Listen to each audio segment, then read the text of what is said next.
Hey, you know what I heard?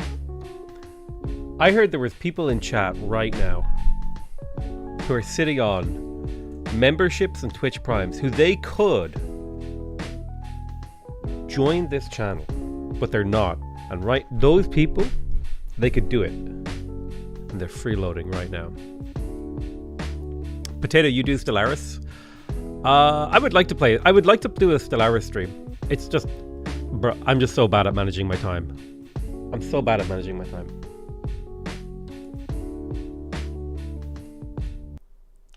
That's the problem, is I'm just bad managing my time. Just bad. Do you prefer us watching? I don't care. The streaming on multiple platforms is for the convenience of the viewer.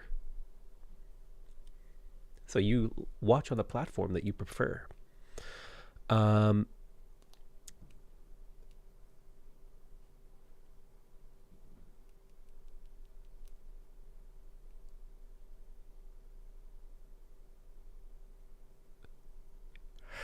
Type an X in chat if you're hungover, please.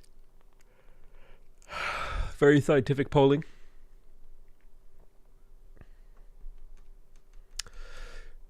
Did you do a face reveal just so you could be in Humankind? No.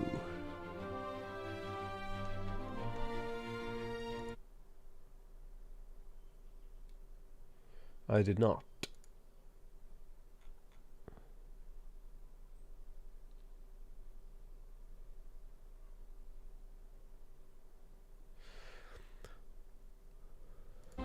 That's a lot more X's than I expected.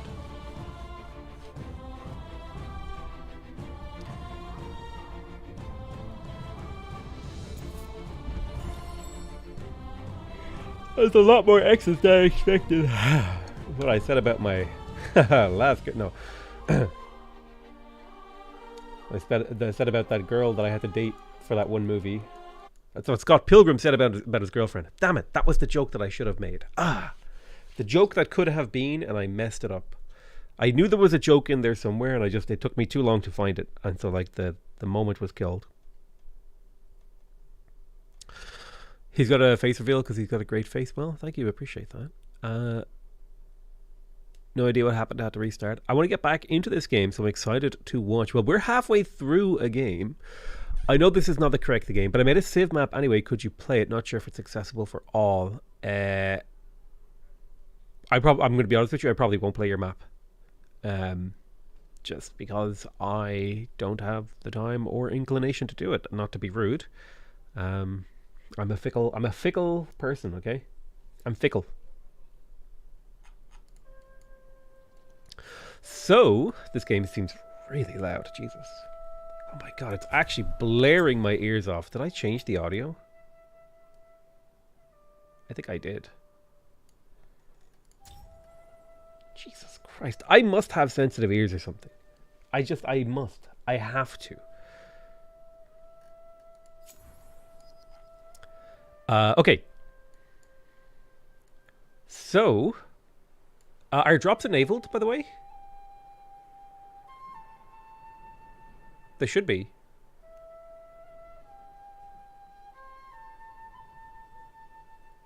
Okay, great. So where we left off, there was like a little bit of, there was a battle going on here that I was fighting, I think. It should be a fairly straightforward affair to finish that bad boy off. Now, where we left off, we had just won a war. And we had managed to get the English to be liberated. Strangely enough, these guys have like expanded over here. What I need to do is I need to like get in here and claim this. And I need to just generally continue to expand and contract and just improve my empire. I think I'm in a relatively good position. I do need to take over. I think Tlatilco is my next target. I'm going to take this over and raise it to make it into a just an outpost of the city. I'm also going to come up here, and I think I will obliterate Scythian Neapolis. I'll obliterate this, turn it into an outpost of this city. And then I'll look to turn maybe these like 3 or 4 territories up here in the north into a city. We'll kind of like, we'll work our way through. We'll figure things out. We have a ton of like unbuilt land down here that we can also expand cities into later. Though it appears to be a simple mashup of English nouns, potato milk whiskey is actually an anglicized transliteration for the traditional Irish word for fickle. True. Hey, how's it going, Shadow of Guy? Good to see you again. Hey, listen up. Do you guys watch endless amounts of my content? Okay. Have you watched nearly every video I've ever made in the last year? Okay. Consider that I have given you more entertainment value than Netflix or any other entertainment platform. Maybe it's time to pay it forward and become a subscribing member of the channel, okay? Click the subscribe button. Become a paying member, okay? Fund my content. I would appreciate it, okay? Be like Shadow of Gaia, who's been a member for 30-something months. I can't tell. Okay? I provide this content for free. The least you could do is consider reaching into your pocket and give me $2 a month. But, you know, it is free. You don't have to do it. I'm just, you know, it's called a call to action. So you're supposed to do them if you want to be successful, a successful content creator. Apparently. Right. Is it better to sub on Twitch or YouTube? It's better to sub wherever you want. I stream on both for your convenience. The convenience is for the viewer, not for me.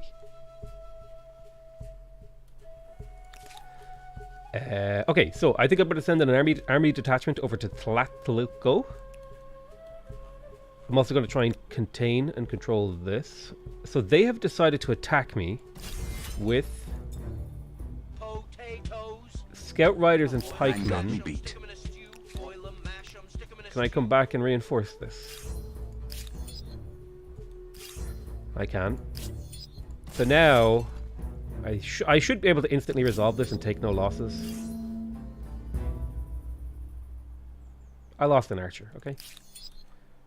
But that's good for me. That should improve my war support and improve theirs. Dan got me beat. Thank you so much, AllarAD, for your Twitch Prime. See that? Twitch Primes don't even cost you anything. They're literally free. Well, you pay for them somewhere on the line.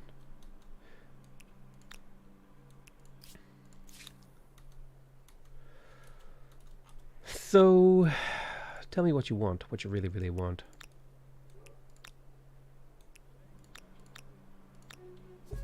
I'm going to upgrade this archer. I'm going to be going through and upgrading all my archers, I think. Wherever it makes sense to. Like, there's probably a few stragglers hanging around.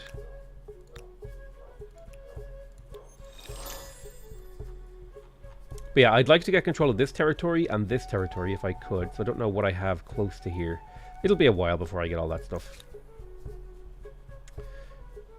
I'm being pillaged by these guys. What do they have? Gazete? If I upgrade both of these, that means I have a 35 combat strength and a 33 combat strength unit. I should... If I'm the attacker, I should be able to easily clean this up. So they should decide to retreat. Yeah. Okay, there it was. I can't let them just pillage me for free, okay? It's a jerk move. What is this even? Oh, it's a hippodrome. I hear the faintest barking of a good boy. Oh, that's just my brother. We keep him in the basement. We don't have a basement. So let's go through and have a look at our cities here. Everywhere is really high stability except for Urkis. So I'm going to go ahead and put a holy site in Urkis. I'll just plop it down right there. And that'll be what that city works on. You do this. You work on this. Let's get that holy site built. Because I want to get all of my cities to maximum stability to maximize my influence gain. Because I want to get a lot of influence. Because I want to get estate stars. Because many of my abilities give me influence. Speaking of good boy, scientists allegedly figured out the genetic mutation that makes dogs friendly towards humans. No idea if those DNA chemicals have an appropriate name. Well, here's the question. Can we implant those genes into other animals? Could we make like hyper-friendly lizards? Okay, I'm being plundered. I sorted that out. They want a demand. They want me to convert my religion. A grievance. Somebody purchased my horses. Somewhere is starving. Speaking of things, let's talk to the English. Now, we're in an alliance with them. What about a customs union? Ooh, he refused. I'm going to renounce this demand. Don't let it bother you. You are a rare gem.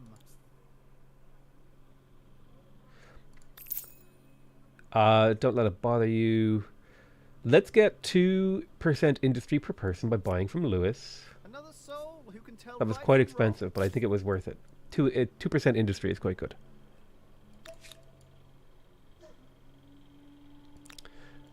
Where were we going with our fetlocks flowing in the wind? I think we were heading up here to take on Scythia and Neapolis. There's a bit of work that has to be done there.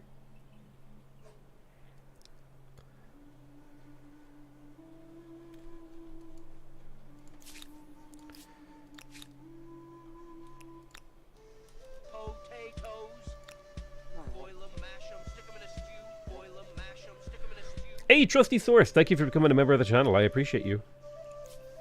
You're a hero. Scythia and Neapolis. Let's make our way to the north. Got a big old stack of doom here.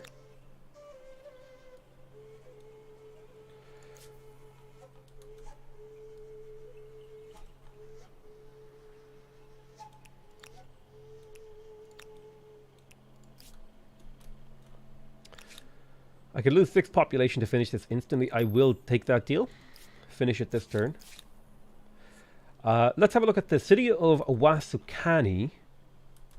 You're in an okay position. You have reasonably good food, reasonably good industry, decent money.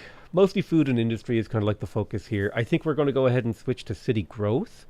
Although the city actually has enough food to not need city growth. If I were to switch to city growth, I would only increase the growth rate by a marginal amount, whereas I would hurt the rest of it. So I think whatever focuses on not food, I think actually put food at the end of this production chain, because it's not important to this city right now. It's already growing. It's above a 50% growth rate, and you only ever really need to hit 50% in my opinion. Anything higher than that and you're kind of overkilling on food. Now, one thing that I had been missing was 3 market quarters and 3 commons quarters. So let's have a little bit of a think about this. Do I want to build more infrastructure? There's a little bit of infrastructure coming from this watermill, and a little bit from the artisan workshop. This has like reasonable scaling. I don't need more stability. This city's in a decent spot. 18 science for a library though. That's like a pretty good yield return. 4 influence per turn. That's like a pretty low return. Not terrible because it does eventually upgrade it to something useful. The Soviets did an experiment in the 70s trying to domesticate foxes. It had missed results and lasted only like 20 years though. Isn't that experiment still ongoing? Isn't it now privately funded by the sales of the fox cubs? I'm pretty sure that that still exists. So the interesting thing about the city is that it completely lacks makers' quarters.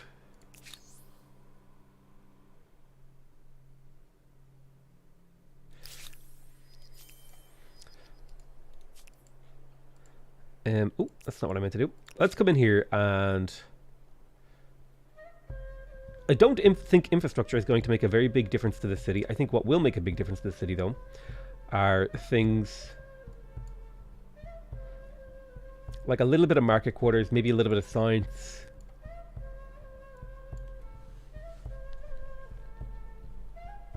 I think gold is something I lack in a big way here, and so I'm going to spend a little bit of time.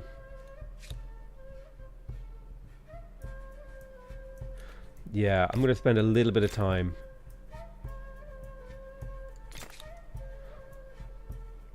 We've got a 23% surplus, so we'll spend a little bit of time upgrading our science and gold in here. Checking out you. You have made it out of the enemy territory, so we're relatively safe. Headhunters, keep heading north.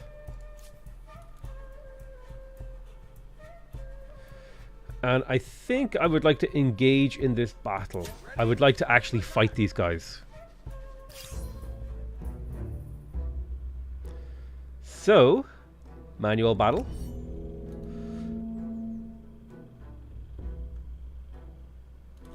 There's a little bit of a high ground over here on the right side. So let's see if we can make use of that. I'm going to step over here with this 3rd veterancy archer. It's a 35. He has building cover. I'm going to shoot at the guy that doesn't have building cover. I'm going to use my headhunter to bounce this archer onto the high ground. And then I guess I'll shoot at the guy who does have building cover because that's the only way I can get high ground. Pretty decent damage. Now I'm on high ground. They should have a very hard time attacking up into me. Yeah, look at that damage. It's very, very low. Okay, so the big thing is to try and get a kill on my headhunter here.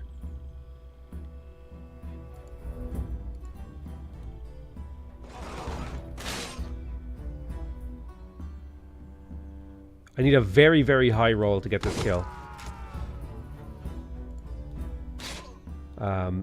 So we lack a headhunter kill, not the end of the world. A headhunter kill would have given me +2 combat strength for the rest of the battle on all my units. I can get a headhunter kill just here now. So you step forward, you attack this guy. There's the +2 combat strength that we're looking for. Blast and blast. And then huge damage. So the headhunter might die, but that's okay. I think that's a reasonable trade. Trading 5 units for 1. That's like a really, really damn good trade. We should be able to clean this up easily next turn.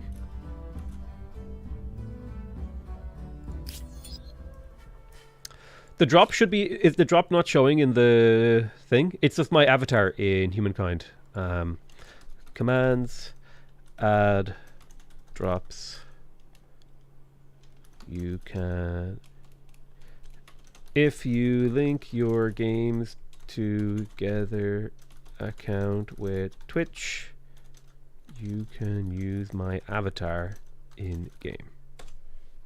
So if you... I'm in game now. This is me. Seek the greater good, then I would like to know you better. There's me. I'm in the game now. Although I don't like the way I performed my voice lines. But they did an amazing job implementing me. I did such a bad job in my voice lines. Oh no. Listen, we're not going to talk about it. I think I'm just self-conscious about it because I've never done anything like it before. Is the Inca unit good, OP, or bad? Well, I haven't played the Inca yet. So, my estimation is that it's really good. So if we take a look at the city of Hecatompylos,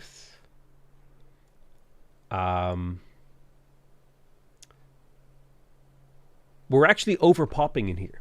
And if we're overpopping, that means we need more jobs. We've got really good food growth. I'm not sure where the food growth is coming from. Is that coming from my culture, I wonder? Yeah, I think it's coming from Zemis worship. So I just have really, really strong growth because my culture is spreading quite well. Which means I can now focus on other things. What I definitely need to do is to expand my job market, though, because my people are outgrowing the amount of jobs that I have. So, do I have anywhere that I could build like an interesting block? Not until I take over Scythia and Neapolis. So for now, we'll probably just continue to build farms and stuff. Let's continue to expand our production. We have a 28 surplus stability here, so I can do 2 industrial production zones pretty easily. Although, well, these don't give jobs is the thing. But if I were to put one here, that's another 15 stability, and then I can go like this. But wasn't I also going to go for garrisons as a stability stick this game? I still need a few commons quarters to trigger certain things. We'll see. We'll cross those bridges when we come to them. I think I heard someone who was allowed to re-record some of their lines. I sent a message. I'll send a message to him like, hey, listen, I'll pay for the re-recording.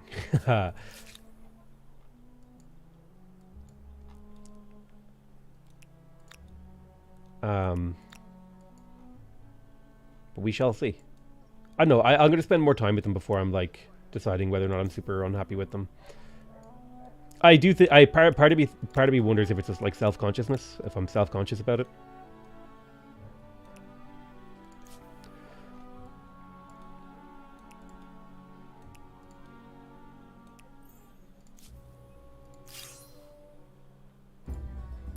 Okay, should be a fairly easy battle cleanup. There we go. Ah, more raiders. Okay.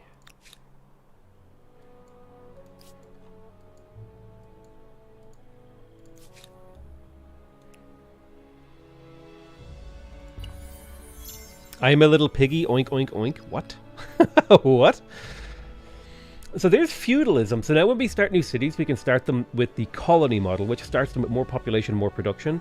We also get +1 food from tiles producing food. So this is just overall, we're hitting a very, very big growth stride. Can you set up a prediction? I want to gamble? Sure. The prediction will be... which option will Potato pick? Option A? Option B. There you go.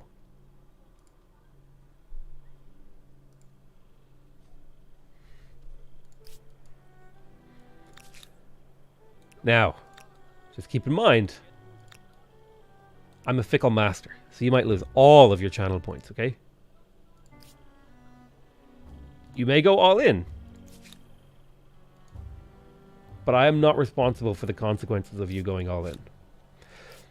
I've no more units to upgrade here, so let's get to work on Scythia and Neapolis. We'll set ourselves up for this battle, and then we'll make the attack. Now they bring in their reinforcements, which is part of the plan. So there's 2 major goals here. Our major goal here is to try to fight each of these armies individually. Okay? So we end our deployment. What we want to do is kill all but one of these spearmen. So let's get a flank. One shot him. One shot him. Then we... Well, you know what? These guys are so weak. Why don't I just let them all join the battle? Move my archers to the east side where they're safe.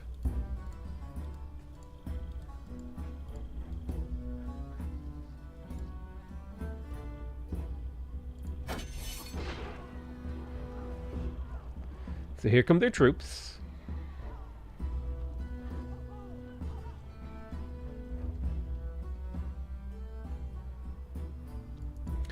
And now this should be these are like extremely old tech units, and this should be like, I should be nearly one-shotting every single one of them. If I get up in their faces. Move here. Shoot him.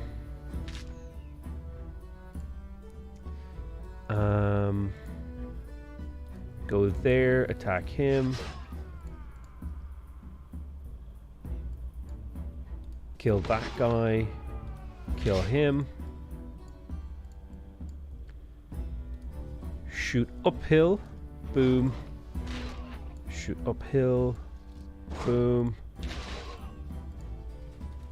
And then this should be an easy 2-shot. Boom, boom, boom, boom. And that's the entire enemy army dead. And that should leave Scythia Neapolis pretty open to us to conquer. So they're on their pillaging BS again. Where's the closest army that I could get here? What are they pillaging? They're pillaging an outpost.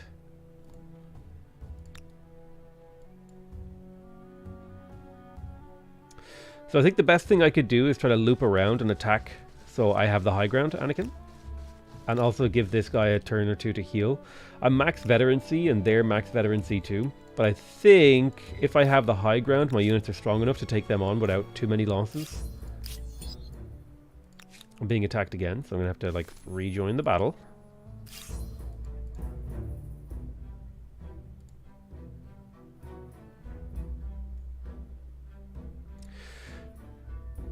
We're going up against a group of crossbows, pikemen. I think I lose this one actually.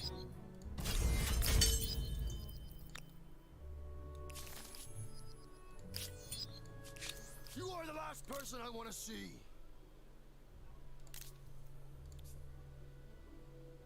Neither interesting nor desirable. Forget the demands. I'm rejecting their demands. Nor desirable. The reason. A lost opportunity. I refuse your proposal. The reasons are not your concern. My demands are withdrawn. Okay. Look upon my magnet. What do you say to this appealing proposal? Dude, I don't have the money to pay for that. Why would you demand money that I don't have, you dumbass?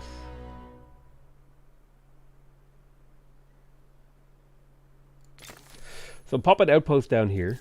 That'll give me hopefully a tick of healing.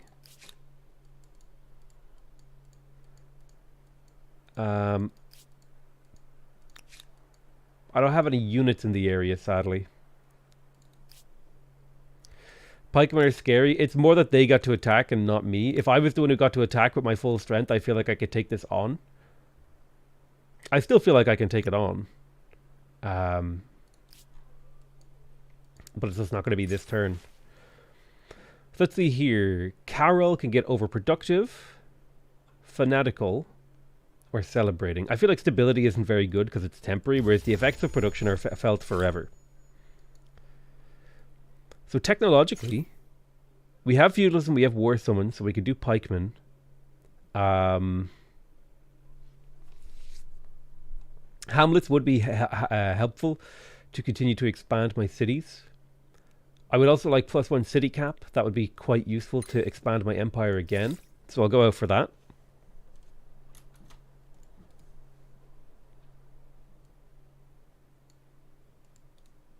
Wait a minute, is that you? This is me. I will listen to you if I must, but know that I resent it.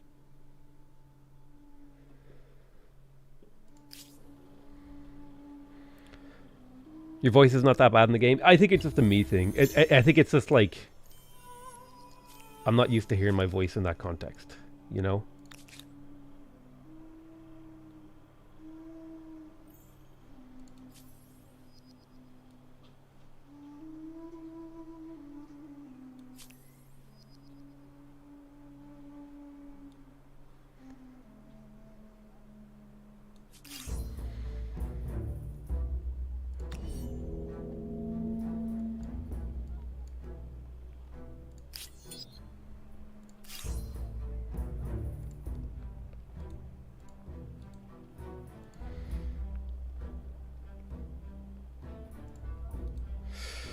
So I don't want to play near these cliffs because that's all downward sloping towards me. So I'll play like this. Triangle.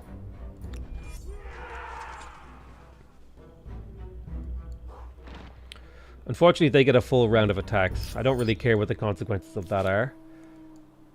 Or is. I think these guys can handle the city on their own, so these guys are going to head to the south.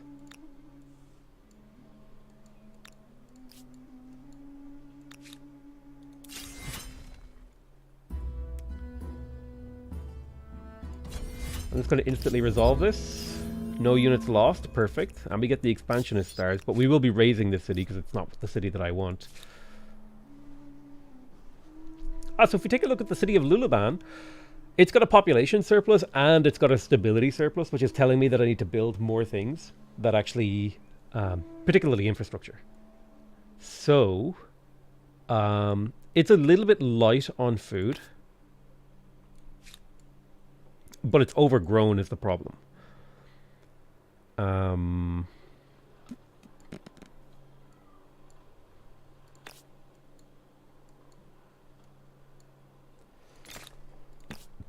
A little bit of production.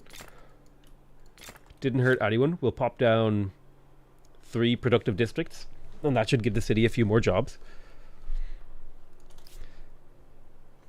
Lines are okay. Delivery feels a bit slow as compared to the voice factor on the Byzantines. Yeah, it's the voice sounds fine. I deliver the lines like so poorly.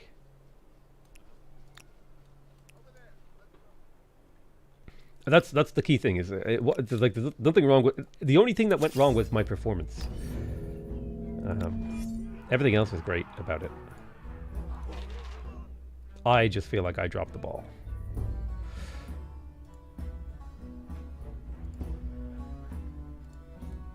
I'll send a few people into the water.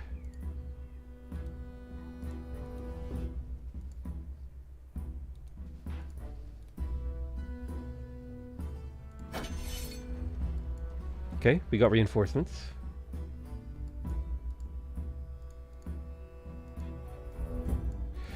We're in the city walls.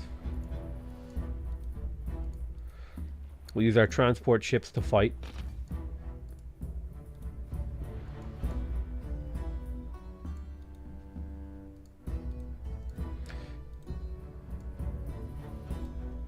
And then we'll shoot across the bay.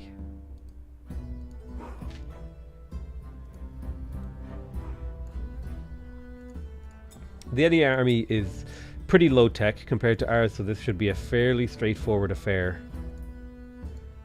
Can we get a kill here? 2 shots. No kill, sadly. Step up. Oh, you can't attack after you've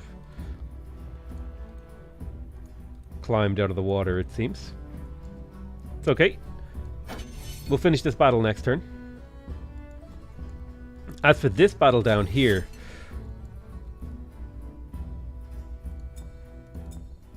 wait, oh, an army in retreat can't rejoin a battle.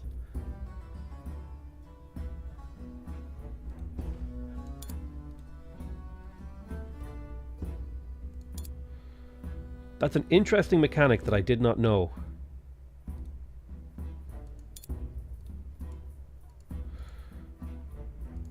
So downhill attacks should be pretty effective here.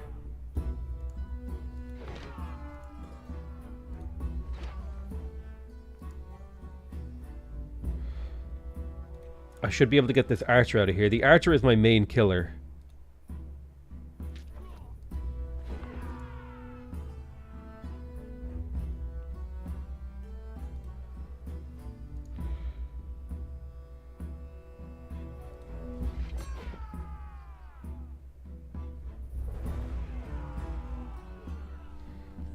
So now I have the high ground. Need this archer to live big time.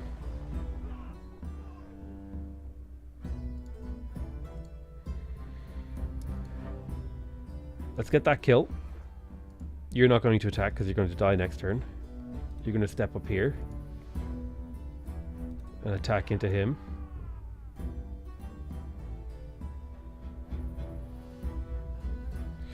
You're going to step here and get this kill, hopefully. You're going to attack downhill and do major damage. You're going to stay fortified, not act. I think I'm trading okay here.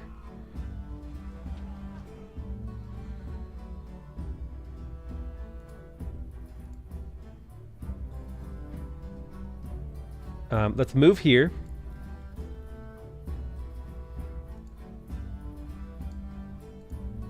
This should be a kill.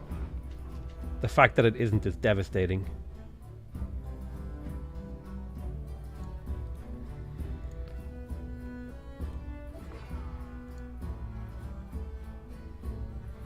You can absorb an attack, so you may as well. So I think we've managed to successfully defend here.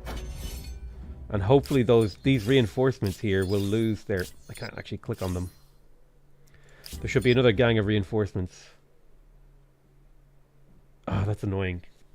That army is locked out of the battle. I have nothing to get over there in reinforcements. Can I buy units maybe? 1, 2, 3, 4, 5. The only thing that can make it is cavalry. Can I maybe make like super cheap scouts? Can I one turn a party of scouts to make it there? I could one turn a party of 3 scouts to join the battle, who will always do minimum damage. What about if I brought a chariot? Honestly, I would rather have 3 really weak units than 1 really weak unit and then a kind of weak unit. I'm just better off.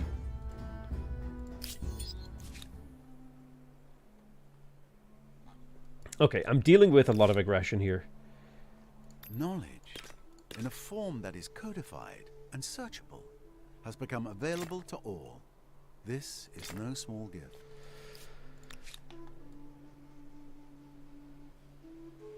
So we're in position next turn to take this fight.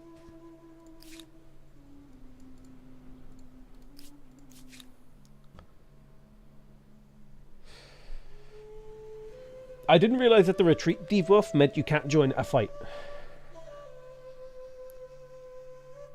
Otherwise I would have taken that fight earlier. So if we're looking at the city of Scythia and Neapolis, this is going to get raised, so I'll just click something random because I don't care about it long term. That's the reality of the situation. Okay, let's focus on this battle right here.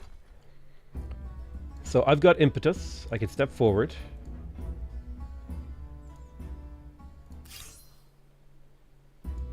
Continue to fight here.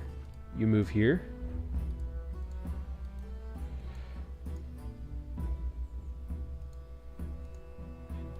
Attack. And attack. Attack. Attack. Kill. That's that round handled. They'll do a very feeble counterattack. I'll move in. I'll move in. I'll move in. Attack. Attack. And kill. Okay, great. So I'll be able to take this city next turn. God, whenever I say okay, great, my phone thinks I'm asking Google a thing. It like it only hears the okay part.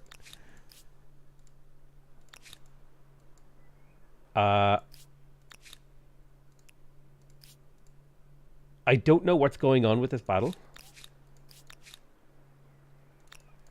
but I cannot command anything in that battle, so I'm just going to pretend it doesn't exist right now. All right. Let's just swiftly move on from that one. I can't explain that.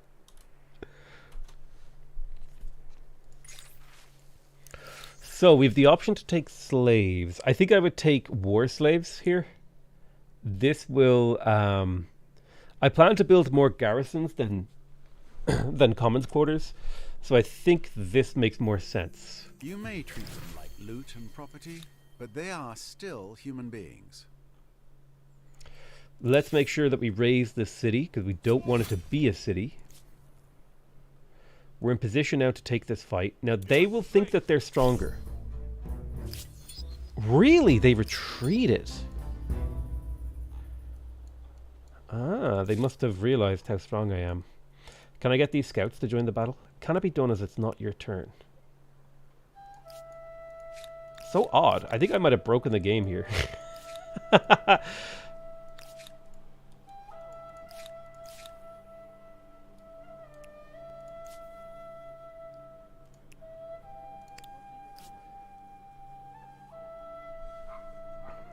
I don't own Humankind, but I'm 100% grabbing that cheater leader. Well, here's the thing. Even if you don't own Humankind, once you have it and you have it attached to your Games Together account, I think you just have it forever. So whenever you do decide to buy the game, you will be able to play against my avatar. Okay, I'm a little bit confused by what's going on in this battle here.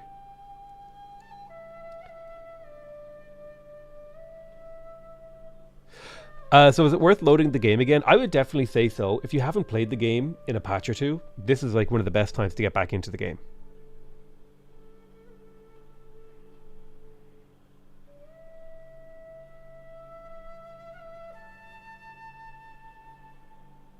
Now I'm playing as... Wait, you can play as my avatar? I don't think you can play as my avatar.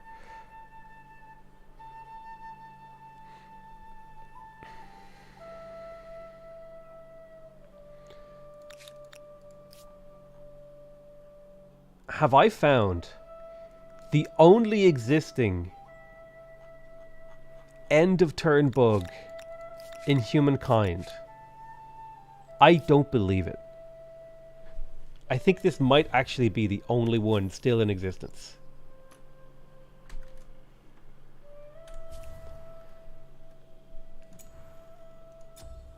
Let's save and reload and see if that fixes it.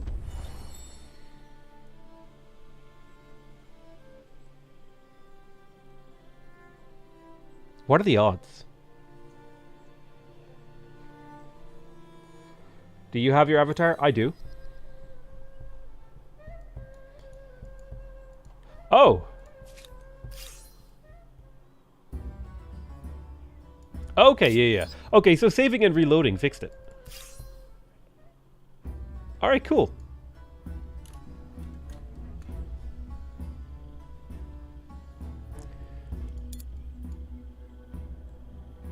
Now, these scouts exist for a very simple reason. Oh yeah, my reinforcements are arriving.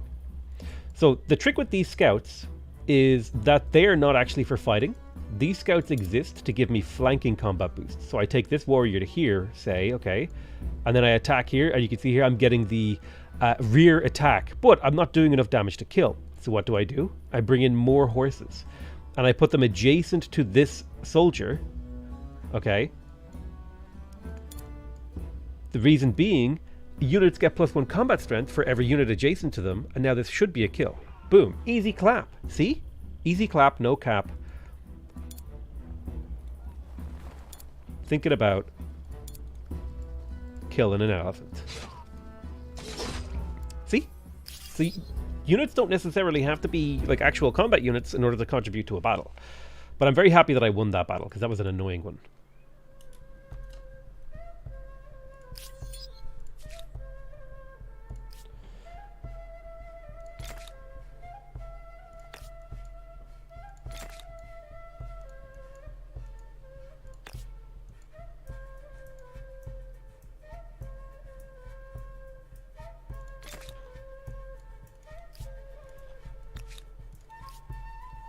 So I think that the threat of Byzantium is now well and truly contained.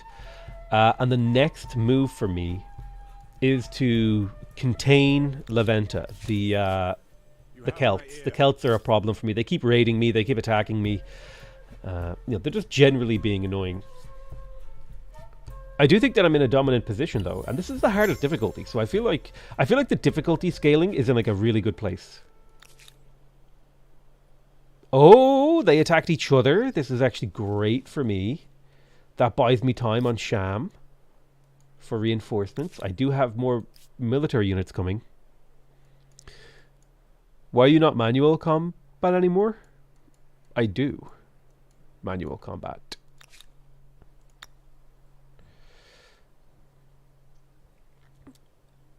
Did you miss me doing all of those manual combats this game? Will do.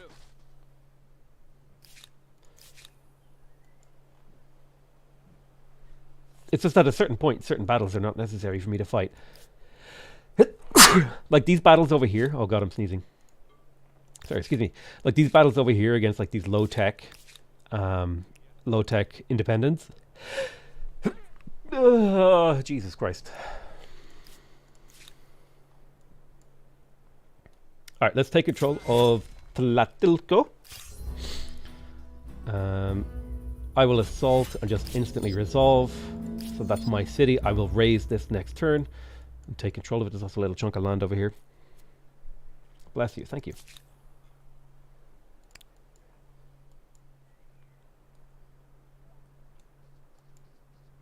Okay, I need to bring more units in here.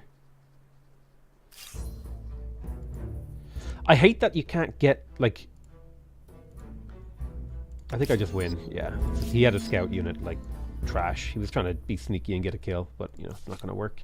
It's not going to work on me, baby. You just build something random because you're getting deleted next turn. With 15 makers' quarters.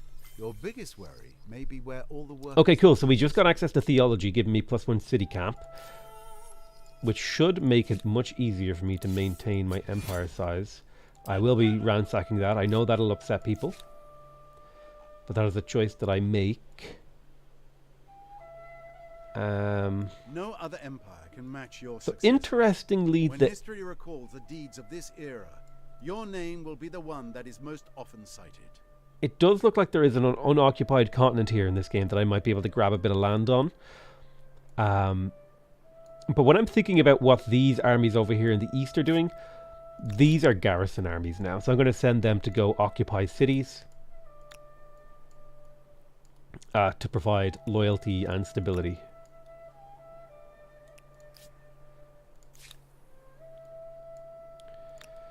Okay. So there's a bit of a big battle going on. Now the particular angle that I fight this battle does matter. So let's get into the angle that I would like.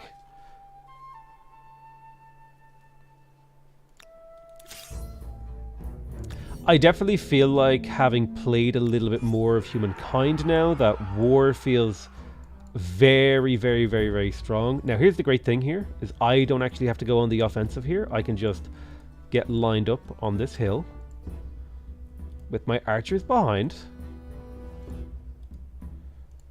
Let them come to me. The AI isn't the smartest, and I can just pepper them down with ranged. Because my ranged units are stronger and I have more ranged units. So it should be a fairly straightforward affair. Like this. Like this. And like this. Easy clap. Ah, okay. So they are smart enough to sit inside their walls. Well then. I shall advance upon you. Extremely aggressively.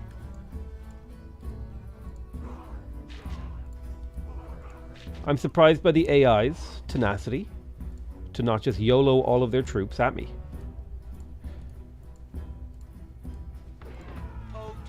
And so instead, I shall YOLO all of my troops at them.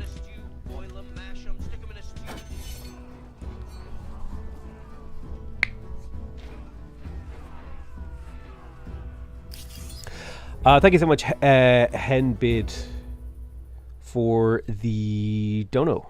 Or for the Twitch Prime. Is this game easier or more difficult than Civ 6? That's a really difficult question to answer. I think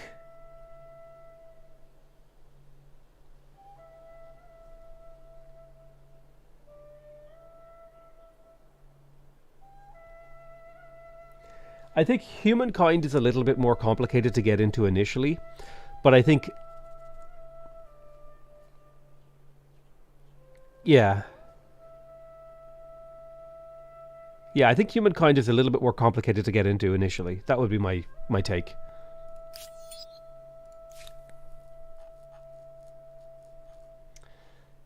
So, this wants to get attached, but I have to wait until it actually grows. How are the turns of tables? True.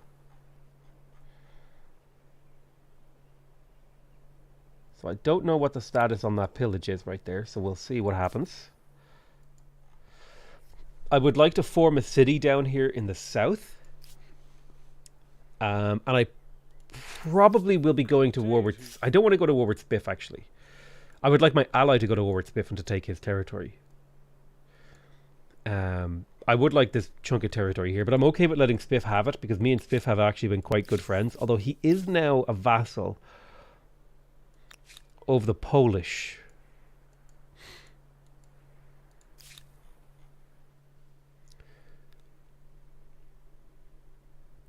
I have a hard time getting into Humankind. I think a lot of it has to do with the perceived variance in culture strength that makes the correct culture choices too narrow, killing replay appeal.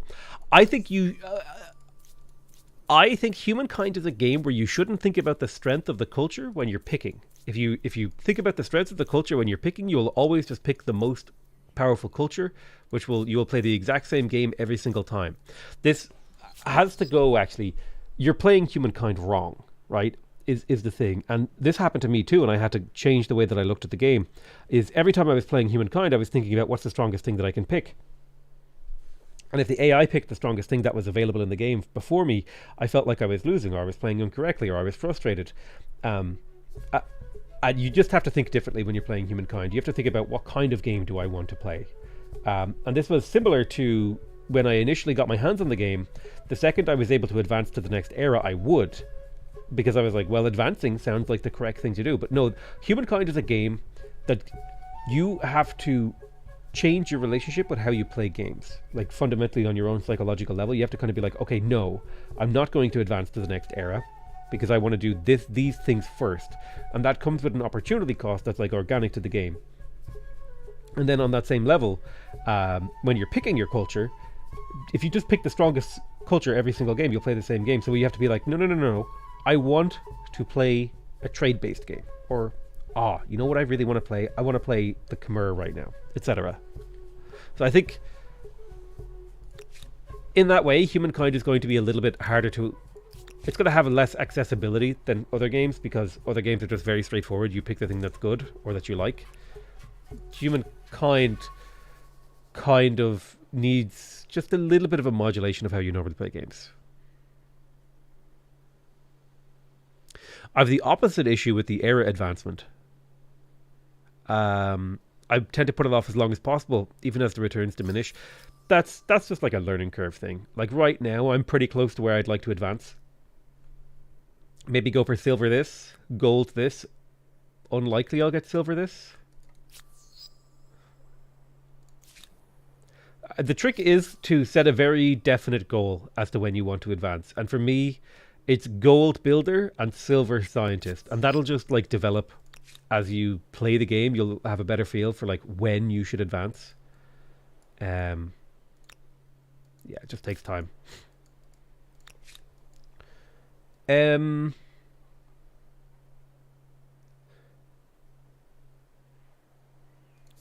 So this city is actually growing like absurdly well, like insanely well. Wow. It's actually growing insanely well.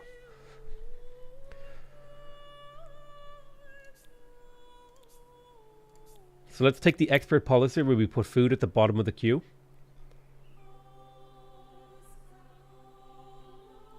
%84 growth per turn is fine. And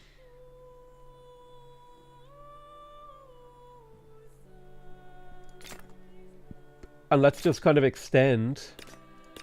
and if the city is growing and producing really, really well, it's time to upgrade our science and money. So I will take... There's no trade in this city. Theaters are okay. That's worth 15 science.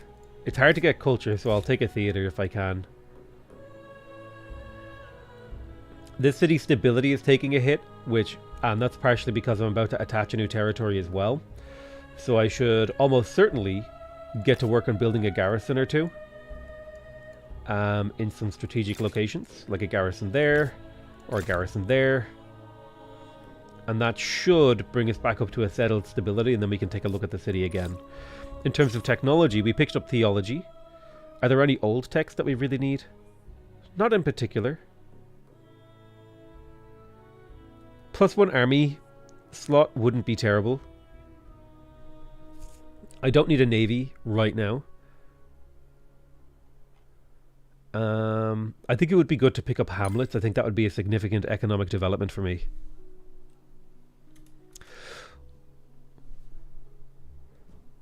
Why do you need to postpone era advancement? What do you gain?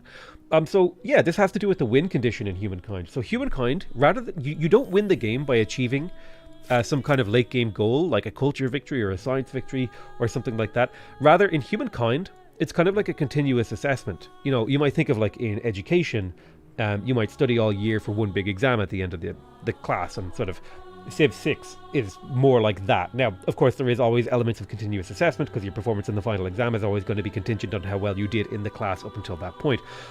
Humankind takes that relationship and pushes it far more towards the continuous assessment part, whereby every era you're going to gain score based on objectives that you have achieved. And these objectives can be things like getting a high population, killing enemy units, researching technology, earning gold, building influence, making infrastructure, or capturing territory. There's also deeds that you can perform. These are unique actions that can be done in the only once in the world. Some of them can be done once, some of them can be done multiple times by multiple players. So for example, spread your culture through an entire continent.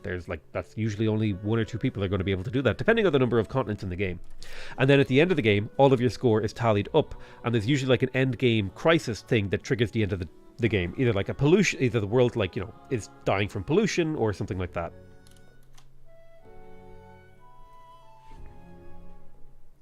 A friendly reminder that you have a prediction. Has the prediction finished? Let me have a look. Oh, now. So, 68% of people went for option A, and 32% of people went for option B. So, in true arbitrary fashion, I'm going to go find a coin and flip. Hold on. I haven't used...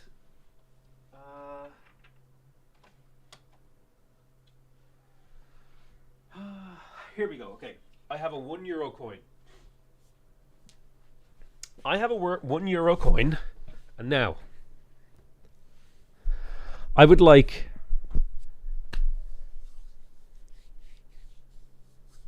Team A and Team B. No. Big Brain 05 Real. Call it. Heads or tails? Big Brain. Heads or tails? It's all on you. I'm going to flip the coin.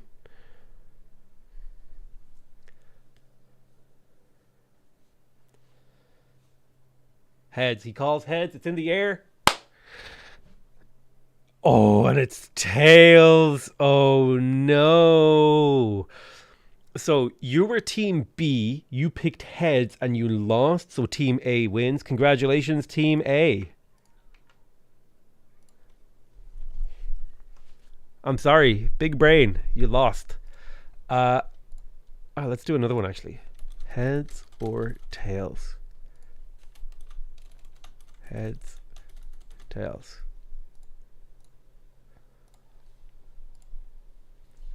This is long-term gambling. Okay, but you could win your money back. We'll do another coin flip in 30 minutes.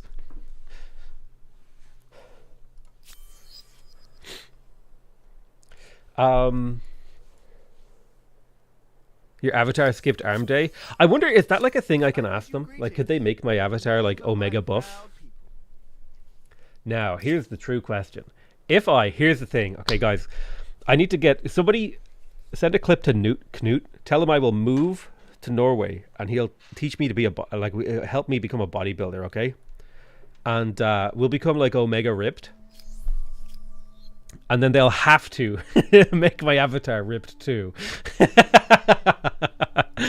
Don't actually send that to Knut. I'm being a memer.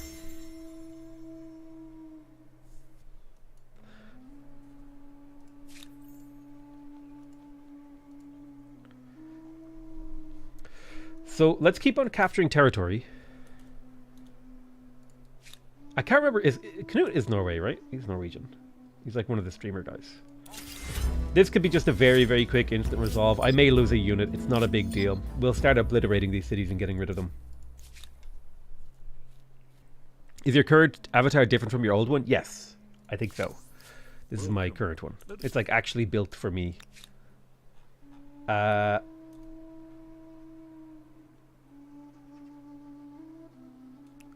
I'm going to attach the territory of Lich to the city of Hecatompylos. Now, this will have a negative effect on the stability, but that's not that's like a terrible thing. That's okay. We can live with this because we can do things to improve stability, like building garrisons and stuff like that. We'll build a garrison, we'll build a city watch, and we'll build another one of these beatties, which gives 10 stability.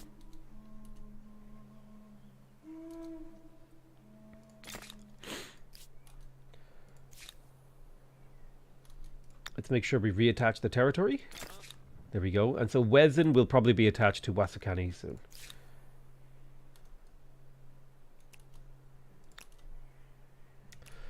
Ah, this is exactly what I didn't want to happen. They are the one attacking me. See, this is terrible.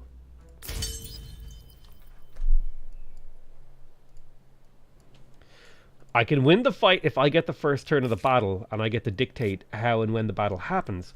But if they get to attack me, I don't think I can win the fight. Which is kind of an interesting mechanic for the game to be in, right? Like, or an interesting place for the game to be in, is that there are actually like certain things like that can actually dictate the outcome of the game. It's like where and when and who engages in the battle. Which I think makes... which I think is a good explainer as to why that was really frustrating for some people. That whoever got to be the first attacker was who clicked first, right? Did you choose your persona's strengths? I'm pretty sure I did.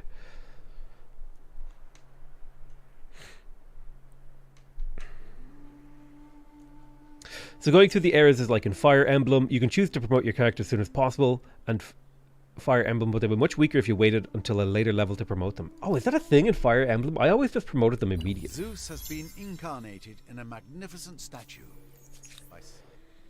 Okay, so we can upgrade our religion. I think we're on the final tier of religious beliefs. So this is for like a multicultural religion. This is for cash, and this is just power. I think power is just so powerful that you always take it. I don't think there's ever a change here. I think we just stay Judaism because I like the building. The building is really cool. Yes, so we'll take meditate often. And now if we come check out these Byra Hunters. Oh man, this is even a low veterancy one. Like if I look at this guy right here, 37 combat strength, right? That's as compared to a fully promoted like javelin thrower or a Gazete, 31 combat strength. We are absolutely rocking around the world now.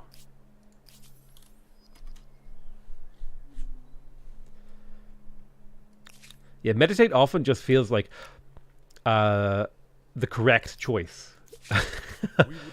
Ooh, Spiff, I think Spiff managed to get his independence, so I will agree to a trade deal with him. Welcome as a warm day.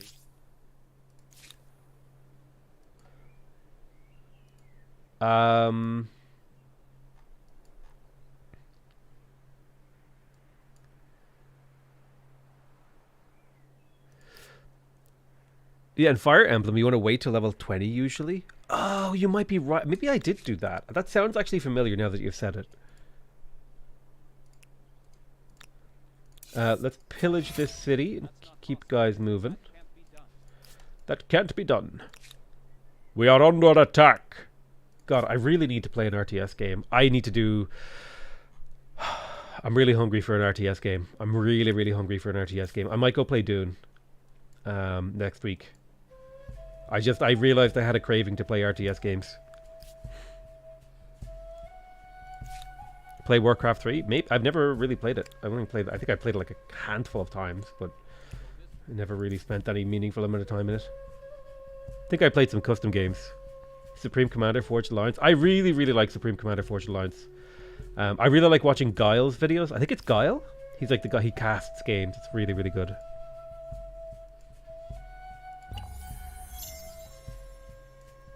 Oh, all of these, they became fallen civilizations.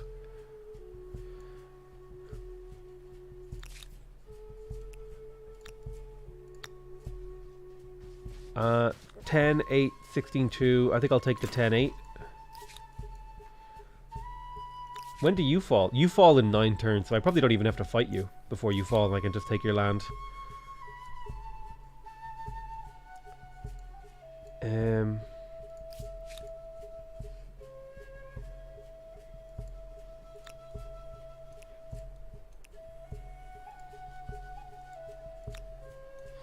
So join with them.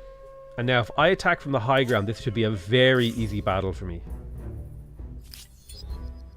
Yeah. See how they retreat?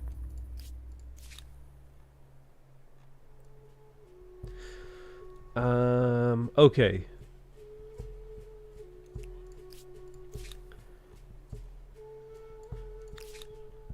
I'd like to attach this. This will tank the stability in here, but it gets me a huge amount of infrastructure. Some of it not so useful, to be honest with you. So let's get some stability boosting things. To bring the city back up to where it needs to be.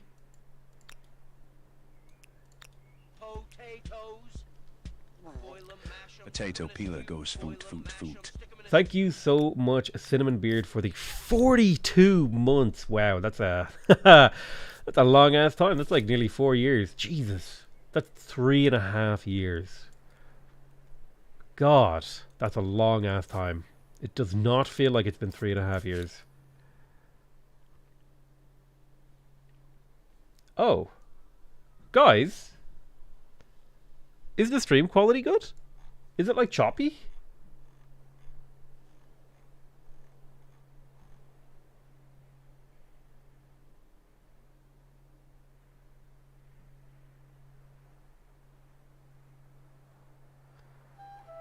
Oh, it looked a little bit choppy.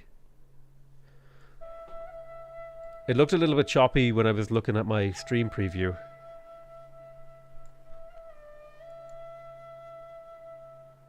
Oh yeah, that's really bad. Oh, that one looks okay. Okay, it was just a me thing. Just a me thing. So what we could do is to help out Wasakuni is to actually build a holy site in this city. We'll just like pop it down here.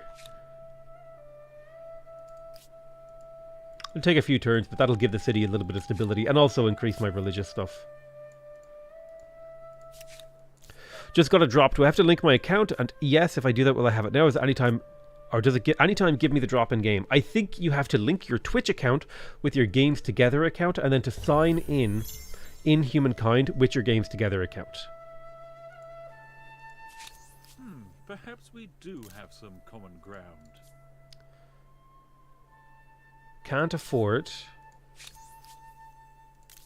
A delight, as always. How may we aid each other? I have something here. That you Customs union with accept it. Lewis means that we should be able to very easily.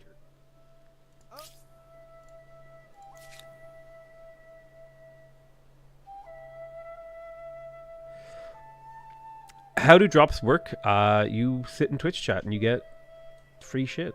I don't know what to tell you. I don't know how they work.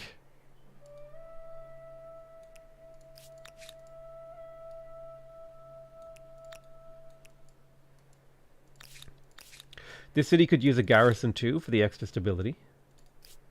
Like a actual like unit garrison, not like a building. Yeah, I guess we'll pop an outpost down here in Kochab.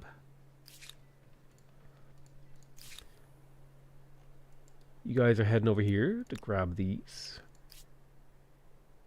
When is the next 11 versus 1 game? My hope is to do it next weekend. I have a couple of ideas. But my hopes and reality don't necessarily always line up, okay? I hope for a goth girlfriend, okay? But reality is I'm alone. So we'll see how she goes.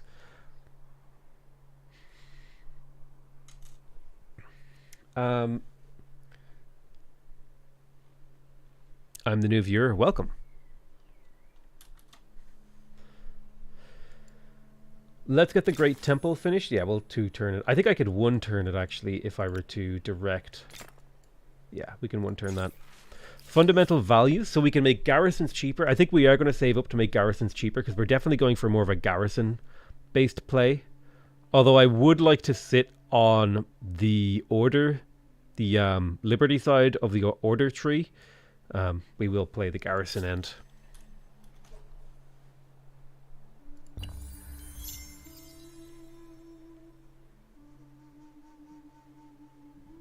Does connecting accounts do anything?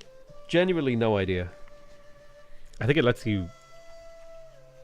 You can, like, take other people's avatars and stuff. Like, you can share avatars with your friends, which is kind of cool. So you can have your friend's avatar in-game and play against your friends. It's kind of neat.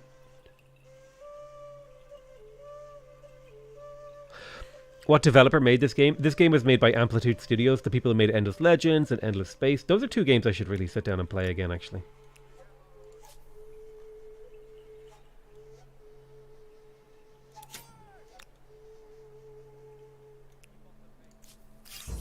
Endless Legends especially. That was a really well-made game, if I remember correctly.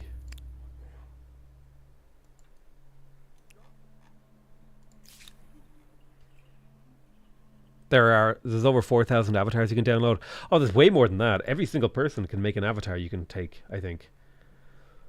So if we're looking at the city of Corral, this is my capital, right?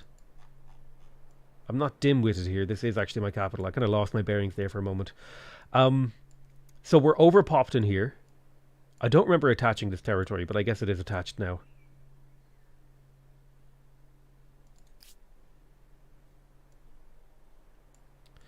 So I definitely need more population jobs.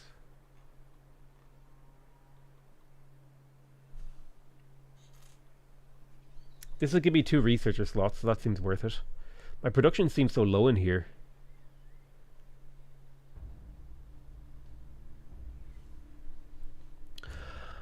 We do have quite a bit of surplus. Let's take the things that give us jobs. So we've got the artisan workshop that gives jobs. Then we've got the manuscript atelier that gives jobs. More jobs, basically.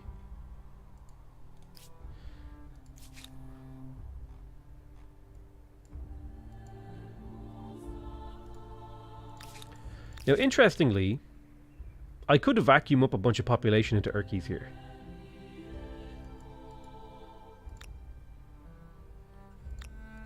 Are there any of my cities that could, like, use a population vacuum? Honestly, Urkies is a city. Just suction up a bunch of pop to put in here. Makes total sense to me. Let's spend a bit of time cranking up the production in this city. So we'll spend a little bit of time building the orange things.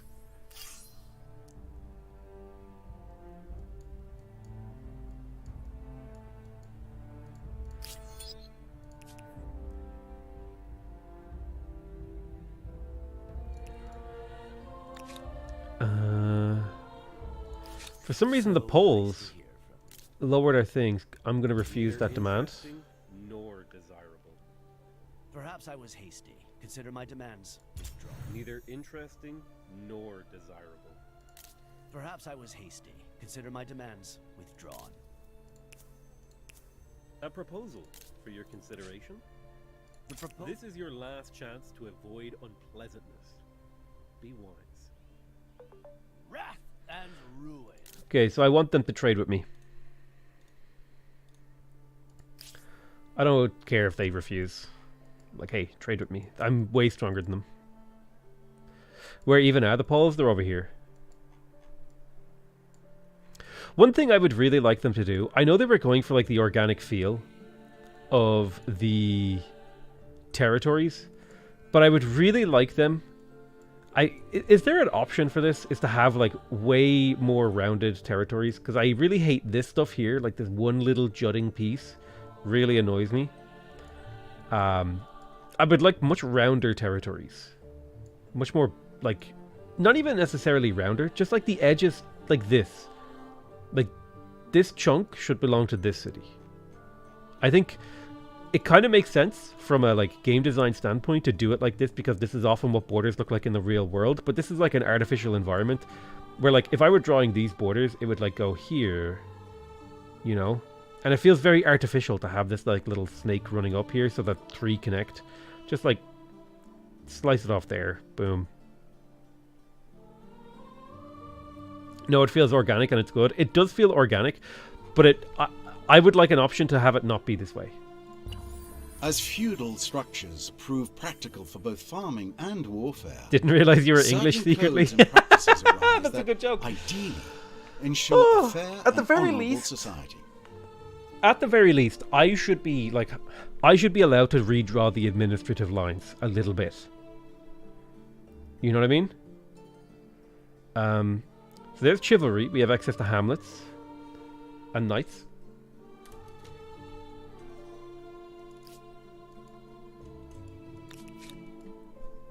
Like the occasional, but this, like, what is this? Like, you know what I mean? This just looks wrong. Yeah. You think this will be okay on PS5? I've seen it's up for pre-order now. I think that's a question I'm not qualified to answer. I don't know how 4X games play on the console, to be honest with you. But, like, I should be able to give this tile to, like, one of these 2 territories, you know? IMHO. I know it follows, like, the actual terrain, which is cool.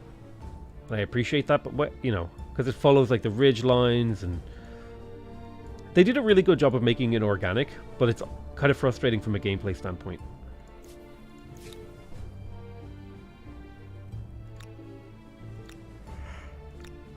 I think if I attack here, I get the kill. Yeah.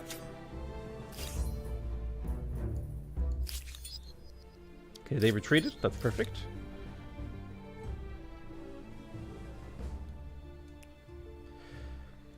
Where would I like to put my outpost?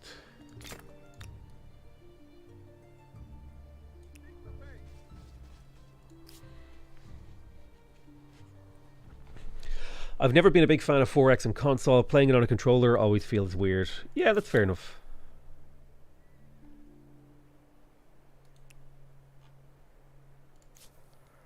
Some people swear by it. I'm yawning. Whew. I tried to free roam my rabbit last night, like overnight. I've been doing this as an experiment. I want her to live a happy, healthy life in my care. Okay, and I want part of that happy, healthy life to take place where she's out of her enclosure all day. So she spent the entire night jumping on my head again. So we got to figure out how to get her to stop doing that. She bit me on the head. I think she pulled out some of my hair. But she did do it less. She did it less. Progress, okay? Hashtag progress. She did it less. And she also managed to get into my charger and pull it off and snip it. Now, thankfully, it was just the charger, because I do have another plug that is guarded by the same kind of plug guard. But she didn't get into that one. So I'm glad it was only the charger, because that's a very easy replacement. If she had gotten into my Hoover charger, that would have been a very annoying replacement.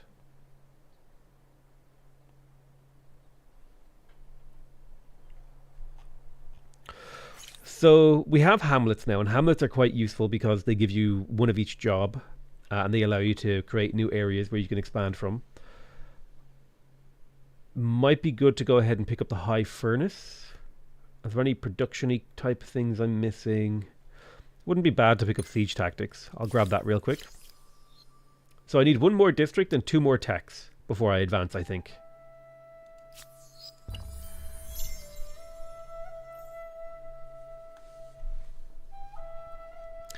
How does Humankind compare to Civ 6? I think they're just very different games, and they're quite difficult to compare.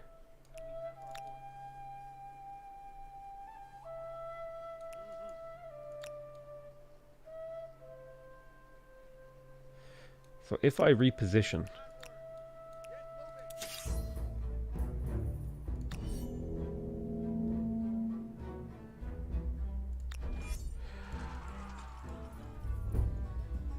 So we want to get a kill with a headhunter. What is the easiest unit to kill? Probably this. I need this to not kill.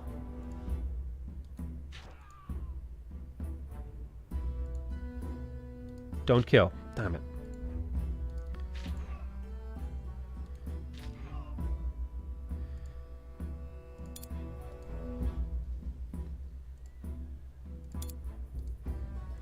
I need this to kill. Really? What the hell is that? I needed that not to kill. Okay, let's try it on the crossbow. I need to get a kill with my headhunters because they give +2 combat strength when they get a kill.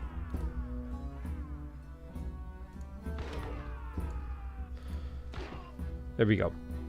So now we have the +2 combat strength across my whole army, which is ideal.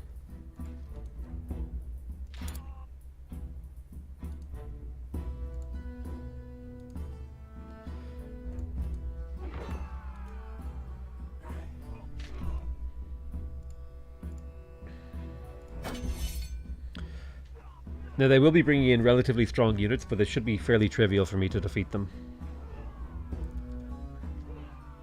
I'll lose a unit, that's not a big deal.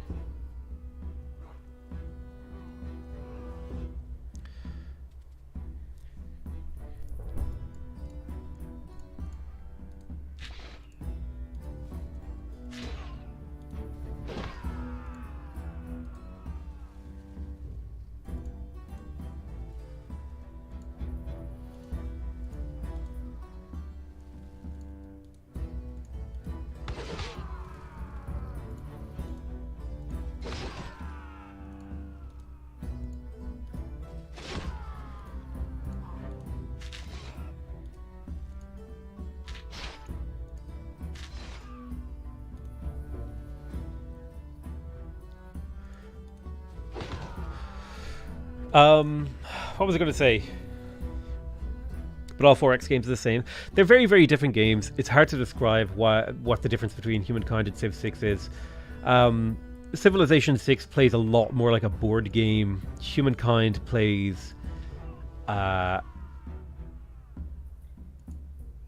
more like a traditional 4X kind of big, complicated game. God, they're just both so different. Because like, here's the thing. In order for me to describe to you how these games are different, I need to understand what level of analysis you're coming at this from. Like, I need to know, like, what do you know about the games? You know what I mean? So it's hard for me to, like, figure out how to describe this to you. But probably the simplest way that I would describe the difference between Humankind and Civ 6 is that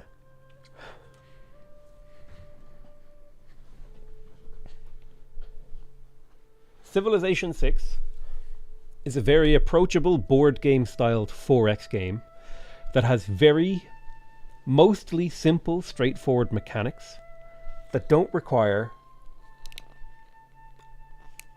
a huge amount of depth to understand. However, the interaction of all those mechanics gives the game a lot of depth.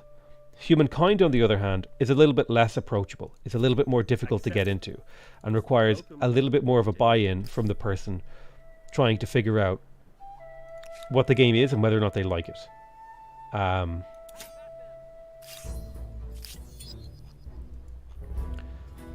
You know, because like the only way for me to really describe to you how the games are different, I would have to like enumerate their differences. Civ 6 checkers, Humankind chess? No. I think that gives you the wrong idea. Because while that might be true for like learning the games, I think Civ 6 is a way more mechanically deep, rich, complicated game. But that's part of the reason why I say that is Civilization 6 has had a lot more development done to it.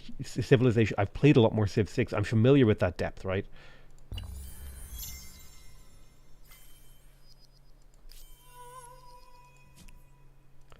So is that true, or is that my bias speaking? So I think we'll wait 2 more turns so that we can get a silver influence star and a silver scientist star, and then head to the next era. I think that's also done in this era.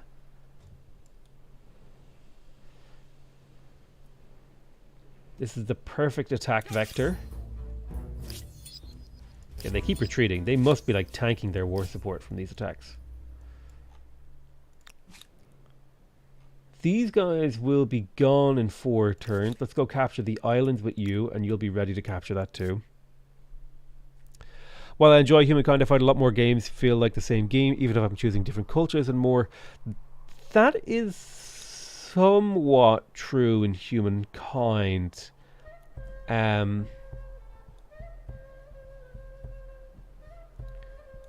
Because you pick a different civilization each era, it can feel a little bit like you're playing the same game every time you play Humankind. I will say that.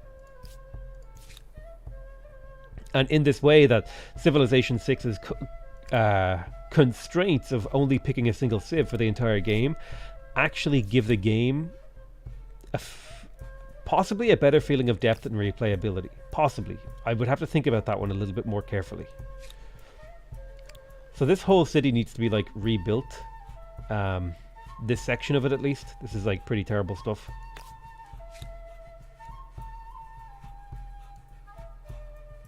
Like, these food markets here are not doing anything for it.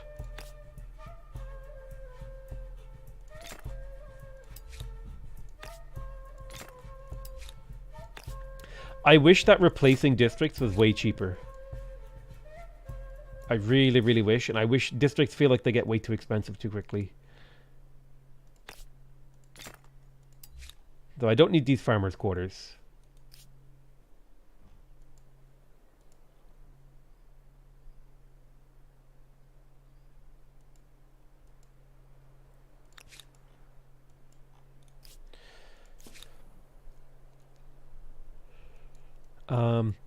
Now, question. Did I manage to get the city stability up to where it needs to be? Yes.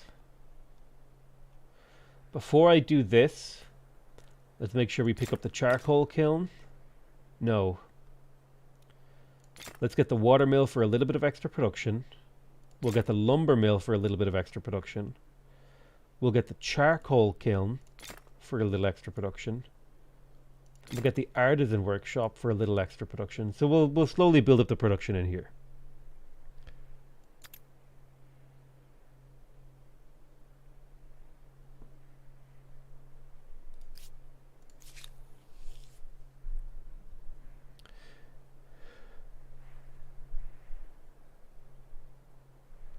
Humankind feels the same every time because outside of the cultural selection, the actual mechanics outside of war don't feel as fleshed out or as interactive sub-games like Civ. I think that is somewhat true. I think Humankind kind of cast a wider net mechanically in the sense that there are a lot more mechanics at play, but every single one of those mechanics is quite shallow as it currently stands. However, this was true of Civ 6 on launch, and I think with a regular amount of updates and DLC, each of the mechanics in Humankind will achieve their own level of depth, and hopefully the civs in the game will also achieve a greater level of depth as well.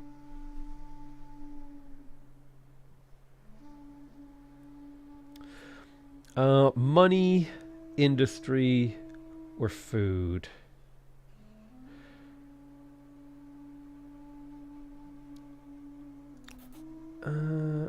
I'll take money. I'm a little bit light on cash right now. So in Luluban,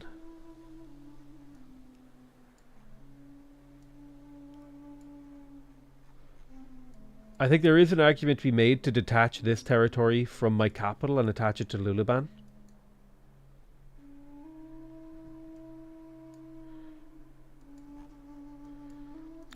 Let's go ahead and do that.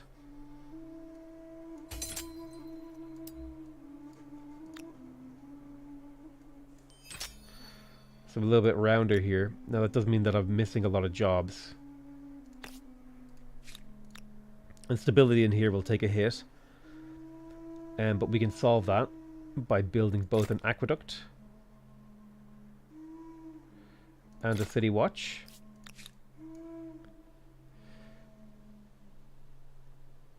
And then I will look to build some hamlets in my capital, I think, afterwards.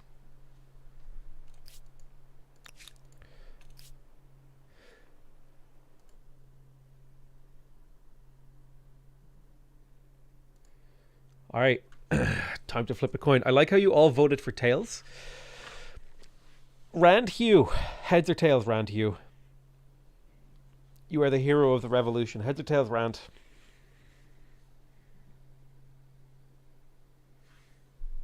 Actually, wait. I can just flip the coin. We got tails again. Amazing. Well done. Tails pickers.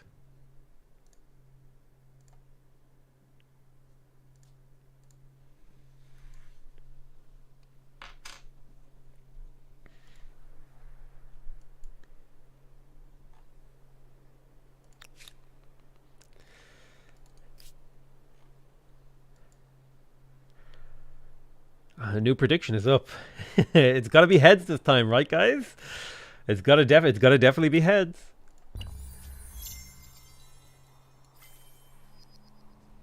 So we researched forward outposts. That gets us the scientist era star, and we just barely missed the influence star. So I'll go through one more turn to hit that, and then we go to the next era for sure. So I want to hit these guys from an angle that makes it difficult for them to reinforce. What are these? Scouts and archers? Maybe I'll let them attack me.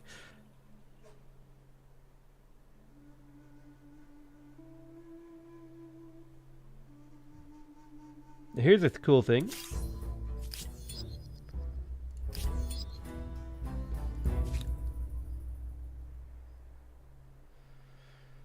Take your time to get there. They're looking for a pillage, I think.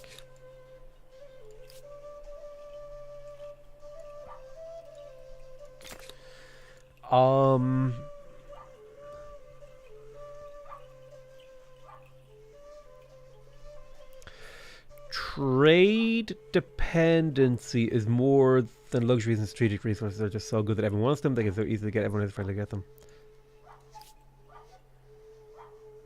Yeah, I think the trade system needs like a bit of a rework. I think the way that luxury trading works in the game right now is it's functional, but long term, I don't think it will really work. Like, no. Neither interesting nor desirable. The reasons are not your concern. My demands are withdrawn. Does no one want to trade with me? Speak honestly with each other. God, I'm so broke. Why are we in crisis? Stop. Neither interesting nor desirable. It was merely a passing. The proposal is sloppy. My answer is no. I'm not going to do any of these. Sloppy.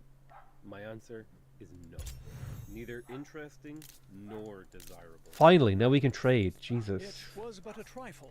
Please carry on with your. These are way too expensive. I don't know why they're so expensive. They like changed the trade mechanics.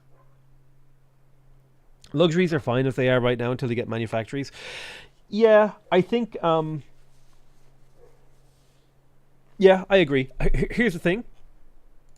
I want luxuries to get the natural wonder treatment. The manufactory thing, it should be like its own mini wonder. That'll give you a special effect based on the luxury. And it should be limited to either the city or the region that the manufactory is in. It should be a lot more local in scope. Only one per civ. I think it's fine if it's multiple per civ. The problem is that like it's literally like if I get a hold of this, it's plus 10% science across all my cities. Like the effect is just too insane. It should be way more local. The effect is it's just too strong. It's too strong and too insane. Like this could literally be like 1 or 2% and it would still be really good.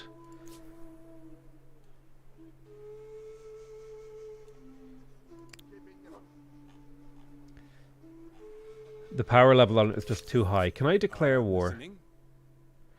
I need 80 war support.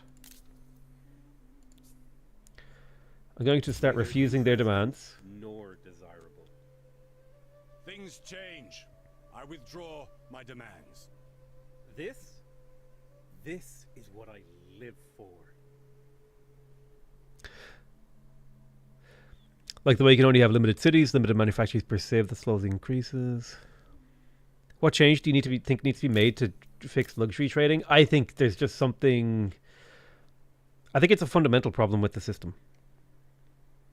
I don't know. But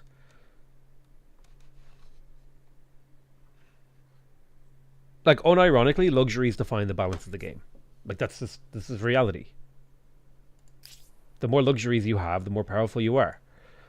To an insane degree. Like they're way too strong. Take away their production effects. They should just be stability. Or something. I don't know. Here's the problem with luxuries. Okay. I'm going to simplify it very, very quickly and easily. Okay. Look at this tile. I will explain to you the problem with luxuries. This tile, no, let me use this tile here, okay? This tile that I have built an artisan's quarter on is giving me 3 production and 1 gold on this city, okay?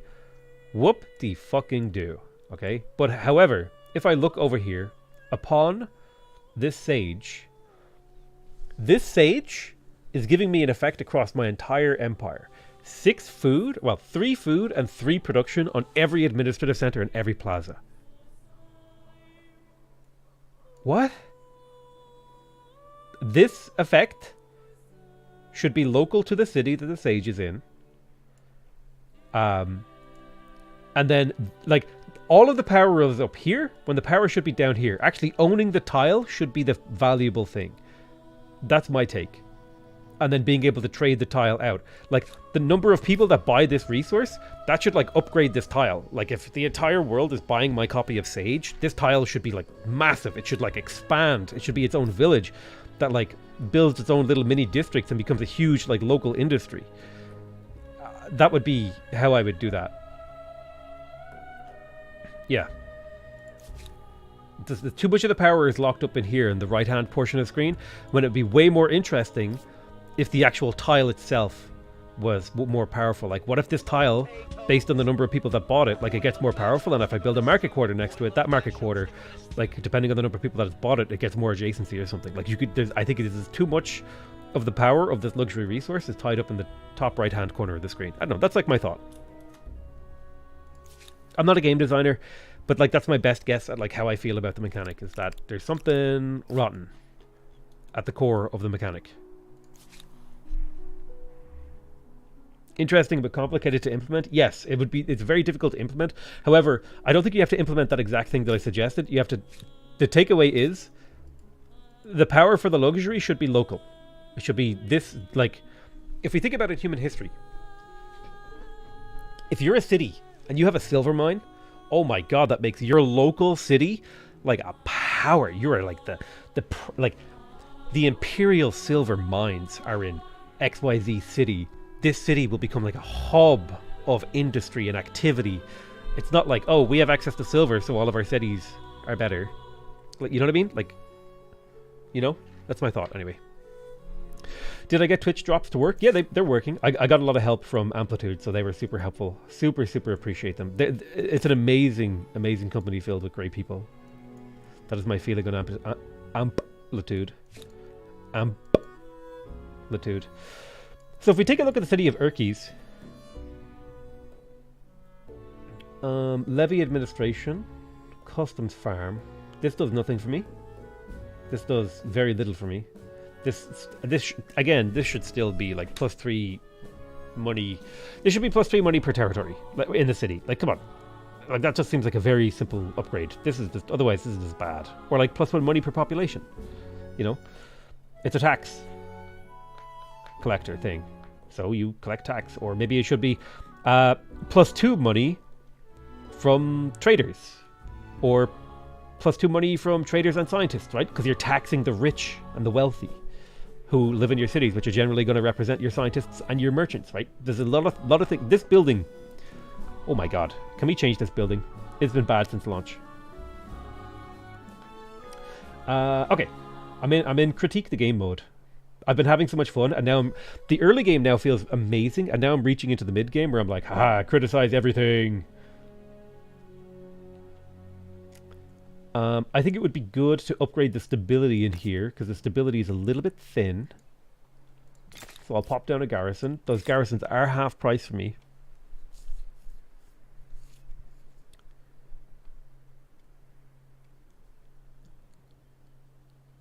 Ooh, that's an interesting idea. What if you had to place workers on the map?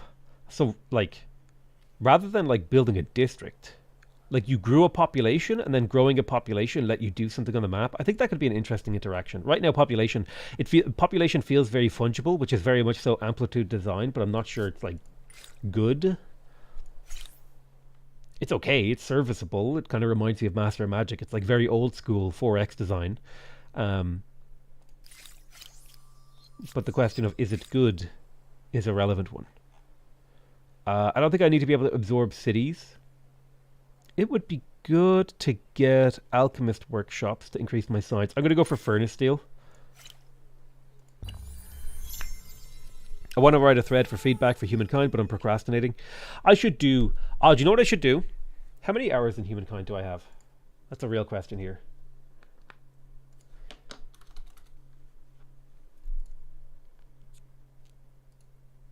Wow, I really only have like 200 hours in Humankind. I'm surprised. I should have way more than that.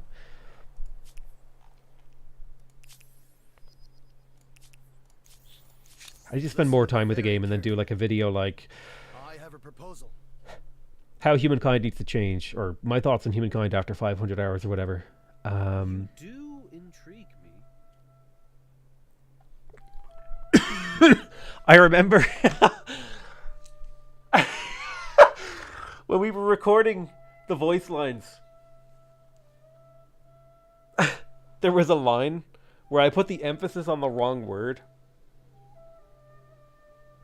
It was like, there's something like, do you want, I can see some of my, it was like, I can see some of me inside you. And and whatever way I read it, it was like, I could see some of me inside you. And it was way more suggestive than it was meant to be.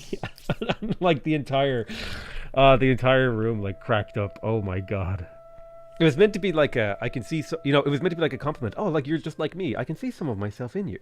And I said it like, I can see some of me in you.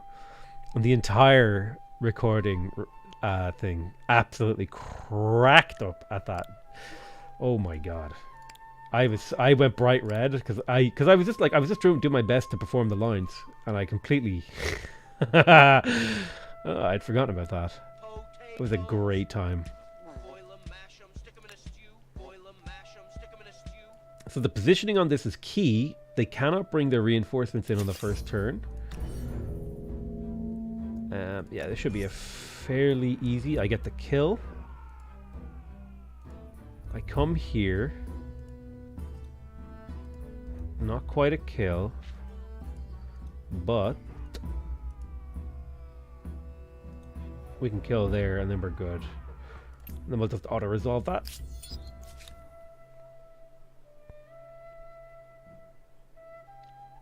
It was the most embarrassing thing I've had done in my... Oh God, ooh. It was funny as hell, but it was also really embarrassing in the moment because it was like the voice coach was like, "Let's keep it PG-13." Oh my God, what an amazing! It's such a cool idea. I really like the whole have content creators be in your game. It's a really, really cool idea, and I hope that Amplitude continues to expand upon that idea. For a first implementation, they did a good job. Let's focus on getting production in this city, I think. Yeah, just like, build the orange things, right? Increase production.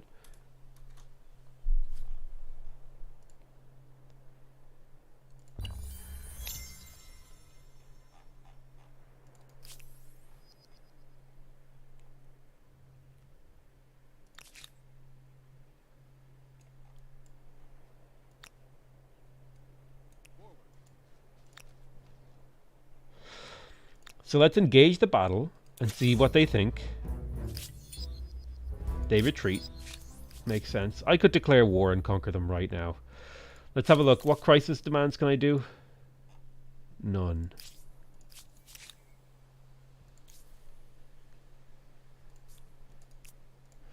There was a civic I wanted to pass here.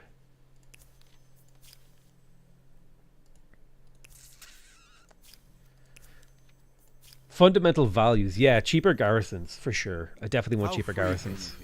if you don't dare to leave the house at night. Any suggestions on what city focus to use? I generally use city growth, but fail in the science category.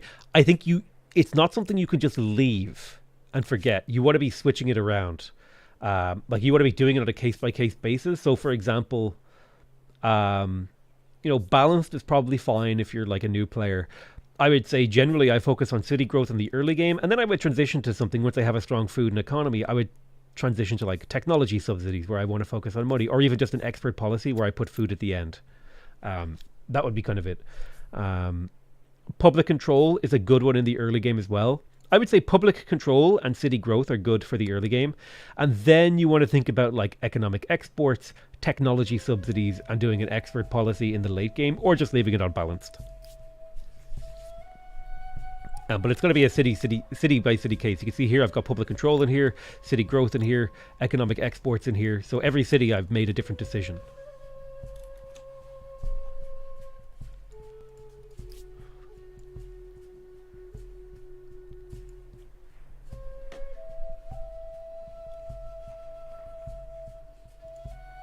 Have we found the smallest territory in the world? Oh my god, look at this. It's like a tiny little chunk of land. Can you even claim that?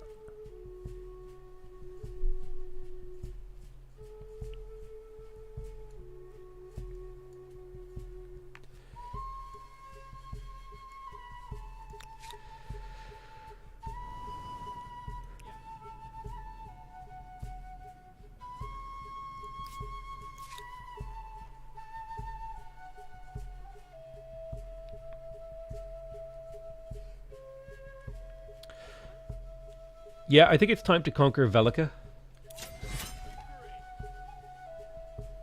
Now, one question I have. Okay, let's go to our capital city here. We've got 32 population in here. They attacked me. It's still in the game.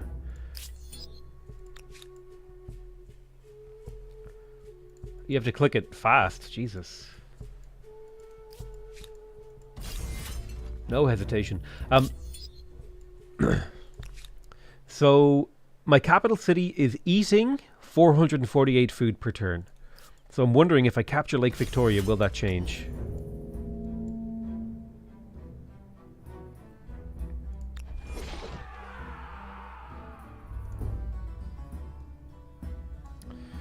So it should be fairly straightforward for me to conquer this.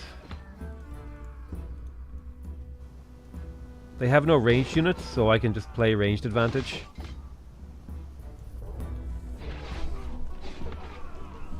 How do you think the pollution mechanic can be improved? It was weird to fix it with just switching it off. I think it's just a mechanic that'll probably need like an entire expansion built around it to get it fixed. Because I think pollution is an interesting mechanic and it should be in the game. But I think primarily pollution, so it's kind of like the luxury thing again. Pollution was far too impactful, a little bit nonsensically implemented. I'll just be like straight up honest about that. And had an effect size that was too large too quickly. Like you would research coal tech and instantaneously, it was almost as if the pollution mechanic, where pollution builds up in the world's atmosphere, that should have been what was happening on a local level. And I think pollution should be implemented from the start of the game. It shouldn't be something that like unlocks in the mid to late game. How polluted and dirty your cities should always be kind of implied when you're building industry, right? Because these were furnaces that were run by wood burning, etc. So it should be in the game at a very, very low effect. Like, the city is dirty and damp, and you build things like sewers, and you build things like, all this sort of stuff to deal with human waste and pollution. And then in the mid to late game, as your city expands, your rate of pollution should go up significantly, and then that should start feeding into the global pollution and also making local pollution worse. And then you should have local movements where, you have like protest breaks out in industrial sector XYZ, over local water quality levels, and then you have to you have an extra whole civic tree that has to do with how you deal with pollution and climate change, and it's like like a decision tree. You could do like lots of really interesting things with the whole pollution mechanic by building out and like working with the existing game mechanics. So I would like to preserve my units. So that's objective number 1.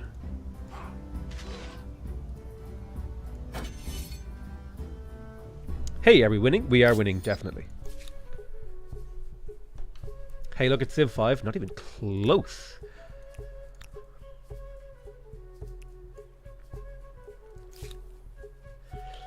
We've got Urkus. So we built a garrison. We have 9% surplus stability in here. Let's boost the science. I think that's fine.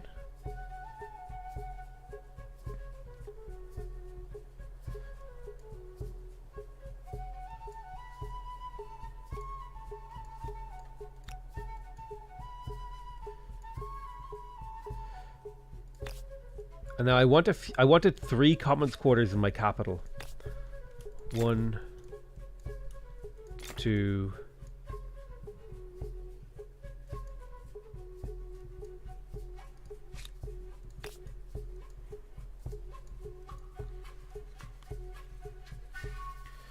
Three. I wanted 3 of them so I can trigger the mission thing. I'm probably not playing optimally. Maybe I should run more test games before I write that feedback, for sure. All of my suggestions are just like wild feedback, right? There's nothing I haven't thought about these things. I haven't like spent a lot of time testing them.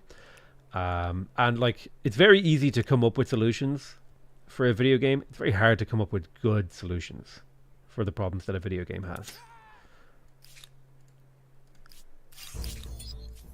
So that's my take. Really, I can drown in my own land. My own waters, that is. Interesting.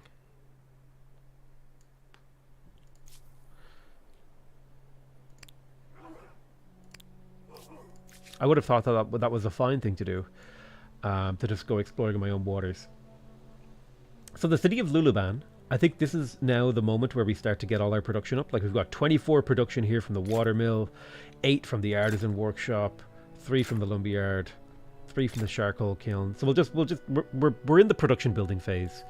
And I think our goal here is economic exports. Actually, let's do the export policy where we put food at the back, because food is our lowest priority right now. We have tons of growth. Now, we wanted to check in the capital. We're eating 448 food still, and I wanted to win this battle. Capture the city.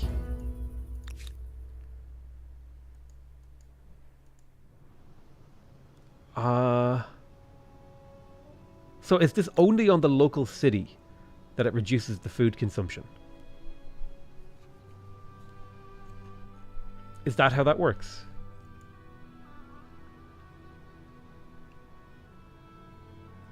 Potato still never uses population to finish buildings. It just feels like not very good. 20 population? I have 30.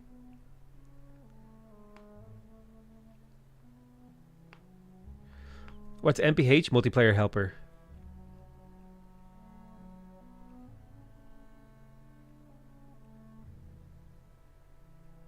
Bro, 20 pop. You think that's worth it?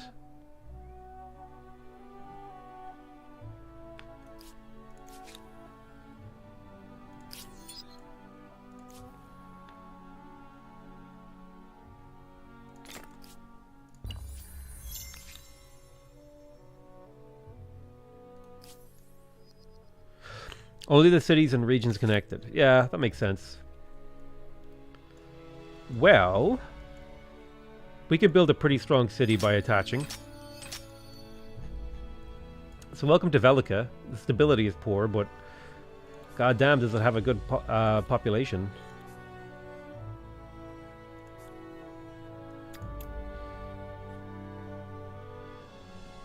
Boom.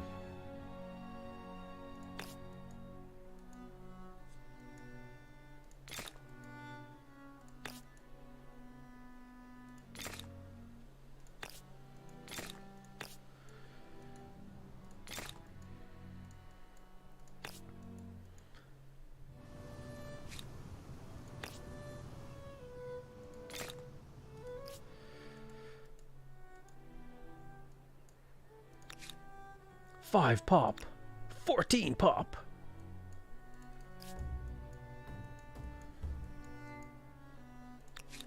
One pop. Click. It was so worth it. 16 pop. Wow. Population is a tool like gold. Use it and abuse it. It doesn't feel like it. Feels like I spent the whole population for like 10 production there. That's how that feels. I bid you greetings in the name of my proud people. We see.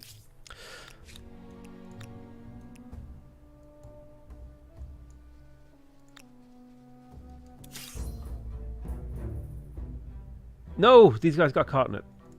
God damn it. This should be a fairly straightforward war for me.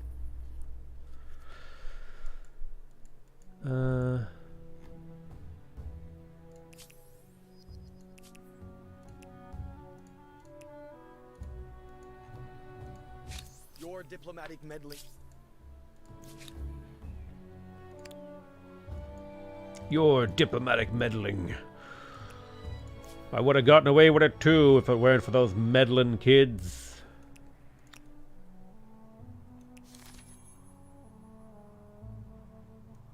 We just strike here. There's nothing there. Okay.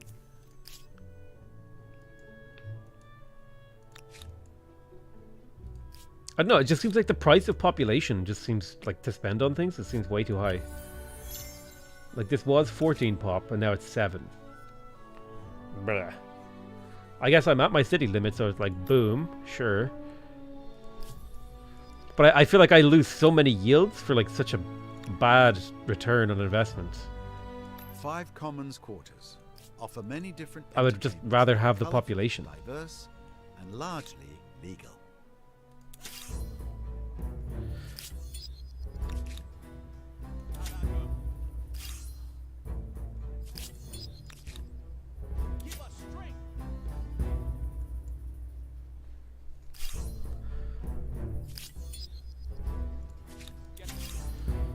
We're crushing it. We just killed so many of their armies.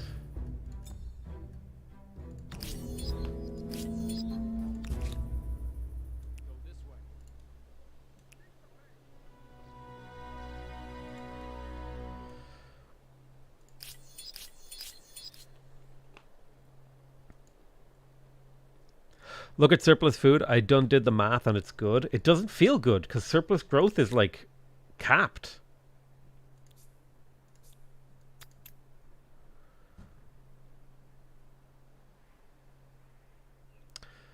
I guess it is a way, I guess it is literally the only way to turn food into production, right? Well, it's the second way. I guess here's what I would my postulation is, as long as you're only ever sacrificing farmers, it's worth it to do.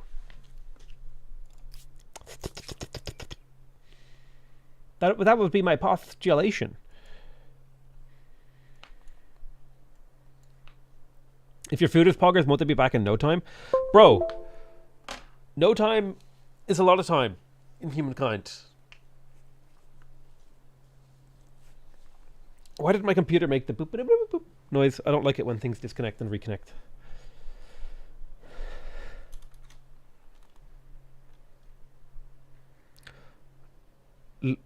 Lure with the ability and then use it on building stuff. It's on cooldown. I don't know, it just doesn't seem very good. They nerfed it to oblivion. It doesn't seem very good to me. I don't feel like... Because I'm losing the output. I guess, again, if it's farmers, sure. Because farmers aren't very good. Except in the very early game.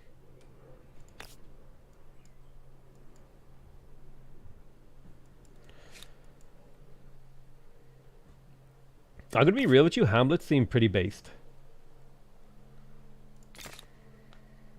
Very expensive.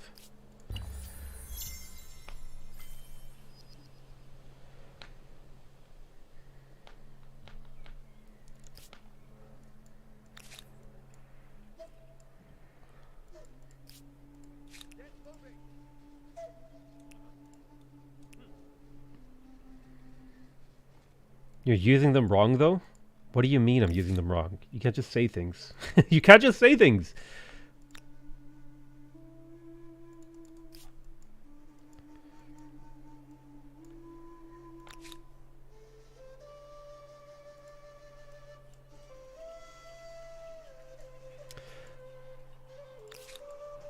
Use the hamlet to build quarters next to exploitable resources. That's what your admin center is for. You build the hamlet to get maximum yields and 4 jobs. What resources are exploitable? Like, look, all of the tiles say 2 food. I can just build farms. Unless you mean, like, I should put, like, a hamlet here, and then a farmer's quarter, farmer's quarter, farmer's quarter.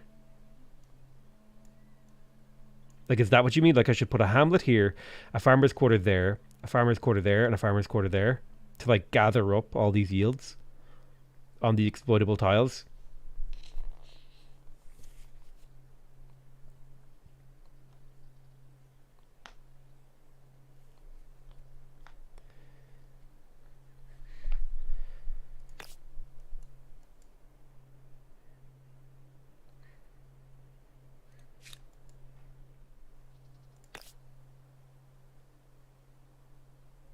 Yes, I'm aware that that's a resource. Put some science quarters next to it. Yes, I know. You don't need science quarters in this game, though. You can get science without them. They're not necessary. Well, I am getting to the point in the game where I do need them now.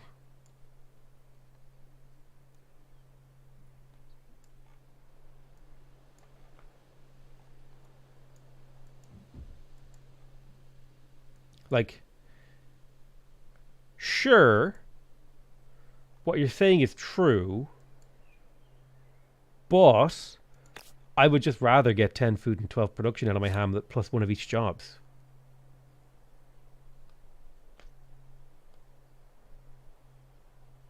It used to be that the infrastructures made quarters give bonuses to adjacent quarters of different type. Yeah, I miss that. I really do. I missed that design personally. Okay, let's try it your way.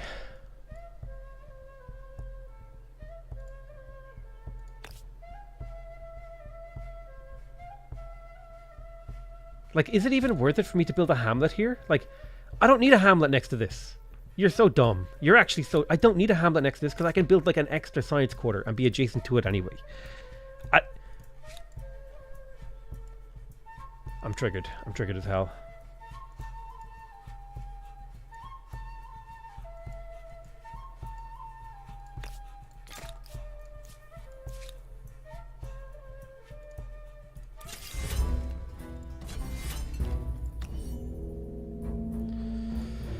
Okay, so as per usual, never be adjacent to the walls, so you can debate your enemies out of the walls.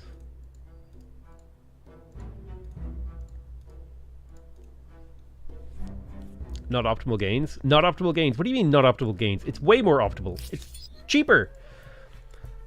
It's cheaper to connect to this using a research quarter than a hamlet, plus it'll be adjacent to 2 other research quarters when I surround this with research quarters. And even then, to be honest with you, I'm sorry.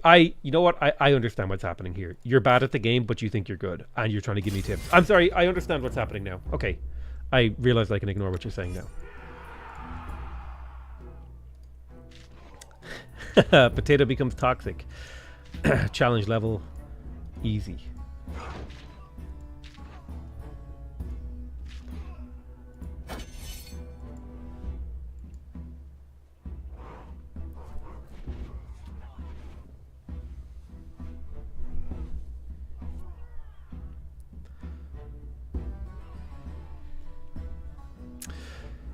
Flip your coin.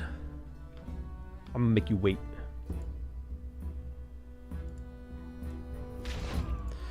So I want to get a kill with a headhunter. +2 combat strength.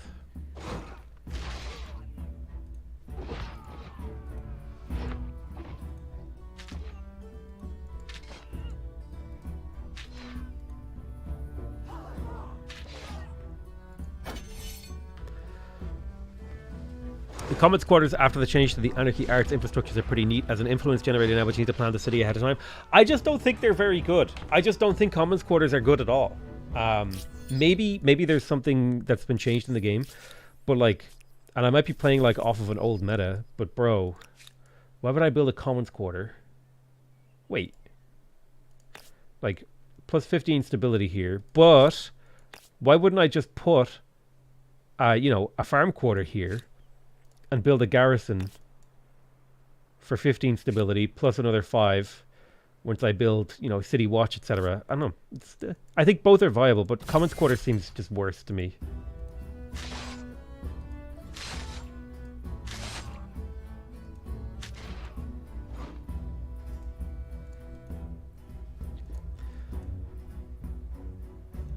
As it is, Liberty is so damn good. I definitely feel like Liberty is way too good.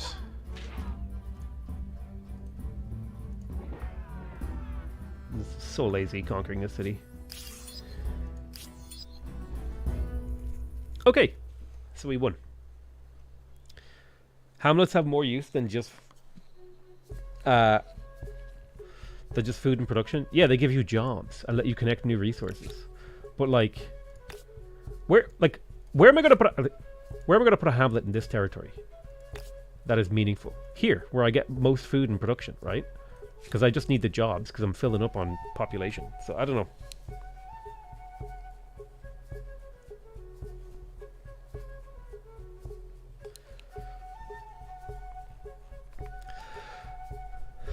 Their choice is to add yields to commons quarters, but they're tiny. Yeah, they feel really low impact.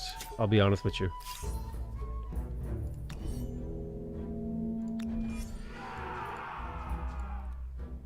So, number one objective is to get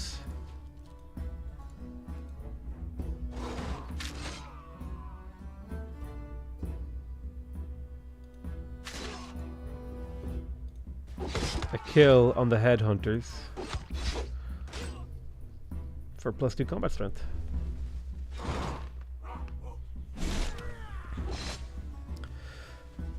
Problem is you work forever while you build your commons quarters, others run away technologically. Yeah, it just feels like the level of investment required to make a commons quarter useful is just like absurd. Or the level of investment to make most things in the game useful is just absurd, because I can just like, there are so many things that, here's the problem, IDK. Okay, you are right. There is an objectively correct way to use the hamlet, and I'm using them incorrectly. I will grant you that. But here's the thing. None of that matters most of the time. Because there's so many other game mechanics that just invalidate using them correctly. So I can play without like actually optimizing them. Because their effect size on the game is so low.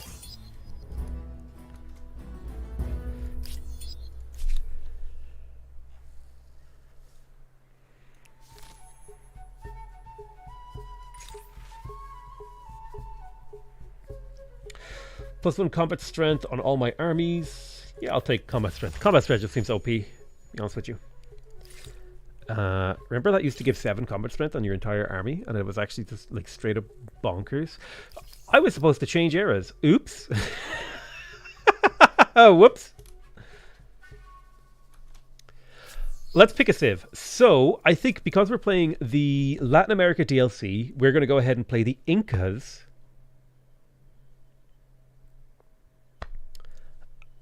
We are going to be playing as an expansionist empire, so we're going to want to increase the size of our empire.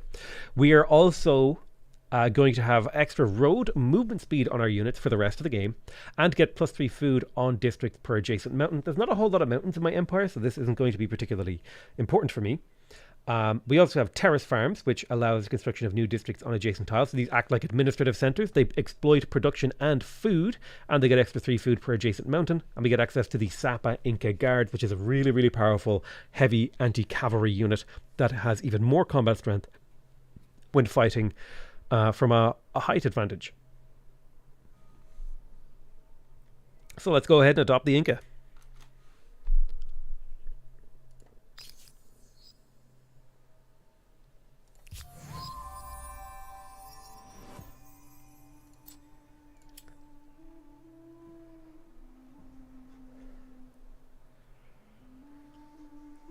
Ooh.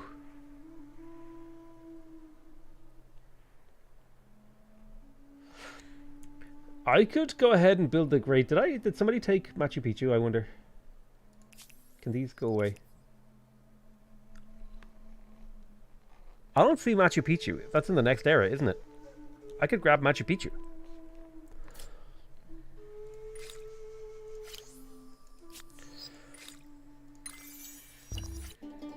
Geography, cartography, algebra, Is Humankind worth it, or should I stick Civ astronomy. 6? It's a time of discovery and exploration. But discoveries are not made solely by traders and adventurers.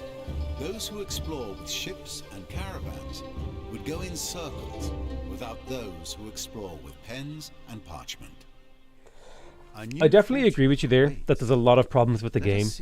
Like things like faith. You know, it's an interesting mechanic fundamentally, but like it does a lot in the early game and then it does very little. It feels like almost all of these mechanics could like deserve their own expansion. Okay, so we've already got Bronze Star, etc. Also, that Incan drip is pretty damn nice. Now, there was something I was going to do. I was going to see if we could get Machu Picchu. Oh, man. Somebody took Machu Picchu. My Machu Pikachu. No.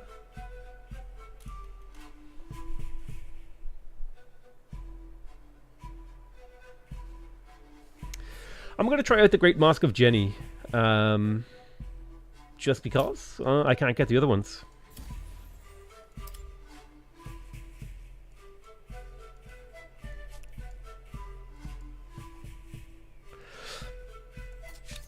So the timing on this war is really nice. Well, he's mad. He mad. Forced surrender. I can make him my vassal, or I could just take all of his land. And I think I'm feeling like I want some more land. Forced surrender. Get the hell out of here. Is grateful. The world is full of new opportunities, is it not? Hear my proposal. Yoink, thank you for your land. There's an expansionist star. Now we just need to attach one territory to this city and boom!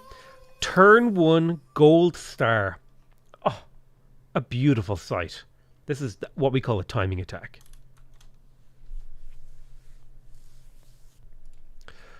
You should try a Mississippians playthrough. I did a Riverlands focus game with the Harapans and Mississippians. It was pretty fun and quite strong. I'm sure there's a lot of saves that are quite good. One thing that I am confused about is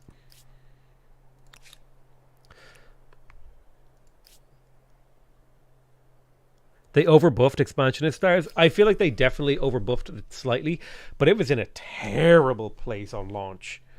So I'm fine with the overbuffed expansionist stars.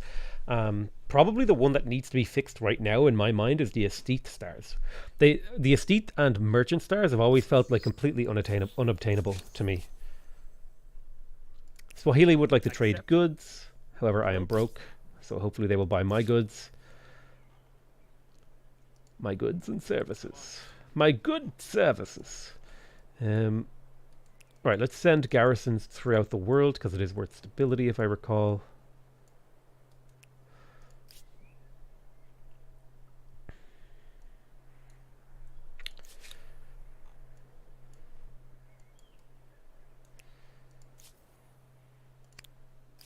Headhunters do feel quite OP, I will agree. Well, not OP, they just feel good. They feel good to use. Any food eaters? Dude, I'm getting hungry.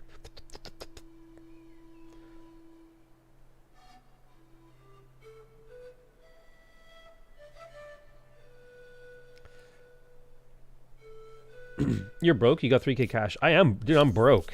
Okay. I'm pleased to see you. Look how much can I be done in crisis. Can you... I'm allied with the English? What does the mill ask of the grist? What? A meeting with a friend, it's always an occasion. Tell me about yourself. Neither interesting nor desirable. I've had a change of heart. Nothing more. You have my gratitude. What? Look at these. 1,000 gold? Jesus.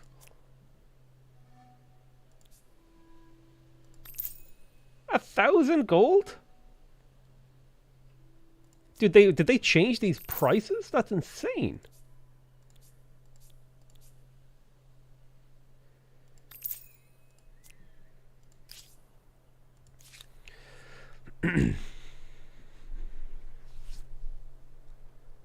Renounce the war grievances?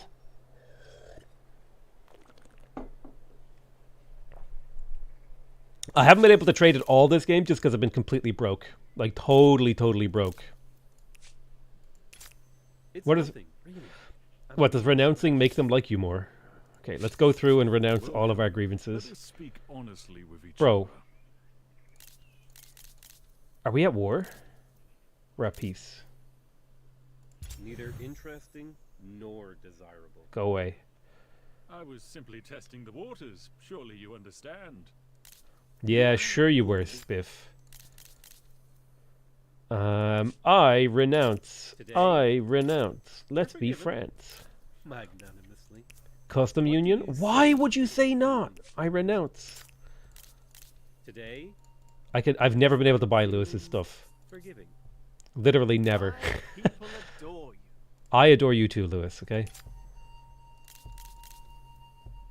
Refuse. I'm not even in an alliance. Interesting nor desirable. I wish I could just, like, Reasons are click a not your button here concern. and say, I will never accept any of your demands.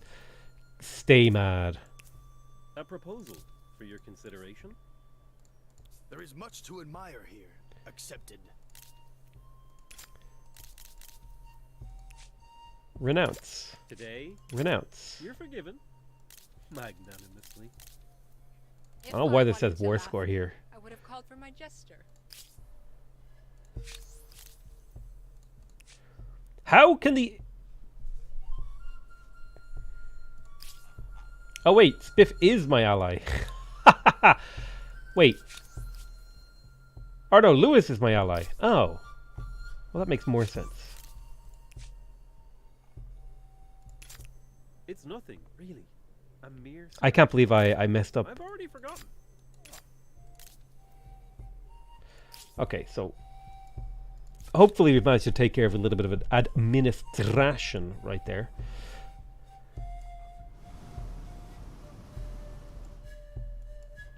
Okay, stability is still tanking in here. Let's get that stability online. What do we got here with La Venta, newly, freshly, fresh drip, fresh conquered city.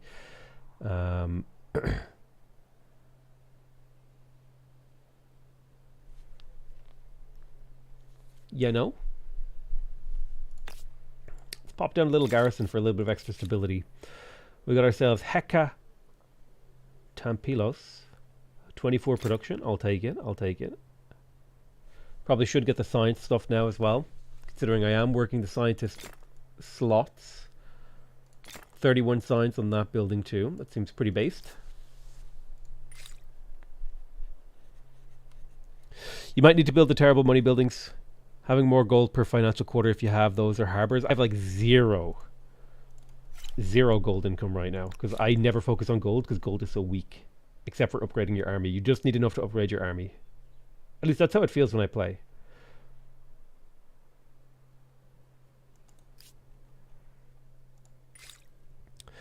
Seafaring mastery. Let's have a look at tech. Taxation office. It's a little bit better, but not much better. Colony plan. Naval artillery. A city cap wouldn't be bad. I think I would like to explore the faraway land. So getting 3-masted ship will allow me to make settlers to go explore the new world. There is a new world down here. There may be land for me to claim on it. Although I think these guys had a pathway to it before I could ever get there. I can kind of see like little chunks of their territory in there.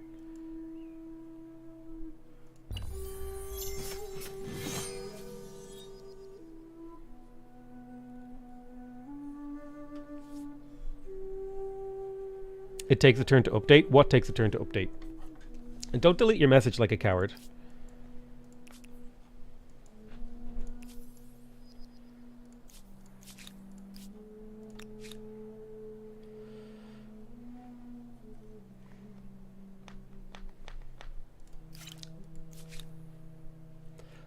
Let's see. Lulaban stability is high. That's good. We want our stability to be high because we have the district that gives us influence based on high stability. Relations takes a turn to update. That's dumb. Friend, you look well.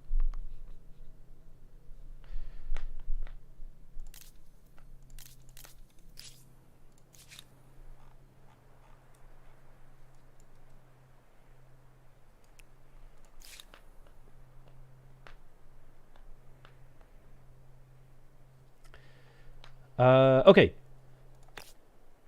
Now that's a nice district right there. 19 food, 24 production. I'll buy that for $1. Hell yeah.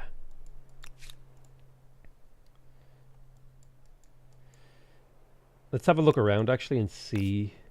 Yeah, 17 food, 20 production. This is like launch Khmer levels of yields, baby. That is insane. Whoa. Stunks. That is stunks right there. Any more?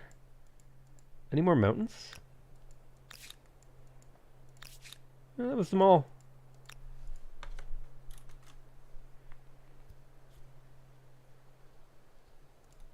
New Inca meta? Meta? Hell yeah. Oh shoot, we got like more territory with mountains here. With 5 research quarters dedicated. Those are hamlets? No, those are the new Incan buildings. Food or pens and paper. Sorry. To clarify, I think people maybe didn't realize this. I'm building the new Incan building.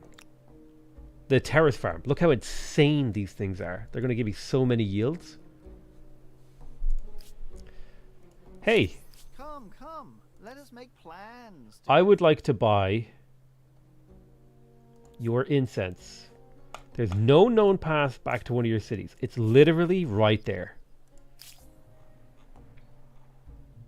Oh. Lewis is being murked. Not that I care.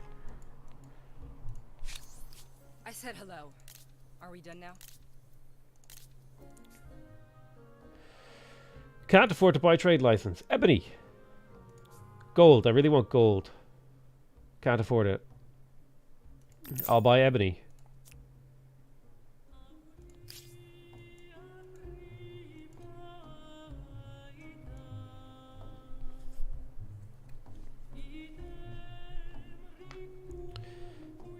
They are the new Barre, I agree. Very imba.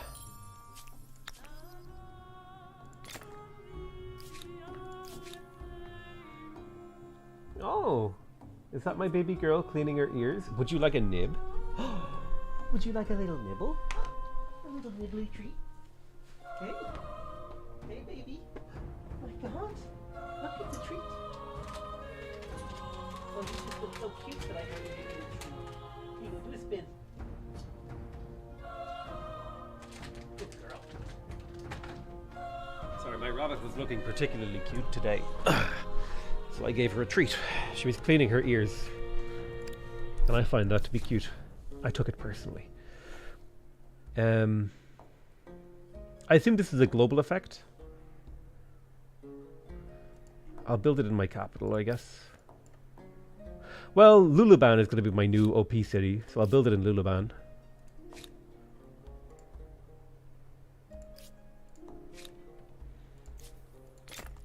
Everyone pile in and work on the Great Mosque. You have unlocked Research guilds that drops trade pricing by 20%. Safely travel the dangerous, hungry oceans. It's definitely on the cards. Anywhere you want now. My science is kind of bad though. This is usually the phase of the game where I start upping my science income.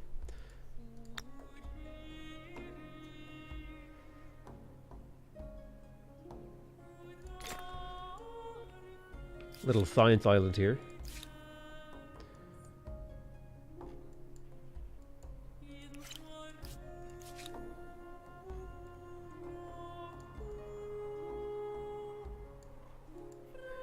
You mother, can you stop? Why are you here? What do you say to God damn it, I don't have the money and I don't know, I can't trade for money in this You'll game. need to offer more. the definition of the word border seems to have escaped you. I loathe you. I almost hope you don't pay up. I will absolutely murk you. Refuse your demands. Interesting, nor I will obliterate you. I will raise your civilization to the ground. I refuse. Neither interesting nor desirable. Okay. Total war.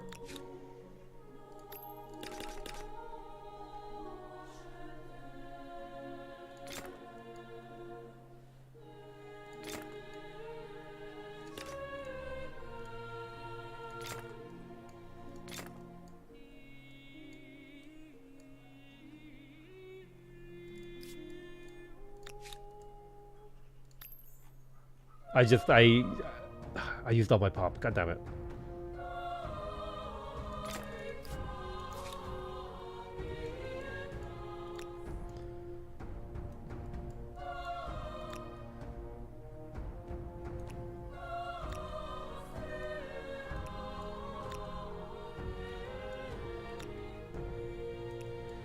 I'm gonna burn his civ to the ground now. I'm tired of it. I'm tired of them pillaging me. It's getting old. I just want to play a peaceful game. Leave me alone. Leave me alone. Is your coin flipped yet? Hold on. Coin flipping time. Oh, we got a 50. We got a... Oh! It fell on the ground. It doesn't count. But it was tails. So you guys can be mad about that. That's heads. Heads wins. Congratulations, heads pickers.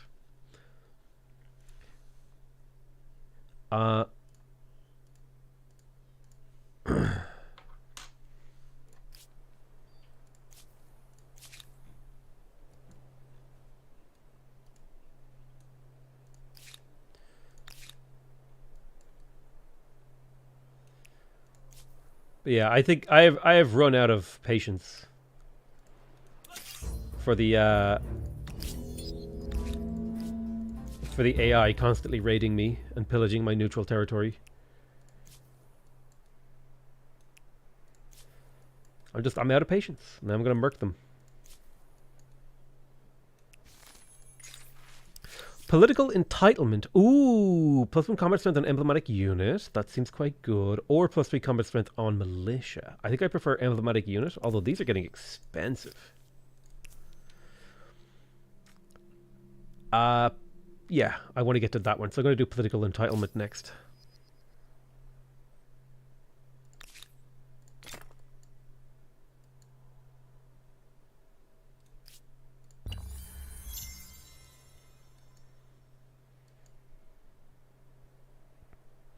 If there's another civ that won't trade with me, I just conquer them. I definitely feel like conquering is very, very strong in the game right now. Also, here's the thing that really annoys me. He got to attack first. Why? I'm the one who was setting up for the attack. Why can't I click this flag and move it up here? Oh, we're re-encountering some of the old issues we used to have.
Die. Die. Automatic battle. Get it handled. So I can look away and do something else with my time.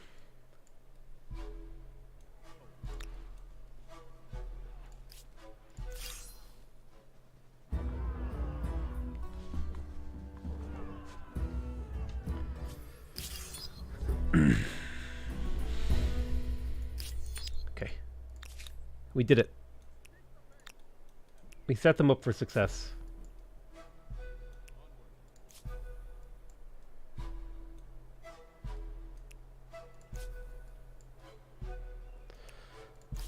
Okay.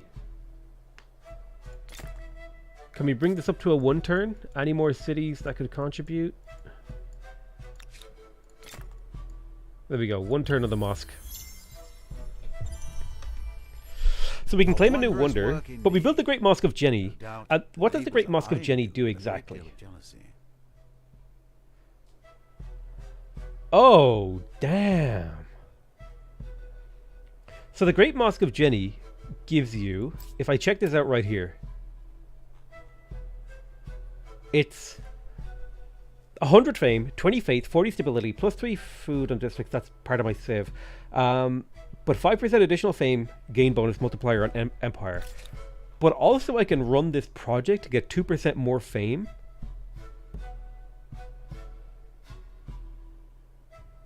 That's insane. I definitely agree with you. I don't know.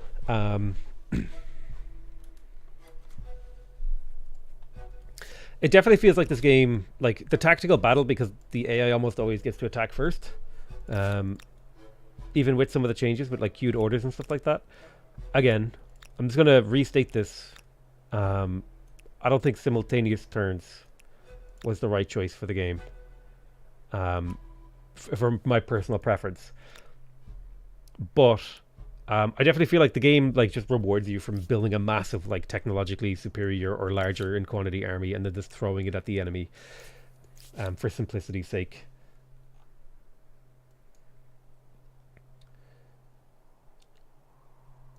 So the city of Urkes is irking me. So I'd wanted to do this. 13 science. Need to get our science up, and this is as good a city as any to do it in. The city of Laventa is actually sitting pretty good on science. If I check this, it must have a few scientific districts. Yeah, it has a few. So it's in a pretty good place.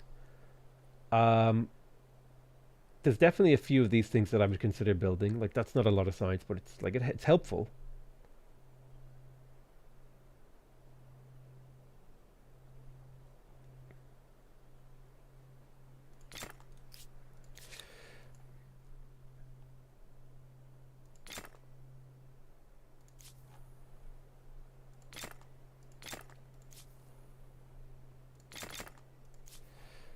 So I'm just spamming out my unique unit right now, which should be pretty strong for the war. If you do simultaneous turns, is this Civ? No, this is Humankind.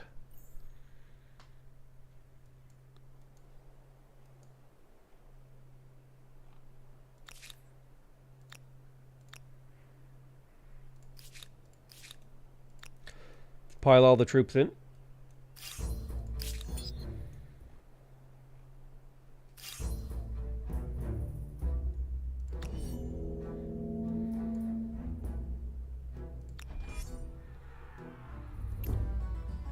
Like what? Why would you put your most vulnerable melee unit on the eastern flank? I'm just going to let this play out. They should be able to handle it.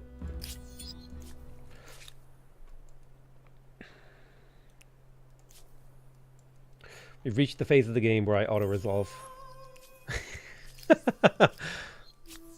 Any auto-resolvers in chat?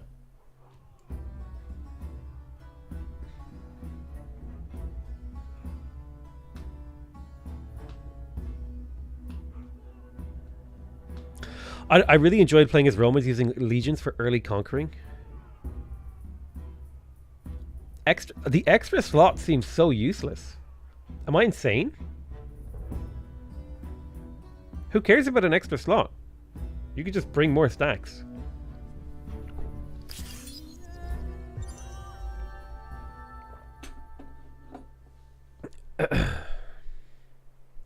So I could advance to the next culture, which is probably going to be the Argentinians.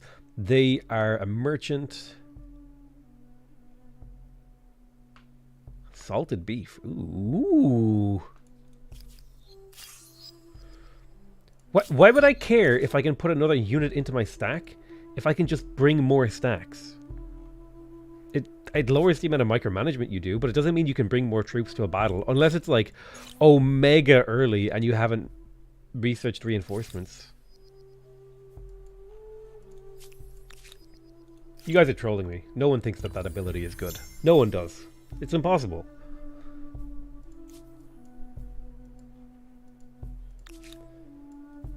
I'm being T-rolled. The only utility is simplifying micro. It's omega early. You're just wrong. Like, how can you play this game so much and have such bad opinions about it? I don't understand. Do you even actually play this game?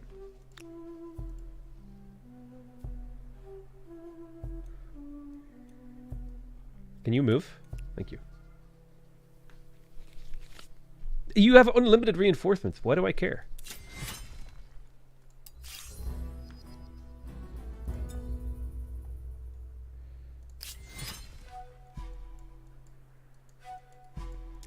I want to give myself a couple of turns to see if I can get troops in there.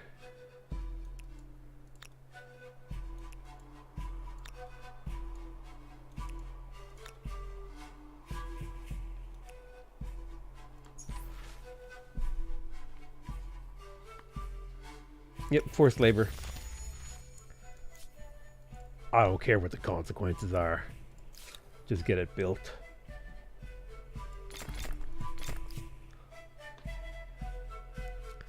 You save a bit on army maintenance and don't have to rush reinforcements. What? Unit upkeep is done on a per unit basis, not on a per stack basis.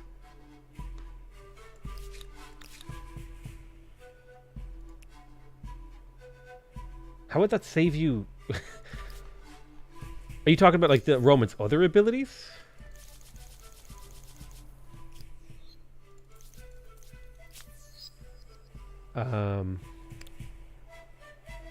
That's not what I wanted.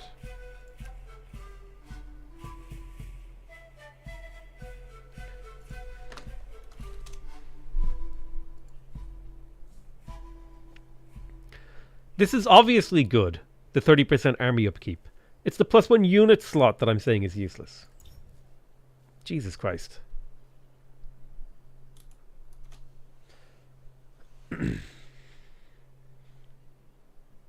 +5 money from upkeep reduction from army size. If you do pay more...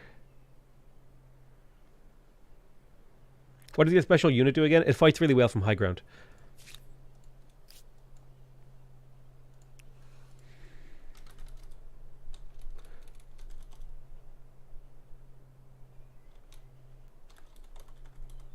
There's nothing in here about upkeep or price or cost. Upkeep, maintenance, army, wages.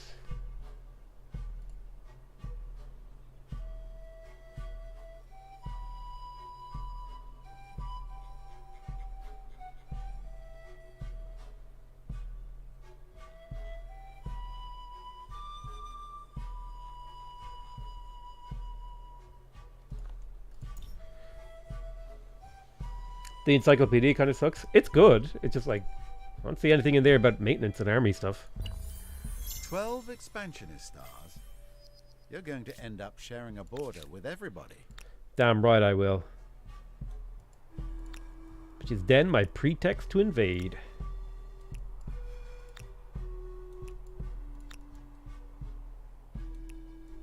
I wish, here's nuclear take. I wish I could just do this, hold down control, and it wouldn't queue an extra order. It would just go as far as it can. Hold on, I gotta order some food real quick.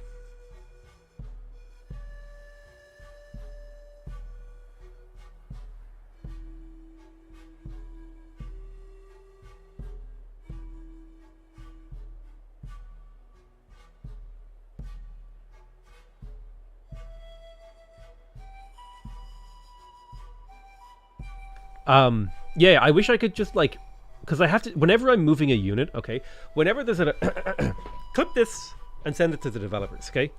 Whenever there's a repetitive action in a game that I have to do over and over and over again, like this, okay? I want to move this guy down here. Now, what I don't want to do is just give him a really long queued up order, because I want to have control over the unit individually. Because units tend to be really bad at finding their way to an objective. So I would like to be able to be like, okay, I want to go down here, but I don't want to queue up this order. I just want to execute this part of it. If I could just hold down control and click here so that it would move this far. Because what I have to do right now is I have to be like, okay, I want to move in this direction. I drag my mouse out, and I see, okay, this is as far as he can go this turn, and then I click on that. And not just like kind of... I know it's a way I'm playing type thing, but I don't know. I always move my units individually every single turn. It's a habit I've picked up from Civ 6. But I'm going to go get my spring rolls, BRB. But I agree, Rome's bonuses are weaker than other cultures. No. Rome's bonuses, the 30% wage alone is like incredible. The part of Rome's bonus that's pointless is the +1 army size. Ransacking is faster with a bigger stack? Dude, I sleep.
Alright, I'm going to mute myself while I play. Because I got food. I'll have to get the timestamp. Yeah, it's fine.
Yes, greetings.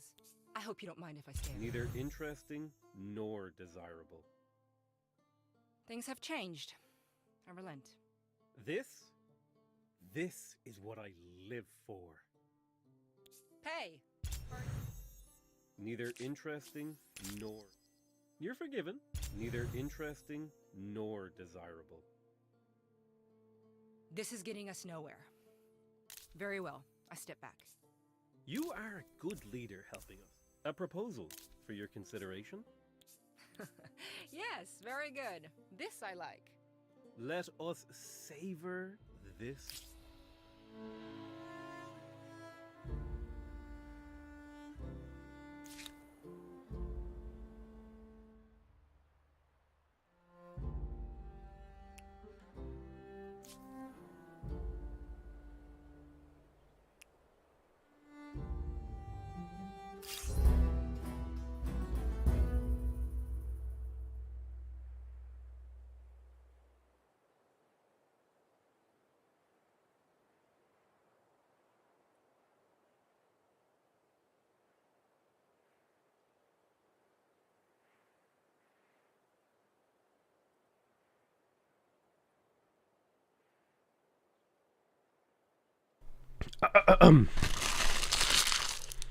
Add some spring rolls.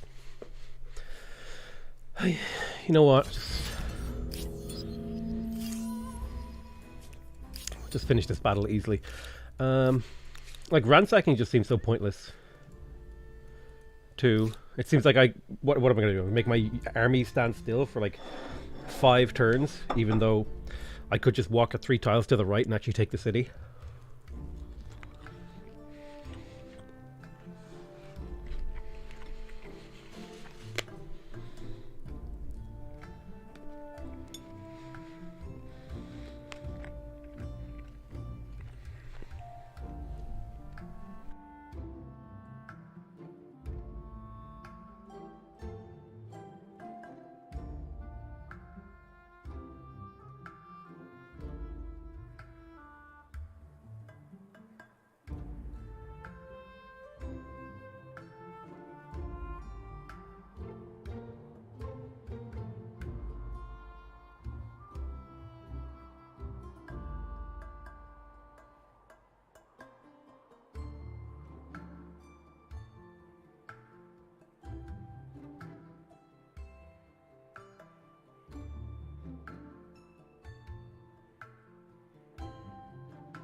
Okay. We're done crunching away on food. Quick meal. We're fast.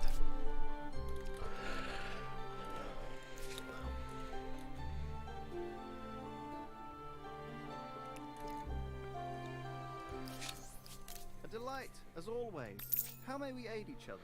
God, why is this so expensive? Jesus.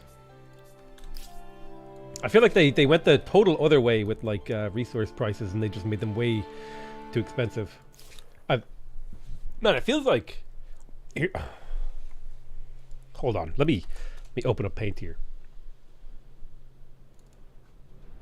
This is how the balance in the game feels, okay? It feels like Humankind balance right now. This is like OP, and this is underpowered. It feels like the developers will take something, and rather than just be like, oh, we'll like slowly track our way towards where we should go, they'll go like, oh, we have this object, let's put it here. And then they're like, let's put it here. And then they're like, let's put it here. And then let's put it here. And then let's put it here. And that's how it feels when they're balancing the game.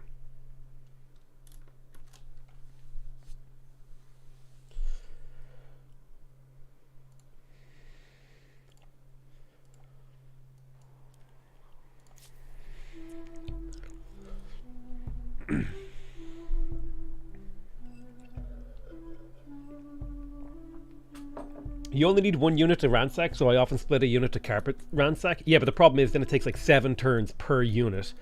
And then a single attack completely interrupts your ransack, and you have to reissue the commands. It's just more trouble than it's worth doing from a gameplay standpoint. It's like, I'm not going to engage in something that is just A, too much work, and B, not enough reward.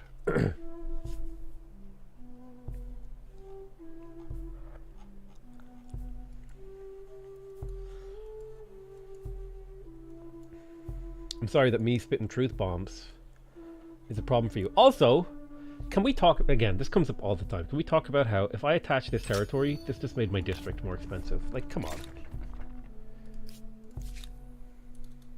Really? Why?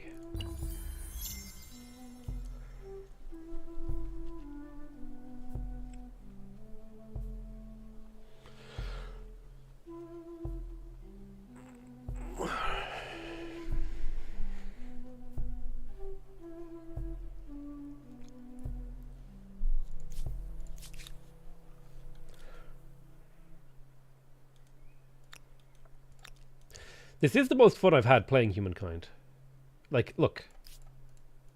Here. Okay?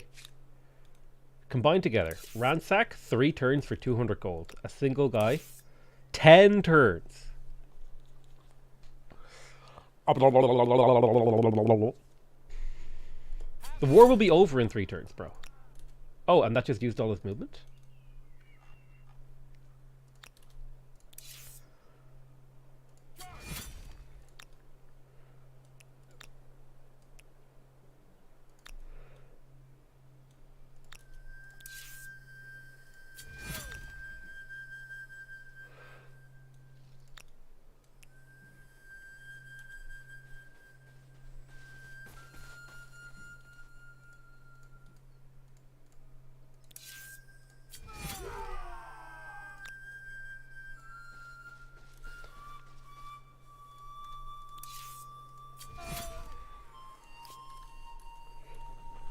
We're just going to raise their save and retake it for ourselves.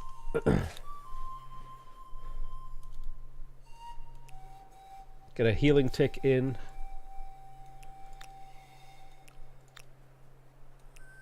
I accidentally bit a shard of bone and now my tooth hurts. Great. Just what I need. Teeth problems. Because I got a rib. A rib! The downfall of my teeth.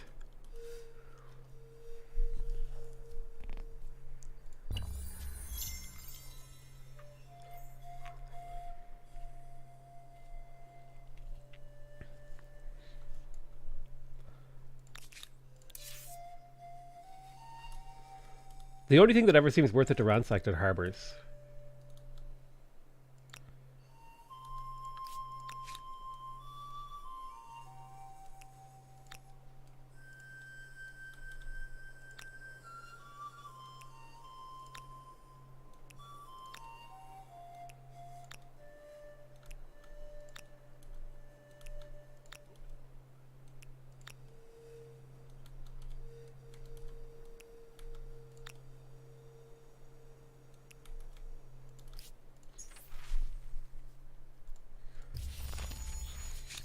Why do we pursue a destructive war?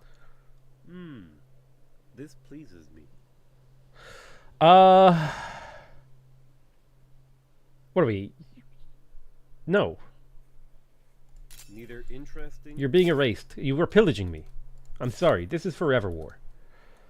Forever war. Forever war. Being at war forevermore.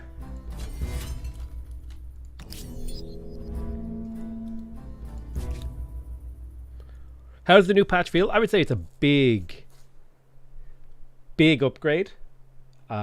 Game still has like some issues for sure, but this is the most fun I've had playing Humankind since like launch and pre-launch and stuff. This patch definitely feels like it was a patch made for me as a player. Obviously, it wasn't made just for me, but like that's how it feels. Like I was like, oh, all the things I didn't like are adjusted and changed and improved.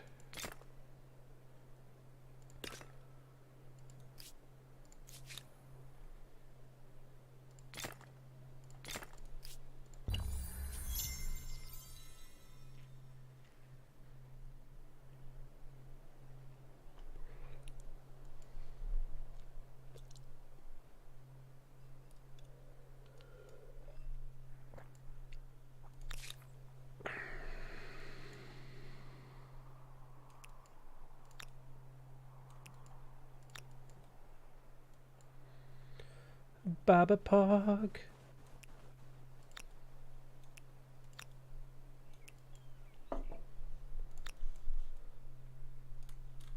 Look, my pillaging was stopped because I engaged in combat with that city.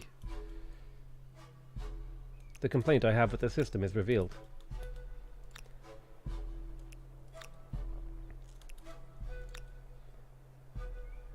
You know what? Old World did pillaging right. Okay?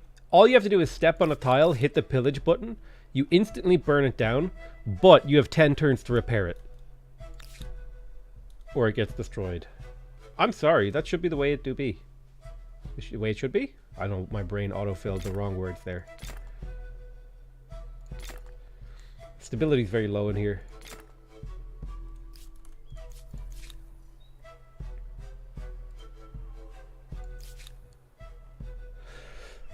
Okay.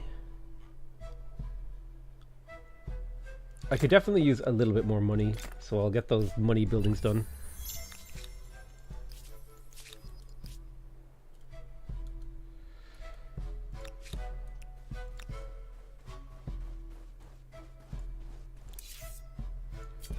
I'm erasing his civilization. Look, these guys are going to get interrupted over here. Watch. Watch.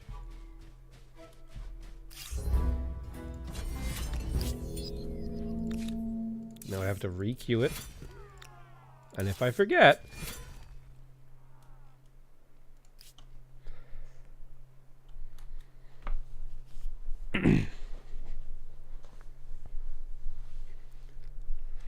Still think Civ is the best pillaging. Pillaging is in Civ is quite rewarding too. I'll agree with that.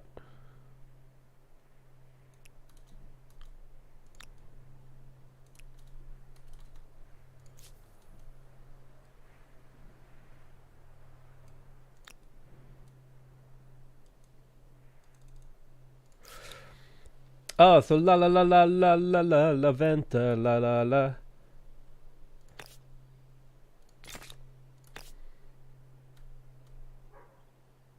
Why is it 21 here? I'm building a little science island for fun, for roleplay reasons. Urkies. I was also building science over here.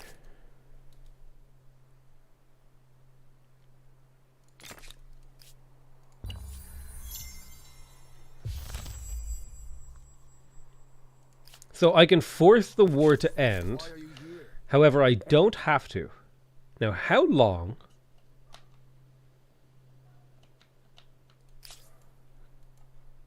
can I keep that up?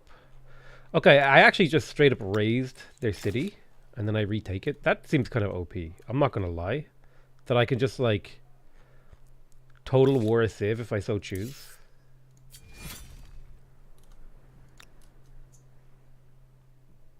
There should be some limits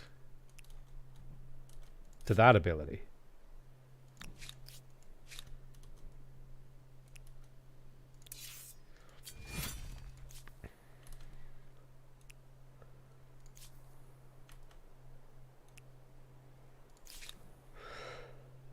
So we built a little bit of science in here. City is regrowing.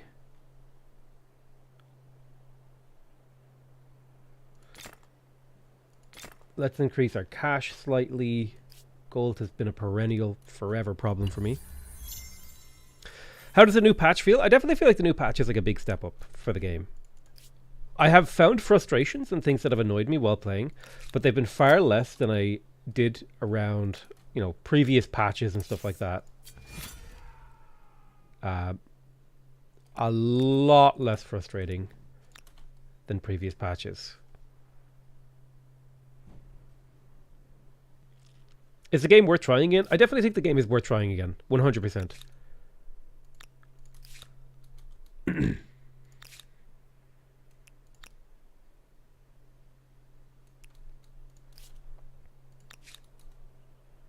Now it's taking an extra 2 turns in here to pillage this for reasons we don't know.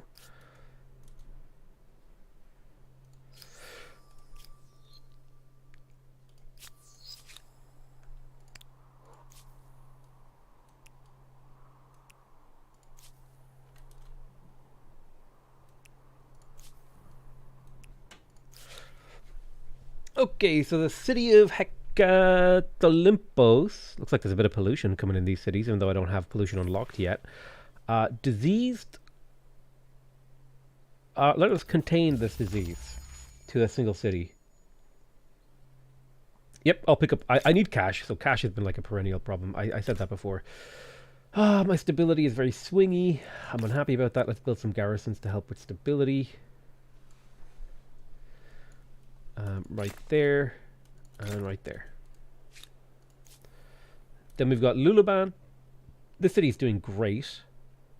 Let's do 3 money on main plaza, plus a little bit of cash ongoing, hopefully from trade.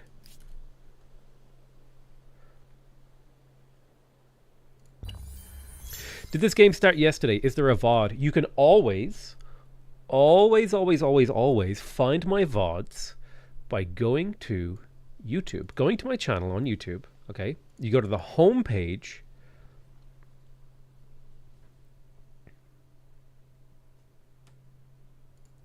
and then you scroll down to here, right? You go to my home page on YouTube, you scroll down to here, and then you click here, live stream VODs. So you can see all my old live streams.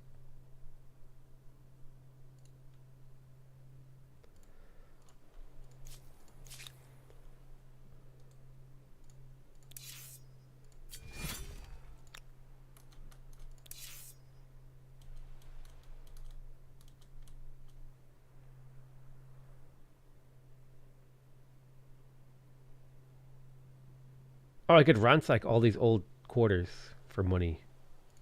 Hell yeah. Burn it all. I'll rebuild the city in my own image.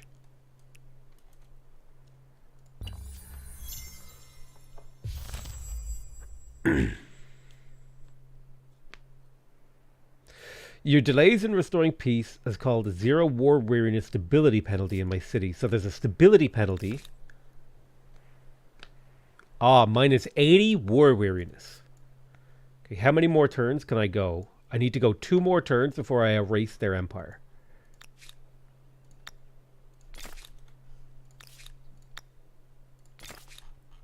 At least from this continent. That's a really cool mechanic, though. I prefer the war weariness mechanic implementation from the old one. What are the settlers for? Are you blind? It's an empty continent. Wait, what do you think a settler's for? It's an empty continent. It's a new world. There's like a couple of cities here.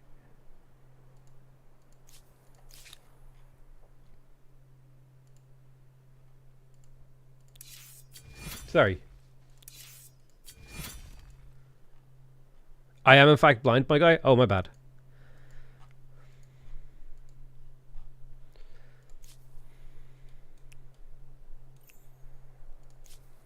Like, you asked that question earlier, and then while I was eating, and I panned my screen over here and like wiggled my mouse around to show that there's an empty continent.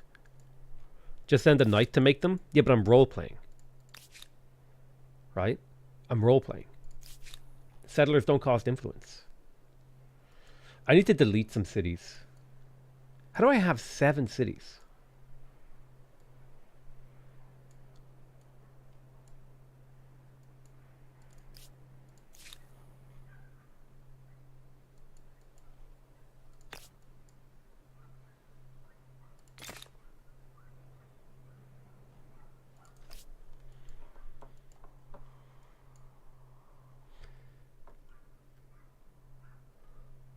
One more turn and their empire is obliterated. That is a 50 pop city. No, 8 pop city that I'm destroying.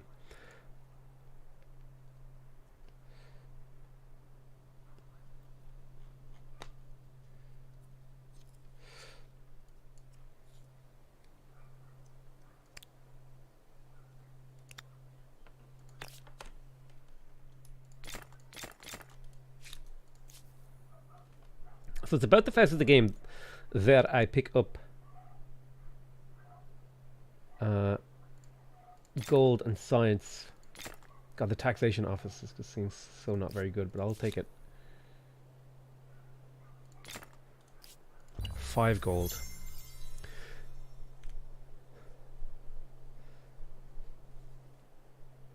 Don't make more quarters, your stability's at 0. That's only because of the war. The war will be over here in a turn.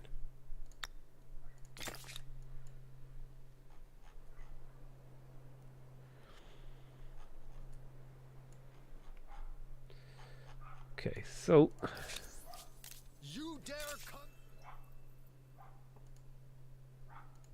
You are a good leader helping. war is over. Skadoosh. Nice. Nice. I own most of the continent now. That is a victory.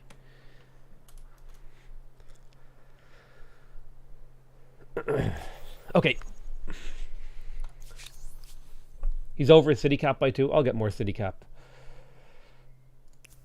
Accepted. Accepted.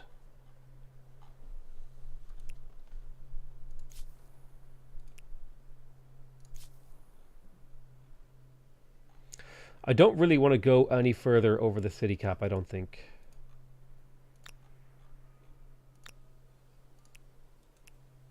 I am, however, going to go through and burn down every single one of these districts just because I'm mad. Except for the emblematic ones. The emblematic ones can stay.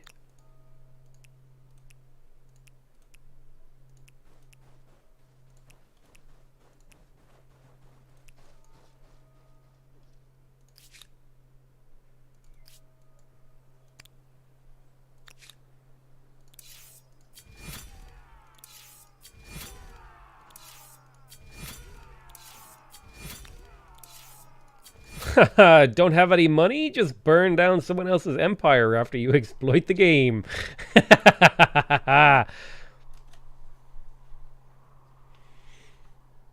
If you want more stability, put a stack of units on them. Yes, that is what I'm doing. You keep telling me, like, bro, you need to stop talking and watch more, because I did that earlier.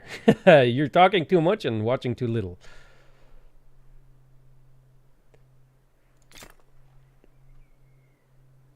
My stability is fine, see? I literally focused my empire on high stability. Most of my cities should be pretty good. You were so slow, though? What do you mean, so slow? Bro, I'm busy.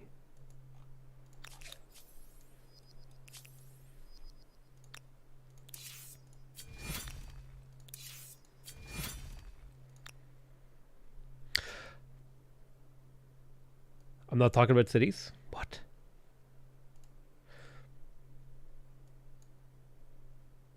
You get culture penalties for city cap? Yes, I know that.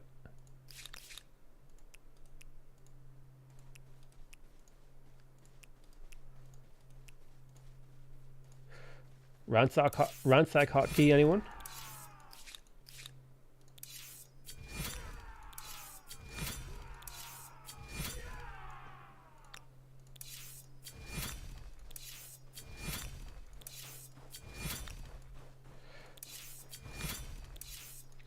Now we translate all this money into finally buying luxuries. God, why is that price so high? What the hell, Lewis? Bro, these prices are insane. What is this? What is this price? We love each other. Please custom the union. I have something here that should please us both. Don't let it. That? It's of no consequence. I'm getting real tired of the AI's bullshit this game. I'm about to go like full North Korea conquer the world mode. Can I have a moment of your time, please? No. Neither interesting nor desirable. I was simply testing the waters. Surely you understand. God, it's so expensive. You are a good leader, helping. You are the last person I want to see. Damn right I am. I specifically went out of my way to mess with you. Death to your enemies. A lost opportunity. I refuse your. Why are you hate-filled? It's of no consequence. Don't let it bother you. Come on, trade. I have something Bruh. here that should please us both. You're forgiven, Max. Greetings. Okay, so we got the polls. Neither interest. I no longer need to inflict this. Come on. I have something here. Why does that no should one want to please trade with us me? both. A lost opportunity. We'll try again next turn. Why does no one want to trade? For some reason. The proposal is sloppy. My answer is no. I was simply testing the waters, you understand? This Wait. can be overlooked. Is there a Civic I can pass?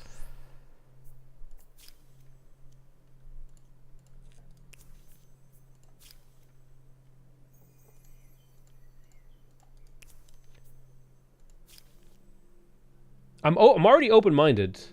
So like I don't know how I'm impressing the faithful.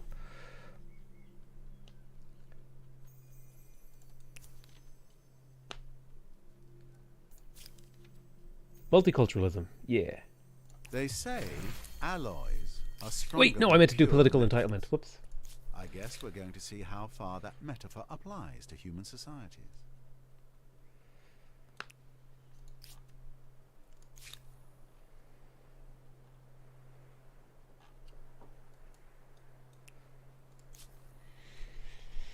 Pretty sure it's the burning down. No. Okay. Stop talking and watch more. They have been like this the entire game. Everyone has refused to trade with me the entire game. Stop talking and watch more. It's getting really annoying.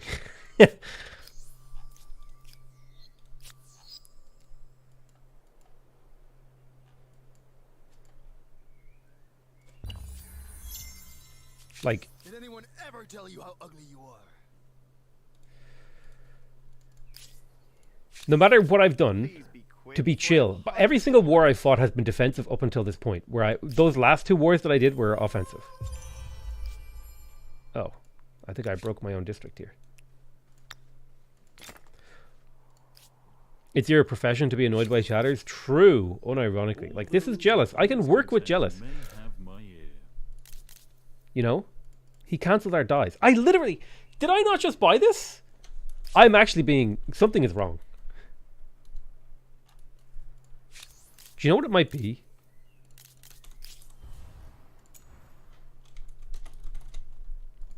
I think I'm on the press preview version.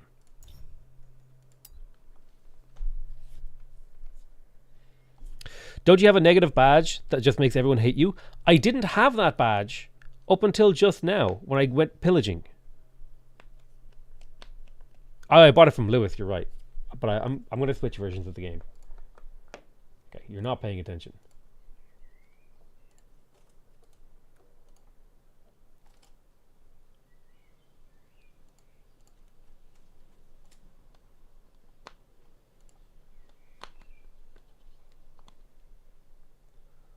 Flip a coin time.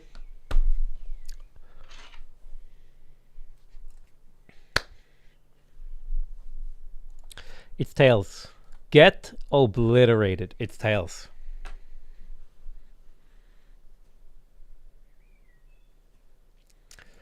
Version? Yes. When you are a YouTuber, you generally get access to different versions of the game for pre-release.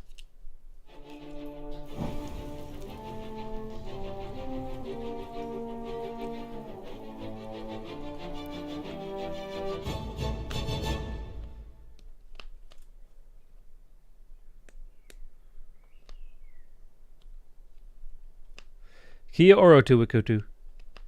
Kia ora.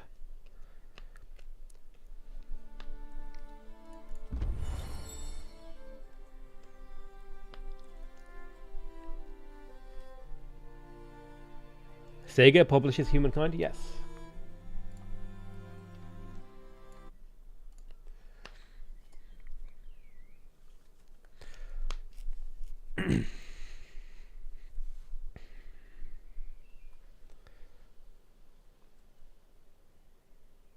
The crisis will go away in 10 turns. They keep perpetually making new crises.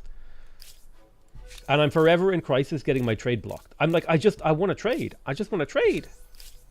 I just want to be friends with people. I literally bought this lead already. It's even more expensive. What is happening?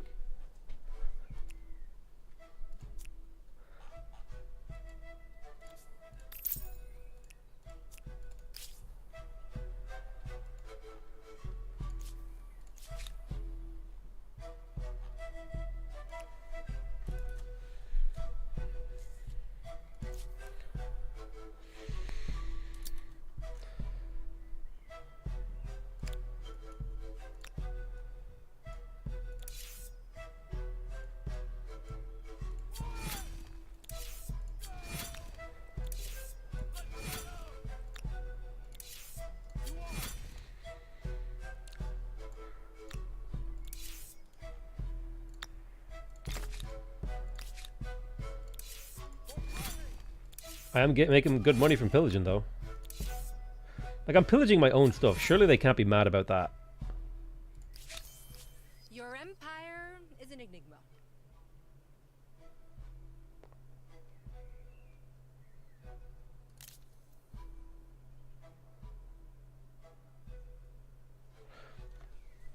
Also,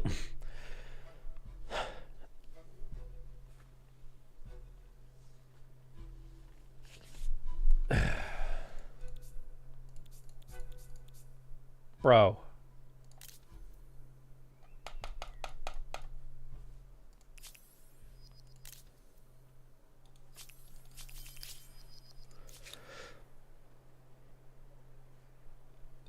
The AI noticed you got richer all of a sudden and increased the price. No, the price has just been insane the entire game. How the F did you manage the minus 260 stability? That seems pretty easy.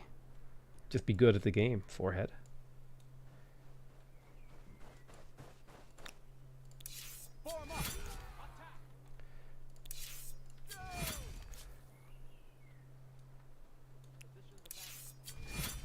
Okay, so we have carpet pillaged our entire own land, and that generated me a lot of money. Absolutely hashtag worth. Alright, let's look at this. Right, we got 129% surplus stability. We do have the Forbidden City that we can build. What? Would somebody like to remind me when I chose to build the Forbidden City? That's not a thing that I did. Oh, it was claimed by the Venetians and it was under construction in their territory. I see. That makes sense. We'll finish it. 30 research quarters.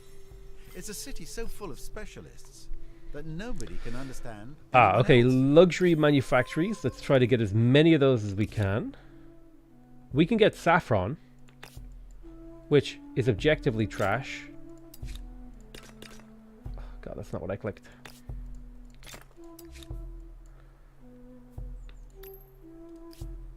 But now we have a monopoly on that.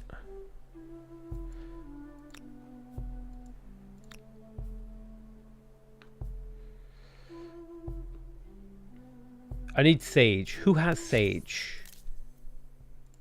You have my ear. If you also seek the greater good, then I... You have my ear. Tell me what you want to discuss. Yes, greetings. I hope you don't mind if I stare. Greetings. To what do I owe Bye. this pleasure? Diplomatic relationship does not allow trading. I have Refused. something here that Why? please us both. Why? I don't want to oppress your faithful. I'm just...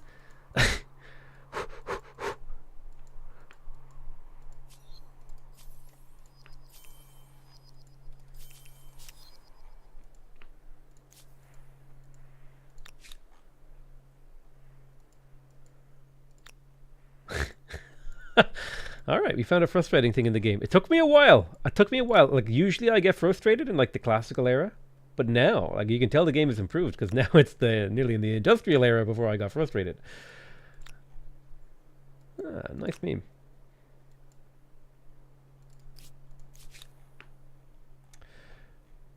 The most obvious move here is to go conquer like the entire world, but I really just don't want to do that. That seems like an awful lot of micromanagement. Things evil geniuses say.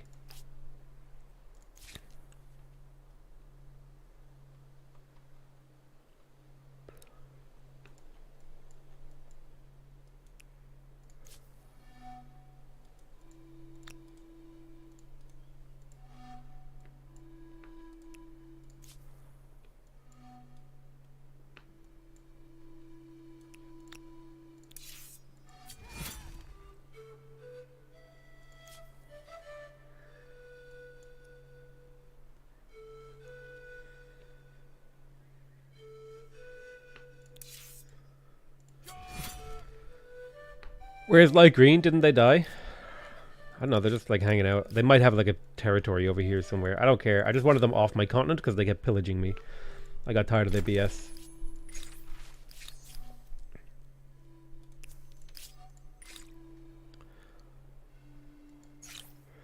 So we have patronage. Manufactory seems okay. I think the big thing is going to be chartered companies for my cash flow. 10% money as well as two money per trader and +1 science per population. This seems like a really, really good way to increase my gold in science.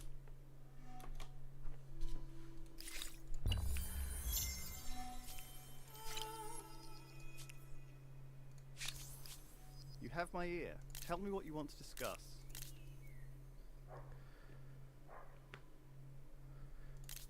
A minor event got your attention, but what is the minor event?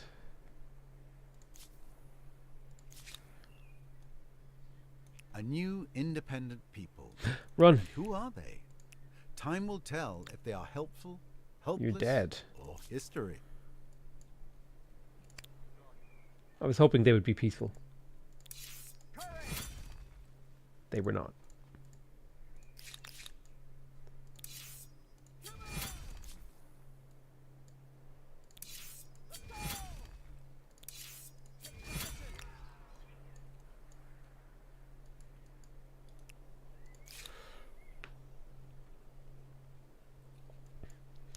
So we're sitting with a good bit of surplus stability. The city has really, really good production. What's our objective here? I think we're waiting for growth. Maybe builder stars, if we could do them.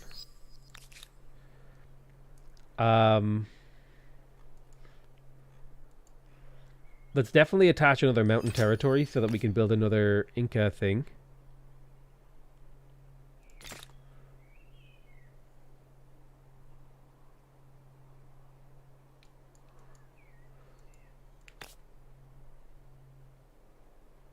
Kind of neat how mountains act as food generators now.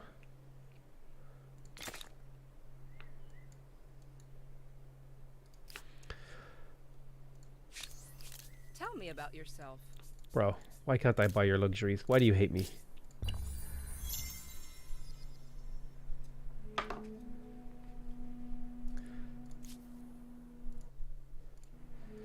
Ba-da-ba-ba-da-ba-ba. Cheerful o'clock. That's what time it is. They just have coggers. Coggers! Ow, I really hurt my tooth biting that piece of bone. I'm really mad. I don't even usually eat ribs. The one time I eat ribs in my life. I bite a shard of bone with my tooth and now I've got a toothache. Great, I'm going to have to go to the dentist now. I mean, I've been to the dentist only a couple of weeks ago.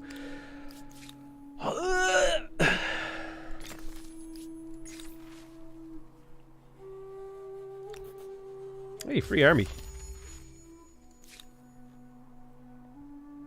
Hey, Carracks.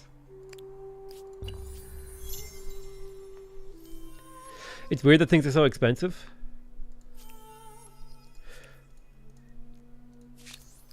A delight, as always. How may we aid each other? Lulu, I renounce my demands upon you. You're forgiven. Magnanimously. You are forgiven magnanimously. Okay, he has no demands. You have no demands. Yes. Somebody demand money off me. Pleasure to see you again. I make your demand. I demand either recompense. I propose a This has defusal. been a foolish back and forth. Shall we try again? Neither interesting nor desirable. I withdraw my I no demands. longer need to I neither refuse your demands. interesting nor desirable. God, diplomacy seems so Perhaps alien. Yes, I can pay we this. have some I accept. I time pay. now. Recompense. I hope this does not lead to my political demise. Your heathen ways. Refuse. A lost opportunity. I They actually refuse. declared war on me. Why? At the moment, For your what empire purpose? is the greatest. You Why? You're asking nonsensical things of me.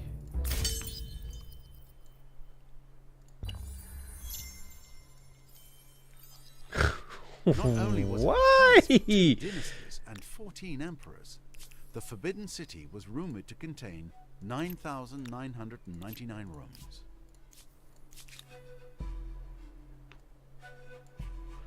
Maybe they know you're winning the game. I think the AI just acts a little bit nonsensically sometimes.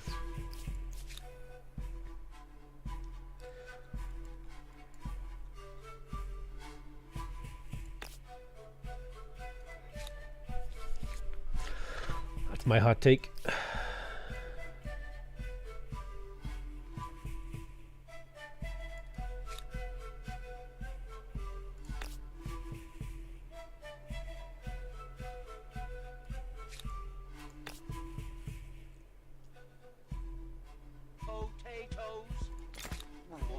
My money don't jiggle jiggle. It folds. I like it when you wiggle wiggle, for sure. Riding in my Fiat, you really have to see it. What do you mean I can't build a hamlet in here? What do you mean I can't build a hamlet? Oh.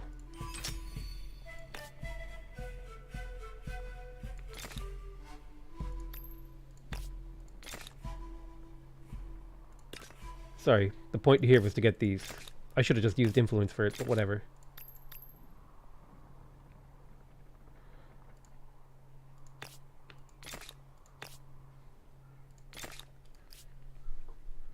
Thank you so much, Carson.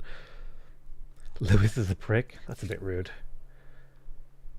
It could be true. I don't know Lewis well enough to make a call. He seems nice. But then again, everyone seems nice right up until the moment they stab you in the back. Be nice, guys, okay?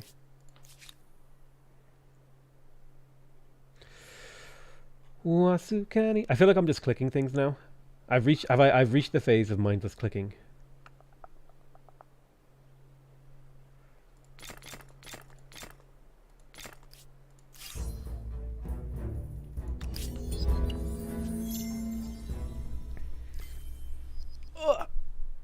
The AI Lewis. I know. Me and Lewis got along great this game. Brings me great cheer. Oh, he's as hateful. always. He's militarist, hateful, and vindictive, and yet he's my only ally in the world. Now, he looks like he conquered back some land, actually. Well done, Lewis. Well done. I wish I could give him this land. Like I could be, hey, Lewis, you want this? You can have this like bit of land to connect your empire, bruh. The churn commences. Dude, we've been in the churn. Okay, this city has a lot of pop. Sure. If trouble comes, 5 market quarters should provide you with a number of pragmatic answers. Ride in my Fiat, you really have to see it. More city. More science. The Venetians have fallen. Perfect. This was the plan all along. So we've killed 2 players.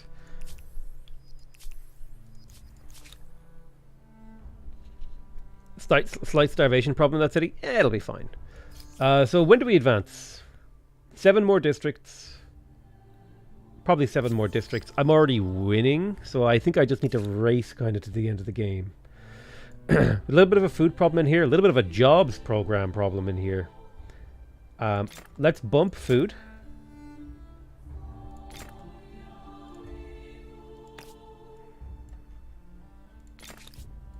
And we'll come back to that city once it's done. Taking a look at the city of Luluban. I mean, the city is developing amazingly well, but it kind of has a population problem. It's overpopped. Well, let's not spend 40 pop on that thing. The best way to get jobs in a city, I feel like, is hamlets. And claiming this river system is like a really efficient use of that hamlet. So that is what we shall do. Venezuela or Argentina? I think it might be Argentina that we're going to next. They got that salted beef. I'm excited for the salted beef. We're going to have so much salted beef, boys.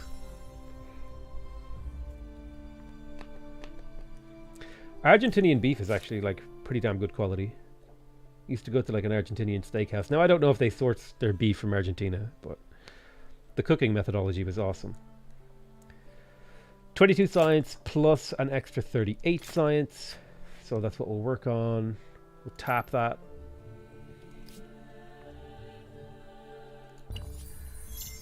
You got to get 50 salted beef. Well, if you're Rome, you only need to get 35 salted beef.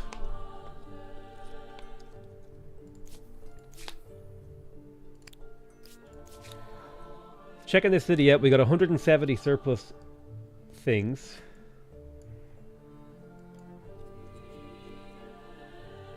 What a depressing game. I own an entire continent and I got no monopolies. Like an entire continent. No monopolies. Let's fix that.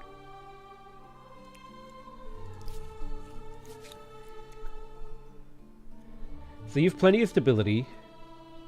10% money is just strictly good. Although, if you're not making that much money, is 10% of nothing much? Probably not. Let's try to fix that problem. Science is my biggest issue in this city. Do I have a strategic somewhere that I could use to build a little... There's a horse resource there. We shall make use of the horse.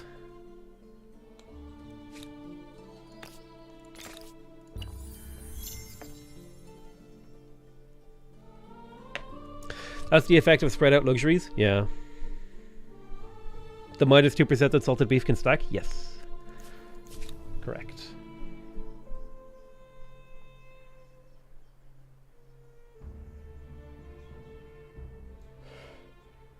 Four science, 5 science, and 27 science. Let's do 27 science first. My science income will start to skyrocket now. I kind of wish that above this number it just had my science number.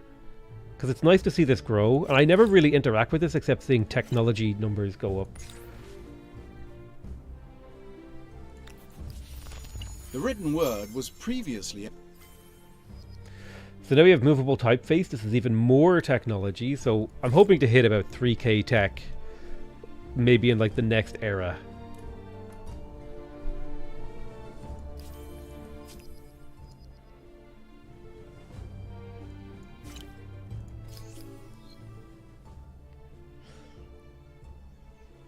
I'll do 2 more technologies and then 4 more districts, and then that's when I'm going to go to the next era.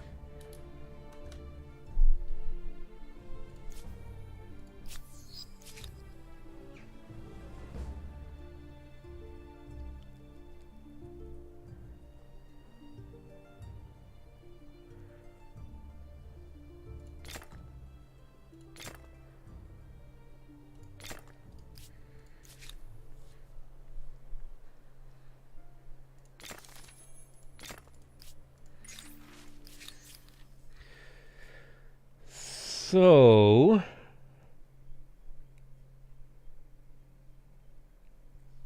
I can go for censored arts or for fine arts. Now, the advantage of free arts is that I will move towards liberty, and the stability of my cities will move faster. I think I like free arts.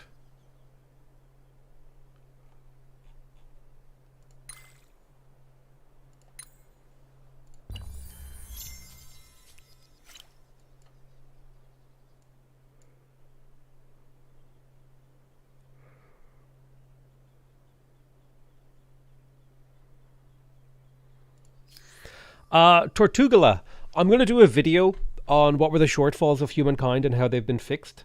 So I'm not going to answer your question right now because that's going to be something I sit down and work on at some point.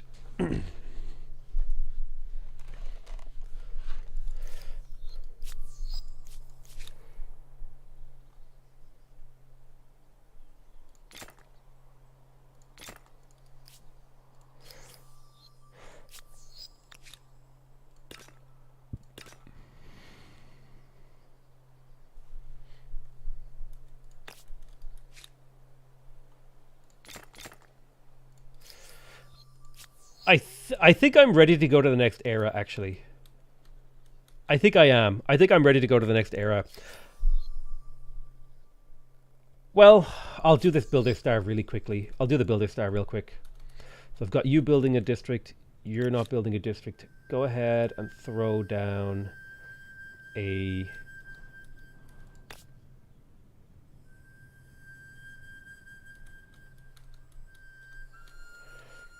random ask merchant. I hate that left. Like I'm not left clicking to cancel it. I'm left clicking to move it. You build a random ass district. You're building a random ass district. You're not building a random ass district. When you should be.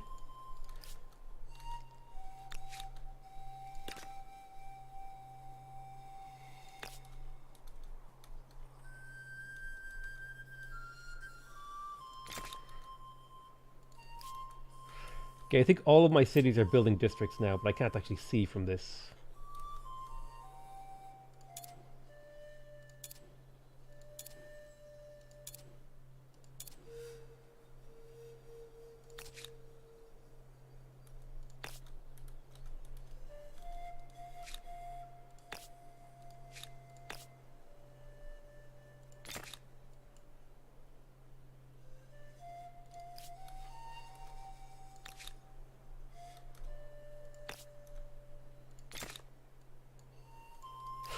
Okay, now we'll go and we'll let time tick. And basically, the second that we have silver and gold here, we'll move on to the next era. War has been declared by the Ming. How did these troops get here? I will listen to you if I must, but know that I resent it.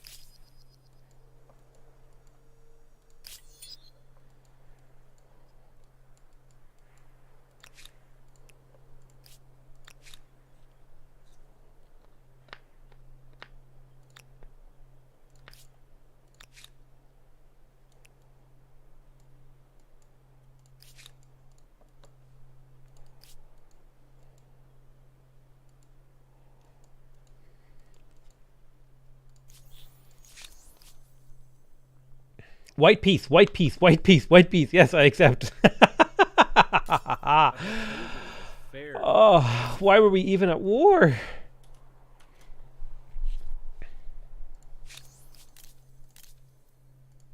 Please trade with me.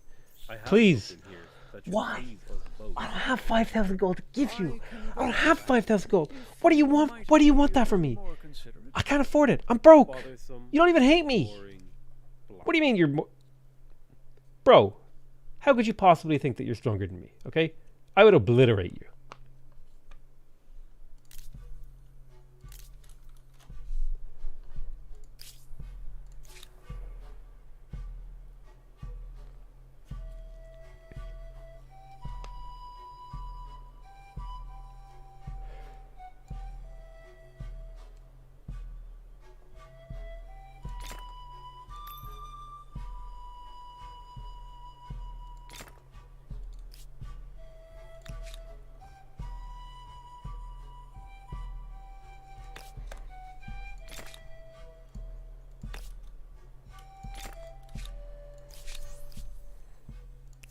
the proposal is sloppy. How come when they propose that they want to trade with me, I can't be like, nah, you gotta pay me. I want to be paid. But they can do that and I can't. I'm telling you, man. It ain't fair.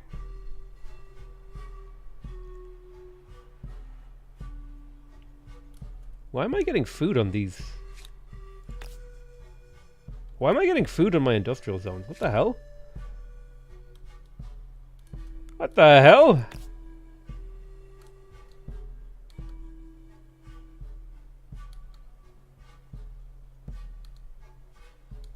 What?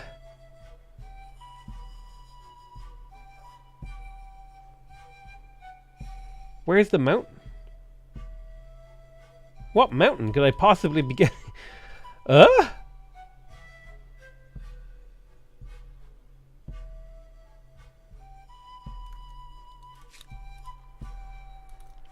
Pyramid of the Sun makes food everywhere?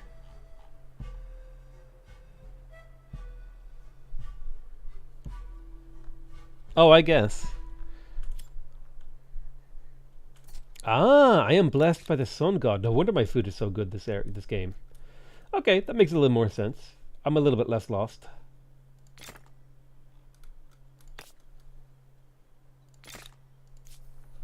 I like it.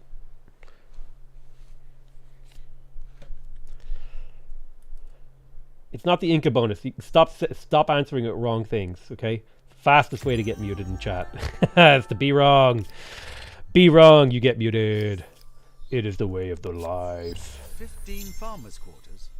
Not sure if I should congratulate you or burp and rub my belly. Well, don't do that. That's weird. All right, we got the Builder Star and we got the Scientist Star. It's time to head to the next era. Welcome to the Salted Beef Nation, Argentina. This is a merchant-oriented nation, which is probably going to be backfiring on me because I make absolutely no gold. However, a +1 farmer slot, a +1 trader slot per strategic and luxury resource. Reverse those. Farmers for luxuries, traders for strategics. They also get the Saladero, which is the big part of the Civ. Huge amounts of stability and -2% upkeep per salted beef on army. The 3 food per district comes from the Incan bonuses. And you get the Gauchos, the incredibly powerful mounted cowboys. That they're cattle rustlers or whatever, or cattle guardians. They're cowboys. But yeah, I'm looking forward to play Argentina. It's gonna be hella fun. I'm gonna reduce that maintenance of my army down, and we get to wear some swag clothing. We got that drip now.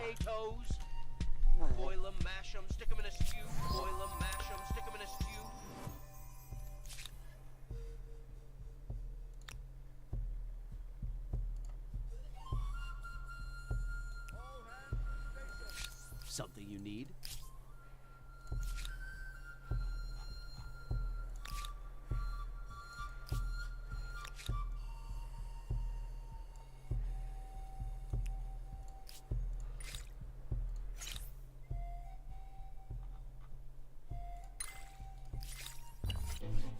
The world gets larger, the cities expand, buildings reach higher, and roads stretch longer. And yet, the world gets smaller as bridges unite lands. Towns congest, and railroads bring distant goods to the doorstep. Anything seems possible in this wondrous future. Though as humankind grows, the planet itself appears to shrink. A new future awaits. Let us see if this culture will bring your dreams or your nightmares to fruition.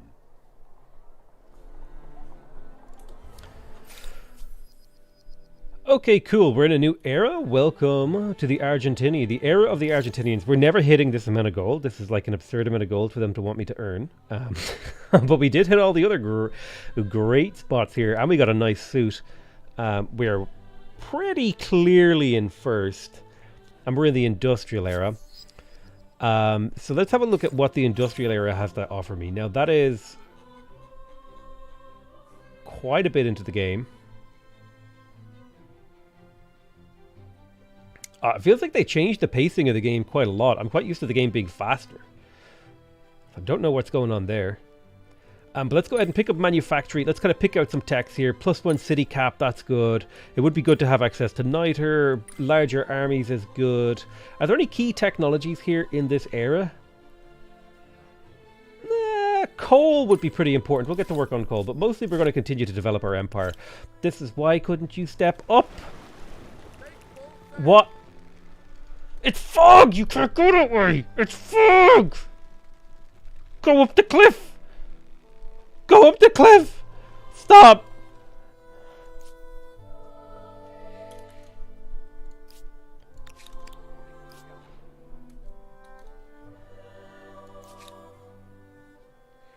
So we can build a Saladero. This basically gives us a strategic resource, but it also actually exploits food and production. So that makes it like a decent district all on its own. This is probably worth building basically across my empire.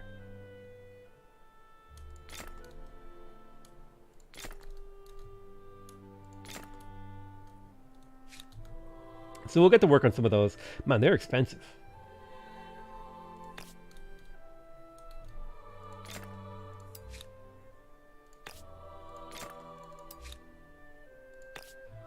I thought I replaced all these districts.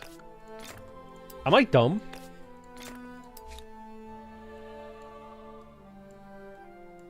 That was so long ago that I thought I did that.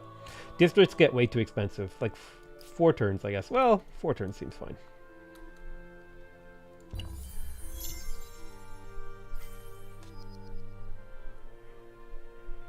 Oh, it's basically a trade route generator too. That is true. This is not a trade heavy game though, but maybe it'll encourage people to buy. Is there a way for me to check? Can I like zoom out and see a trade screen? Welcome. Let us speak on it. Come, come. Let us make plans together. Like, yeah, I'm exporting some stuff to Lewis. He can be pleased to a customs union. Why? I renounce. I renounce. Please be friends. Lewis, I just want to be your friend, Lewis. Lewis, I just want to be your friend. Please. Literally, I will do anything, Lewis. If you would just let me buy your beef. No, sorry. Buy my beef. Lewis, buy my beef. Okay? Why is it 1,000 gold? Why is it 2,000 gold? I don't understand.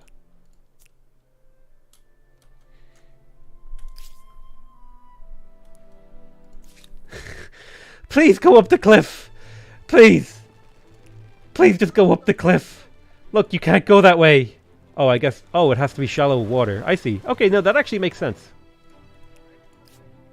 Oh, these are cliffs. It's just not obvious unless you turn the camera, because it looks like you should be able to walk up them.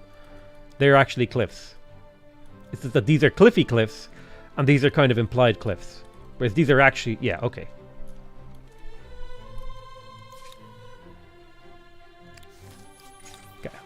Okay.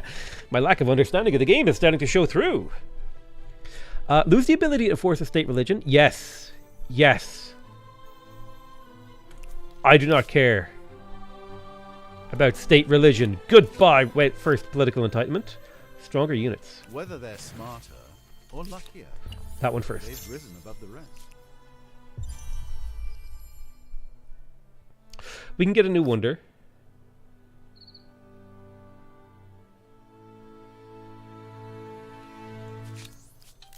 With a friend, it's always an occasion to... If you also seek the greater good, then I would like to know you better. Bro, 4K? Why are they so expensive? Does anyone know why my resources are so expensive for me to buy? Oh. Why? Why are we just here? Why are we still here?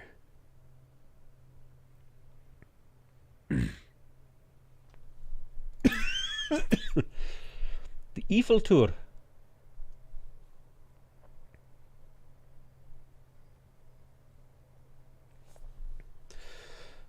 Actually,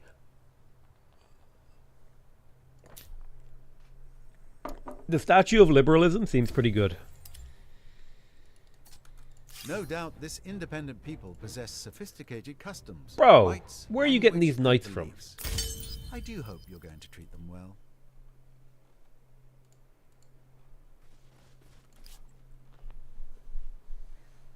Trade route is going through unfriendly territory that increases cost. No, my trade route prices have always just been like insane this Tell me game. about yourself. Can we... This ongoing conflict serves neither of us. Forget all that? Become friends? No way. Yeah, just get the hell out of here. I don't want to be at war. I don't want to be at war. Leave me alone. Wait.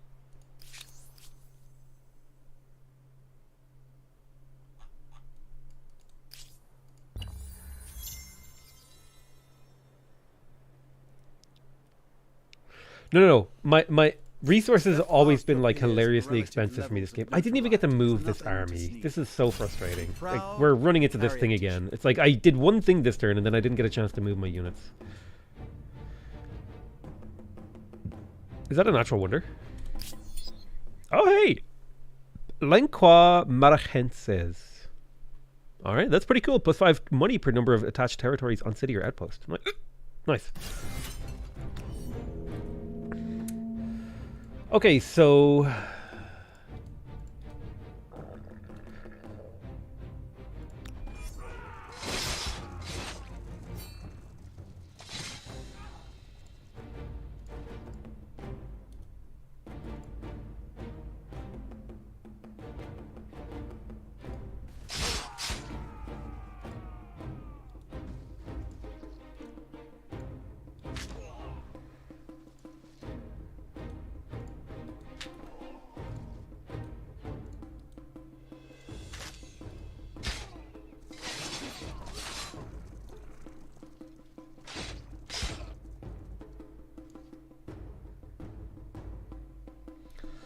Bro, this unit is actually insane.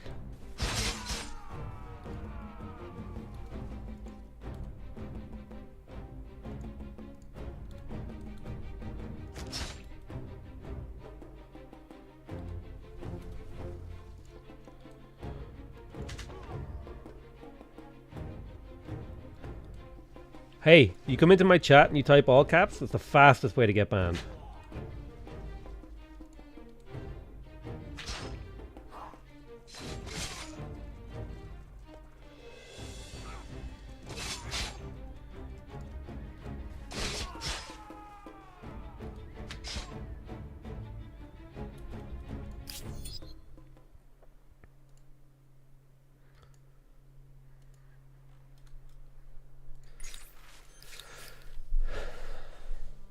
And he's banned.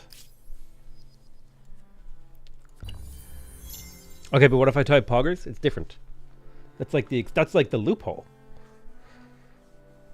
That's like the loophole, bro. You could just come in here and type poggers all day if you want. All caps. Don't test my patience, okay? I'm not in a good mood.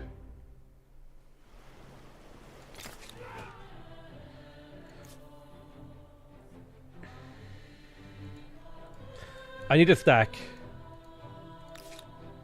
A stack of these. Get the hell over here. Okay, so we're taking a look at here. Probably a good idea to build a statue of Libertad. Sure, right there is fine. You, help build it. Hey, +1 city cap. Nice. It's exactly the kind of thing we're looking for there. Thank you so much, Sheldor, for becoming a member again. Fucking all caps. I will ban you. You watch out there, buddy. You're getting conquered? Where? Oh. Wait. The fuck is this? I said hello. Are we done now?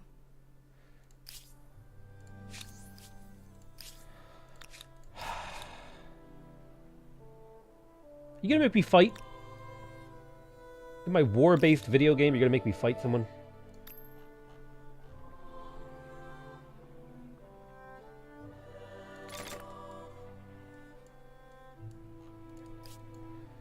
Why?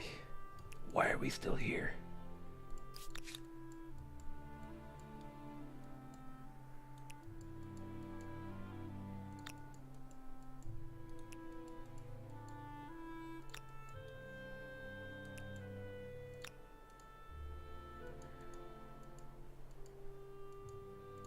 Bro, you can have that territory. No. No, you can't, actually. I changed my mind. I'm not going to hand over a piece of territory for no reason.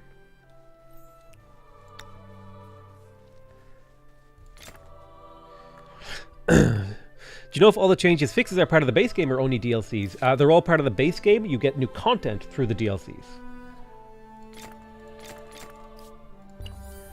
Given the fact that you have 12 of them, you seem to be sowing crops and reaping stars. A pragmatic strategy.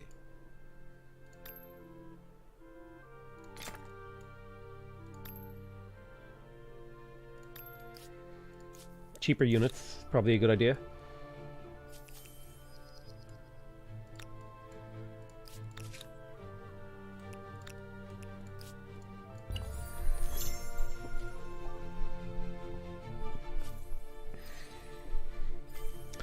So we just researched mercantilism, not that it matters too much for the current thing. I hate attacking uphill here. Looks like they're trying to pillage me. So we're in position. We have superior numbers.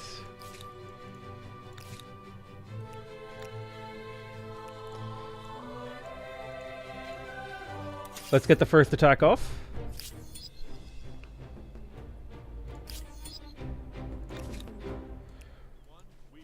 And let's get the second attack off. And now we're kind of semi-uphill in this battle, which is a big advantage. End deployment. Now the nice thing is I do get to attack from uphill with my strong units. So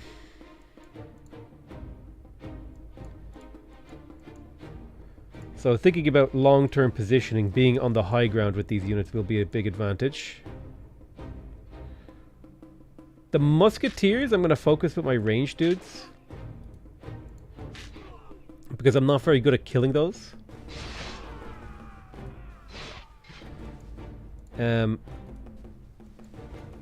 We also need to hit this cannon. Because they don't counterattack.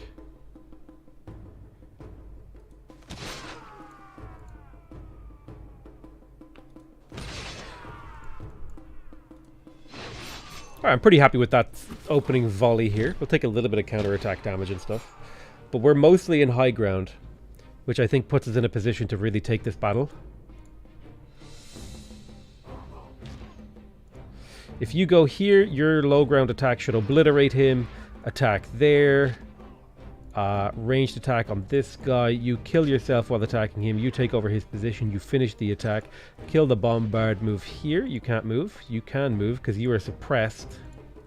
Rear attack should nearly kill. Not quite.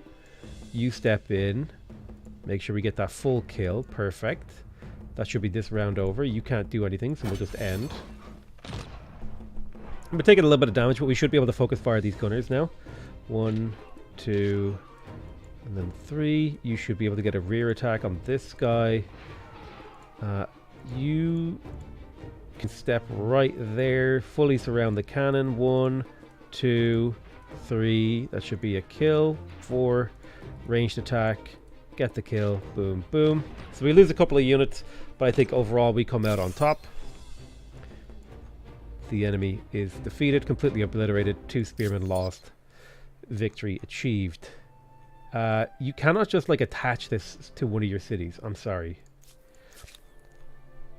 Not okay. So I'm pretty happy with that battle outcome, actually. That was a nice one.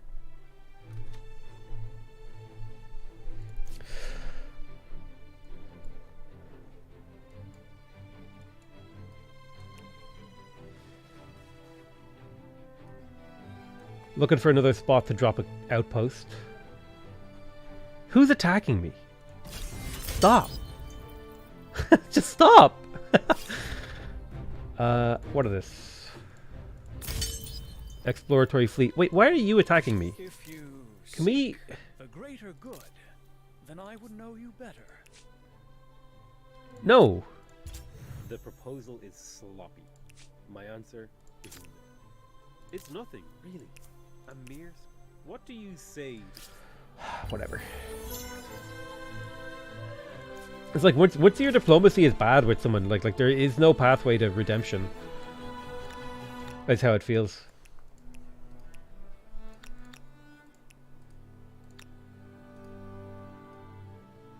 Why is the army locked? Go.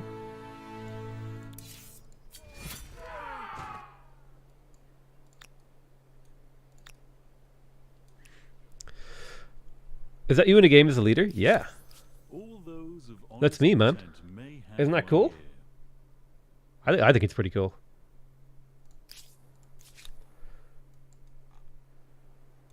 But the only thing is, I feel like I messed up my voice lines. Your position is now at the top of the But they did an amazing job. Like the Humankind whole will concept remember is this awesome, and time the implementation when is really no cool. other empire could match your achievement. Ooh.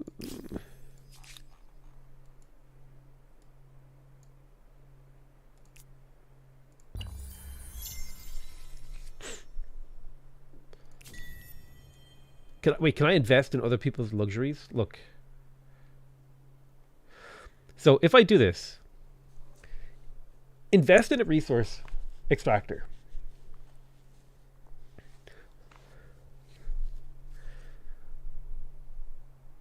Split a sum of money with the owner. Oh, I could just get 5k gold. Oh.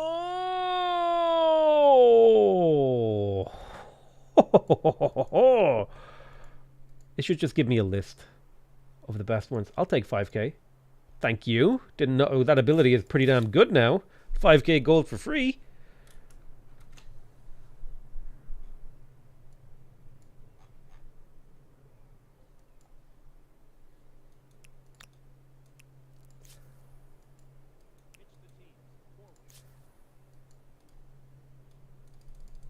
I'm having trouble with the game registering my inputs sometimes. I think it's just because I play the game like stupidly fast and don't like give the game a chance to like catch up at what I'm doing.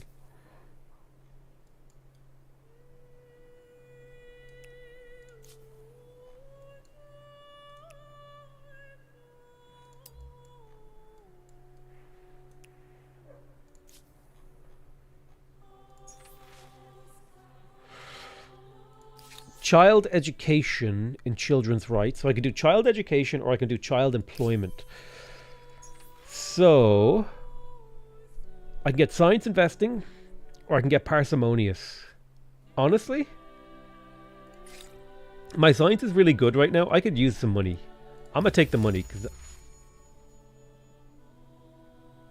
that was the wrong one I clicked on. God damn it. Bro, potato brain has kicked in. Hey dude, if I haven't played since launch, is this a good time to jump back in? I did like it a lot. Absolutely, I think the new patch is really cool. There's a new DLC. I think now is a great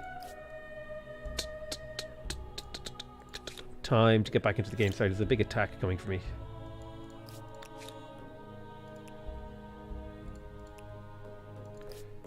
Yeah, I would recommend if you already liked the game, there's a lot of new content. I need to do like a video explaining. Or check out Jumbo Pixel. Jumbo Pixel does good coverage of Humankind, actually. There's supply lines.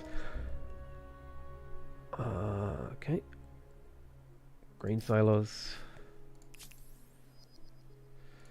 Okay, he's landed a small force here, but that's okay. I got troops on the way. We got our first salted beef. Are we selling it? So we're starting to generate beef. Sounds like we're like producing like Twitter conflict.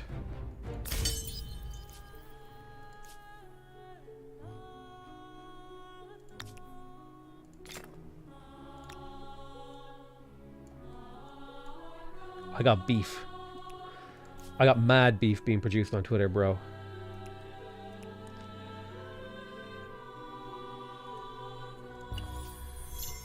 Are you winning, son? I am winning. I feel like I'm winning. I'm top scorer. Oh no, I'm not. I'm slightly behind Ming. The Austro-Hungarians. They have the little... I thought that was the Ming symbol.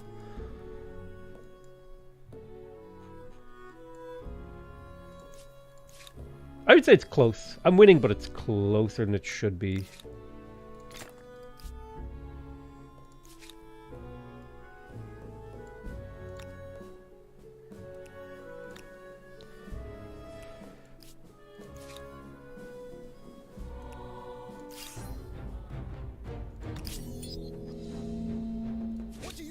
I don't understand why these guys are attacking. Like, how do I make you like me more? How are you overwhelming? I need to build like a military.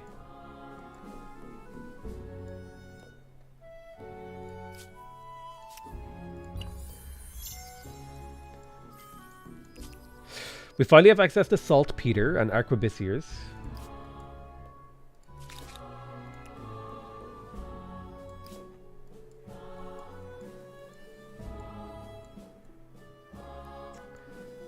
So we found oil. Really, no saltpeter. Oh, there's some here. So let's get that saltpeter up. Peter Parker. Ooh, there is silk up the north. Unfortunately, there's a stack of enemy caravels in the water. It's okay. I'll send like a single infiltrator. The good news is, though, I should be able to get arquebusiers now. They are quite a bit stronger. Now, unfortunately, they are gunners, so they no longer have indirect attack. But they're 45 combat strength compared to 39. So I think this upgrade is worth the cash, even if it does cost me quite a bit of gold and an extra 8 in maintenance per turn. I'm going to park these guys in the city for defense in case, because I think that's where he's heading. Why are you pillaging me, bro? How do they get... dude, I'm this close. I'm this close to going full warmonger. I feel like I'm being forced into it. Bro, I'm on the edge. They don't even understand the level of scorched earth that I will enact upon the world, okay? The level of just sheer destruction that is about to be unleashed.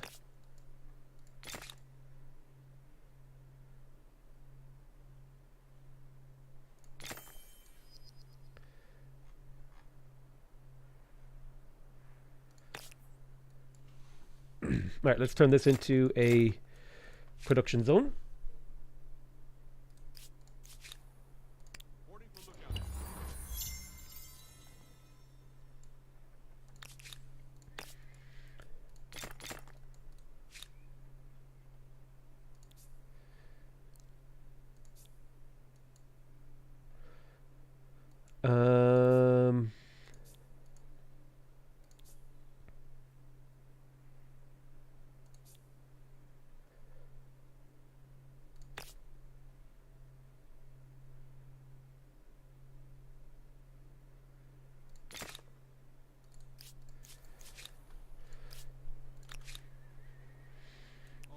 So this should be a pretty advantageous attack for me if I attack at the right angle. If I attack at this angle, they'll get to deploy this way. But if I attack this way, their deployment should be much more limited. Wow. Why did they get to deploy like that?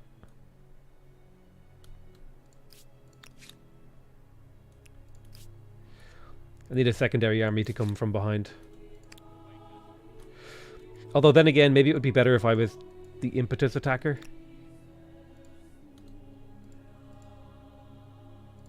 I think it's better if I'm the attacker. They retreat at least. So this gives us colonization. We can get subservient to captured cities, which gives us money and industry, or harmonious to captured cities. Subservient seems better to me.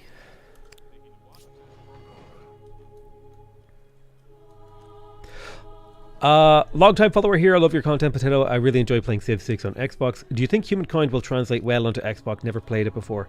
Unfortunately, I can't answer that question, but if you think Civ 6 plays well on Xbox, Humankind probably plays pretty well on Xbox as well. Like, it's probably not a bad platform for the game.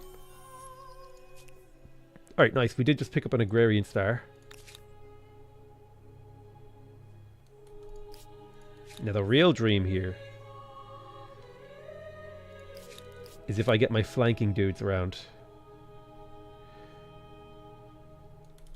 So I want to be on this.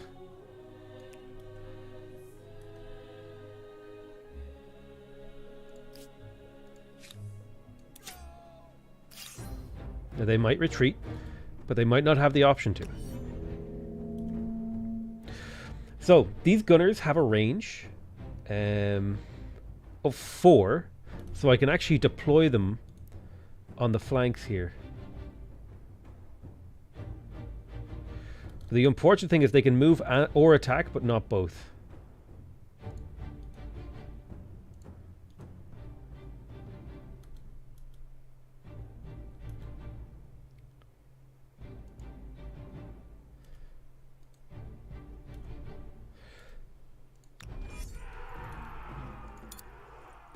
Now we have the flankers to take out their artillery. Their artillery that can't counterattack, I might add.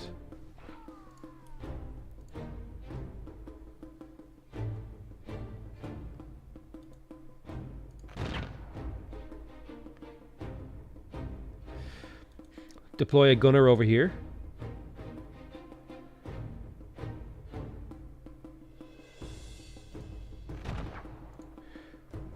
Now, I know we're attacking uphill, which is at a severe disadvantage, but we have the manpower to outfight them on that front. Jesus! 47 versus 41. Okay, I was not expecting that level of destruction.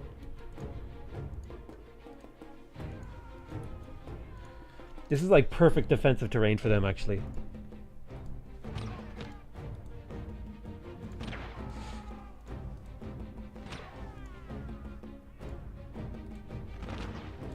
But we broke it.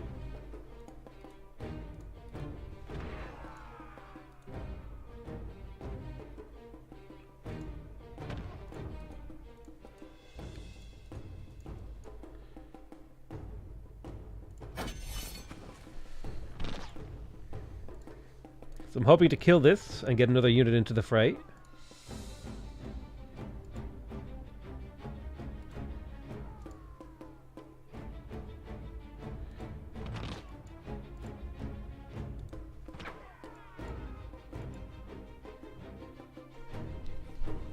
Actually, this positioning like maximized their advantages. Damn it. I did like an open battle so I could swarm them, but they have like this perfect little defensive peninsula. Damn, I totally messed up. Yeah, you live and you learn.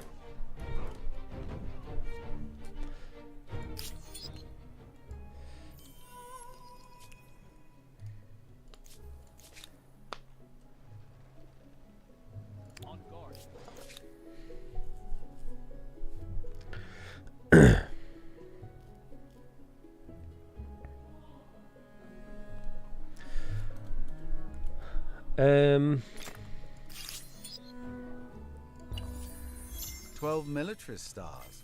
Somehow, I doubt that you would earn quite as many good neighbor stars. Yeah, I probably wouldn't get that many good neighbor stars. You're right. Can we make a kill?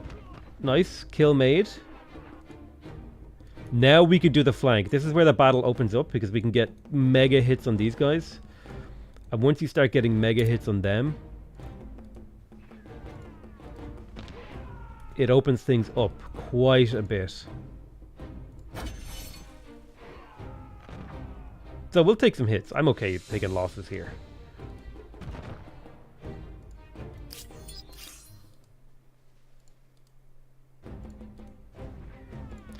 Attack downhill, cross hill.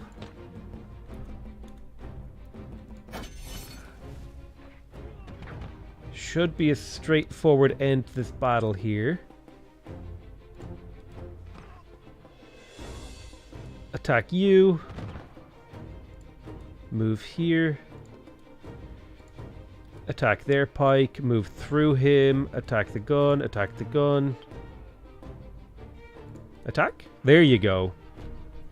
So now I think I should win the battle here. They should retreat. Perfecto. Okay, so we took some heavy losses, but more importantly, we cleared out their army.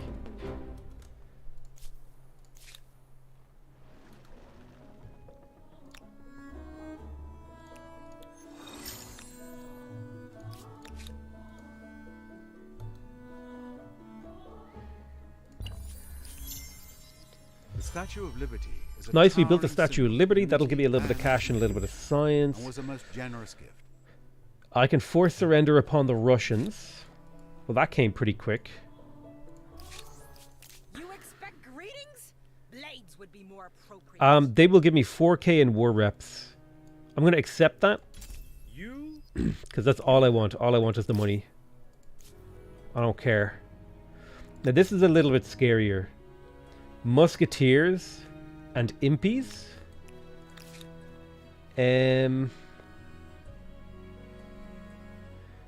Yeah, that makes me a little bit more worried.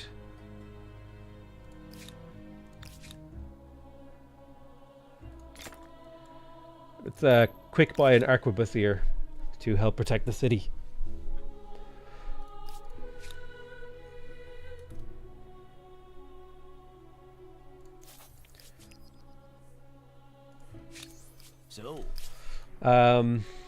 So I think it's time I just start mass producing troops and send them at this.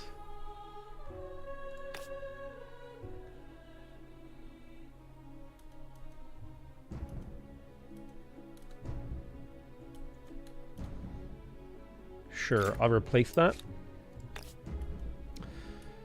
Sure. Let's get that salted beef going.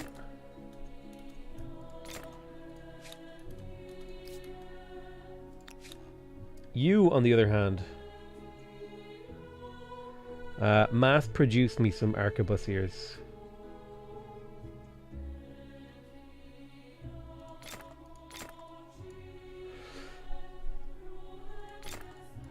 Let's take a armory upgrade first. So peace has been enforced here. Let's start moving troops to the New World.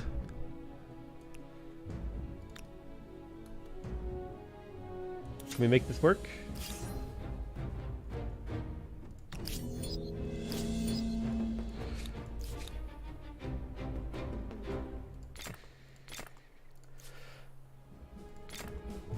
So let's start the war machine ticking off in my empire. It'll take a few turns, but I think it's war machine time. I think this game has been telling me. The game has been telling me the entire time, like, hey, you should be a warmonger. And I've been not listening to that gremlin on my shoulder, but now I'm listening. Okay? Gremlin has my attention. And the world will crumble and quake.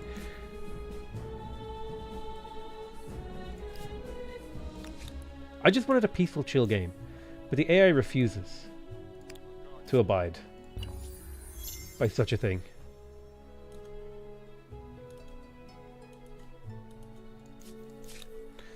I'm going to drown the world in hellfire and bullets. Oh boy, here we go, killing again. Exactly. Now this city needs a lot more production. Yeah.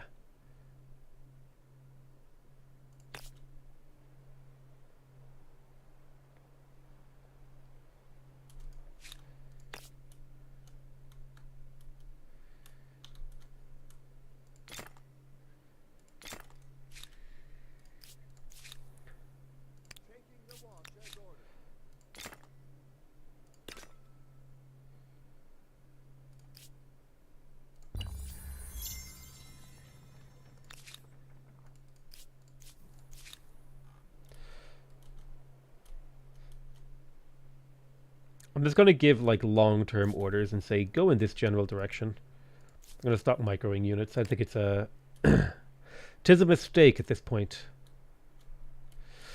Let's see, got a lot of armies over here, interestingly. SEK 55.00 release the Kraken. Release the Kraken. The Kraken. With 30 makers quarters, one starts the one. Hey Spiff, absolutely love you, my Irish lad. But can you maybe name some good tactic games? I already played Civ 6, Hearts of Iron 4, second one I did not like so much. Any recommends? Much love from Germany. I'm not Spiff, I'm Potato, but I appreciate the the confusion. I can recommend you a whole bunch of type of games. Name some games you already like. That is like the key piece of information missing there. You need to tell me what you already like.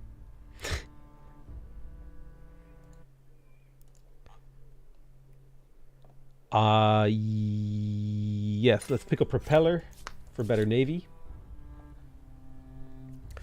We want tourney fields to make cheaper units. Tourney fields make cheaper units.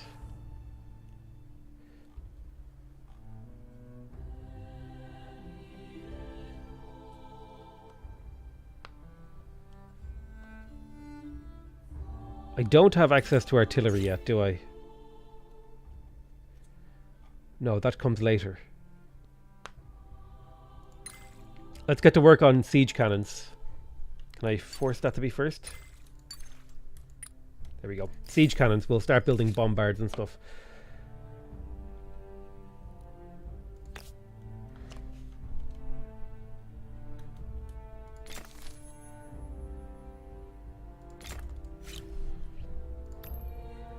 I'll put a couple of garrisons here so I can protect the city better. This will be the front line. Entertain or inform? Let's inform. Let's go with your gut.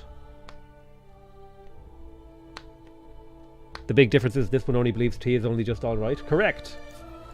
That's the correct take. Right, 30 fields, cheaper unit production. It's just necessary.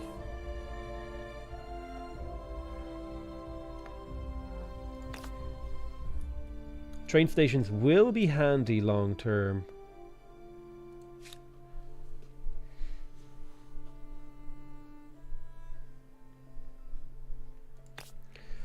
Put one there, yes.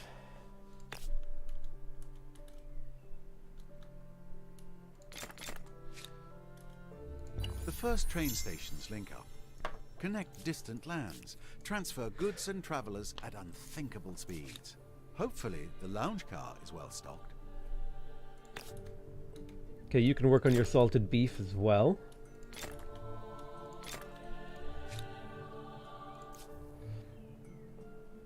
You, on the other hand, you already have your salted beef. Except for in this city. But we want to get that niter up.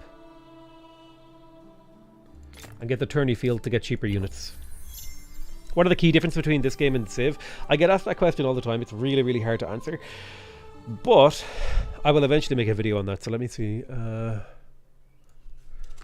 Civ 6 versus Humankind, key differences. It's honestly, live streaming is a great way to generate great video ideas. So your question will be answered eventually. I'm going to focus on that next week, is answering those kind of questions. Okay, so we got the tourney grounds. Let's make a few bombards in here.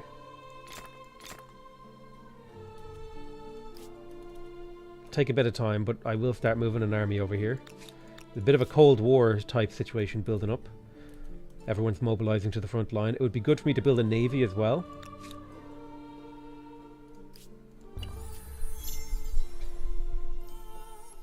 So we're working on things. We're working on things. One of the builder stars has been earned. That's good news.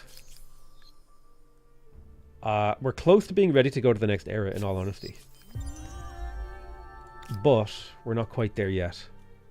I've got huge stacks of units coming over. Many of them can be upgraded. This will be what I use in the opening phases of the war. Humankind is going to be released for Nintendo Switch. That was unexpected. I think there's I think the game itself was kind of surprising. We got an osmosis event. This free science is quite helpful. It's a very small amount of science, though, in all honesty. Let's make sure we go through our cities. So why is stability so low in here?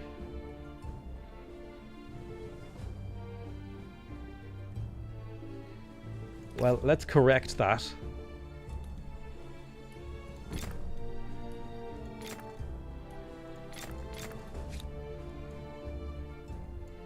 We have to correct the stability in here before we can do anything else. Would you like to trade? No, you're tyrannical. I think I just need to build a massive army and conquer everyone, and then they'll be friends with me. Like, it's the only way to make friends in this game. Genuinely.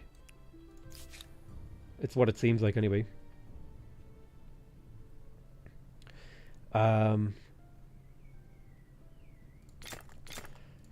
Mass-produce arquebusiers for me. What's your industry like?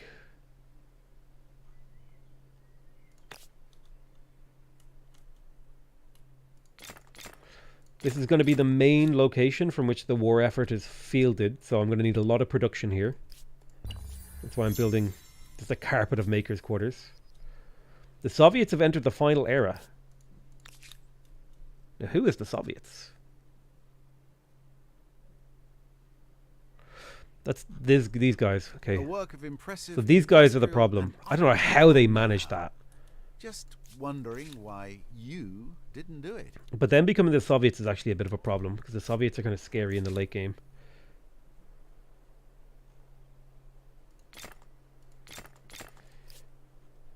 I did get the tourney ground, right? Yep.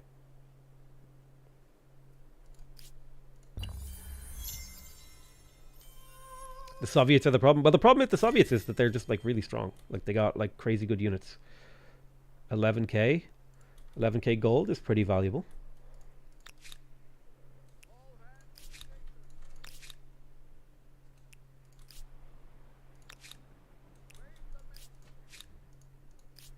He's definitely preparing for something here. But so am I. So like I can't really blame him.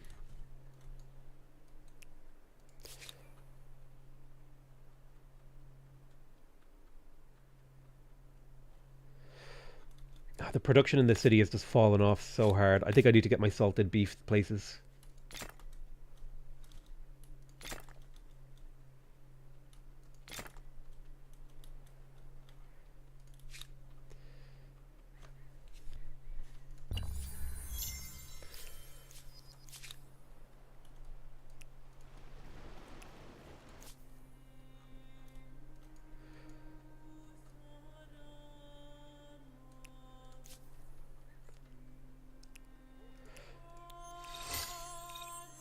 So they're definitely bringing more troops to the front line, but I think...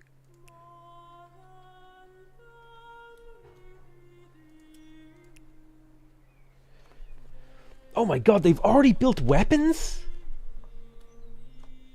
Bro. How are they so strong? They have nothing. They literally were sitting on this for the entire game, and somehow they're like, Omega attacking me. They're so far behind in score, they're just really ahead technologically. I don't think I can beat them now in war.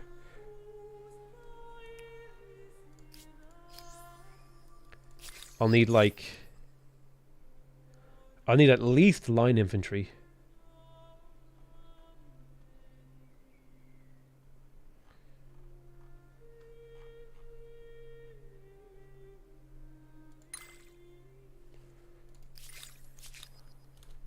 They're only going to get stronger. Potatoes. Boil 'em, mash 'em, stick 'em in a stew. Boil 'em, mash 'em, stick 'em in a stew. But I don't think making units now makes sense. Let me go through my cities.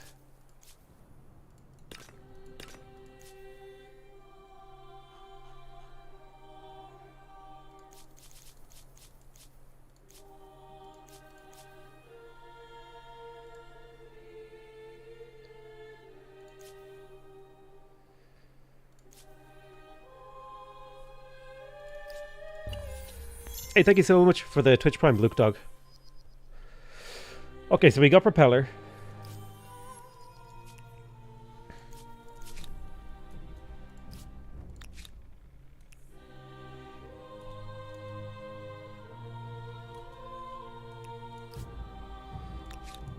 I think we can defend this, it's just going to be hard.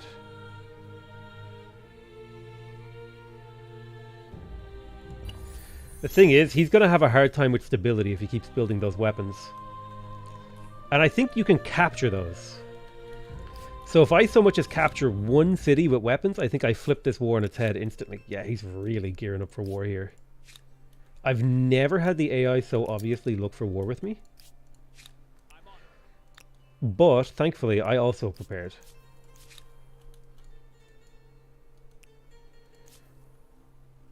Yeah, the key thing is making sure I have enough money to sustain this. So I don't want to trade with... And 0 cents just catching up on paying for all the YT content I consume. Hey, thank you. Appreciate you. Although the way the donator pronounced YouTube, like YT, it sounded like Whitey! Like Whitey! I don't know. That was kind of funny to me. Somebody else found it funny too, I guarantee it.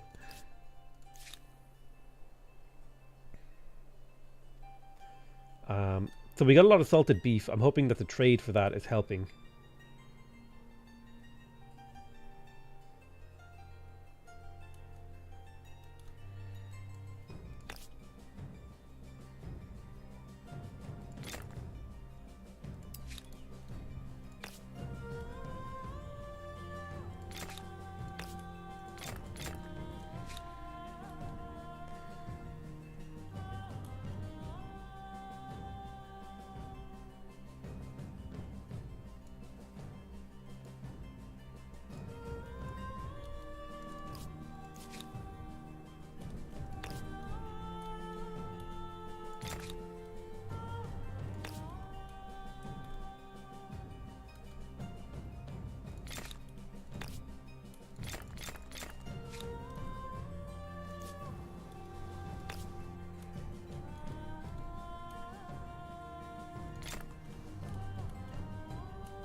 The good news is my army is going to be like free.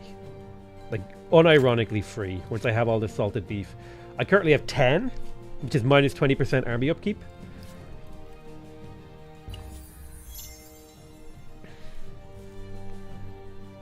Is he making enough beef? Nah, dude, not even close. God, this is so many units.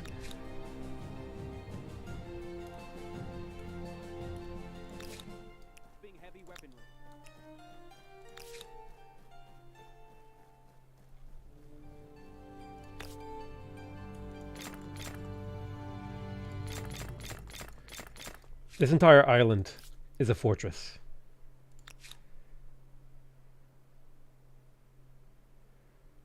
That is the goal.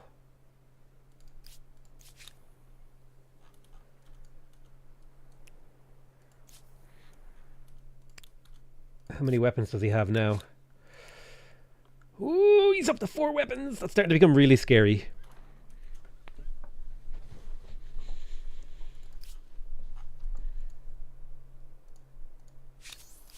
Come, let us make plans together. Oh my god, resources actually cause a reasonable amount of money. And then this one doesn't. Even though, okay, bro, this one was here, and this one is here, and like the price differential is insane.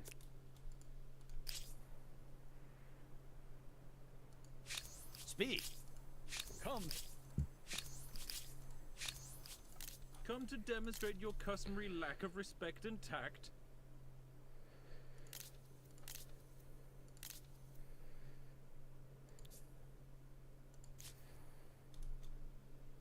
Why do you want this?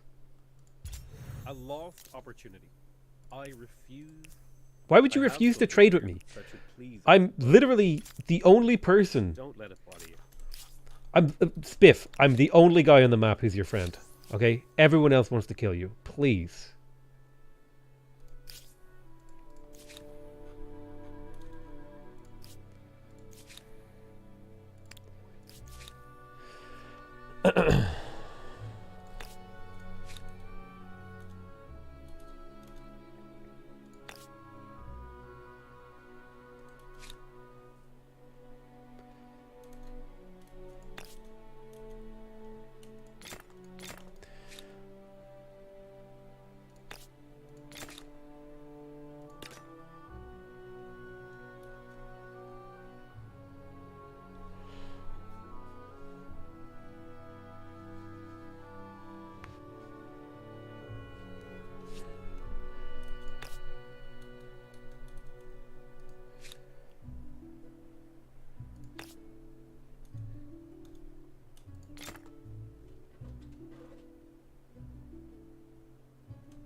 Need to get my production up. Thanks! I do look fabulous. They did a great job. Okay, so let's start upgrading our arquebusiers to musketeers. Oh, UI is going a little funky. It's a dancing UI. This is about a 7-point combat strength upgrade. This will be a nice step up for us. So that'll be helpful. He's a little bit stronger, but I'm on the defense here, and I do have more reinforcements coming.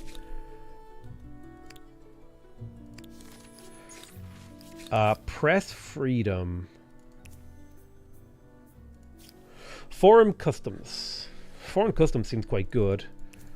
Aristocracy evolution.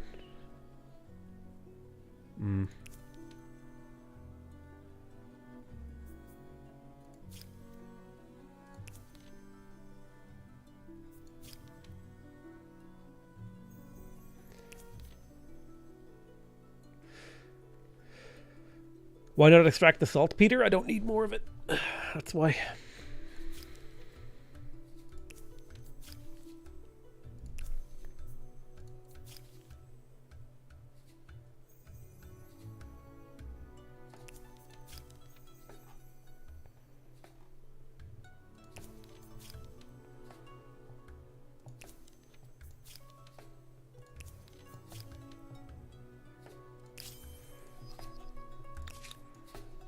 Can I eat a city with my capital? Is that even advisable?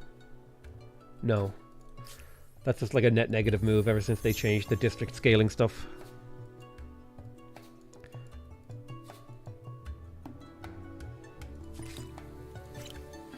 I would love to pay for that, but I cannot afford it.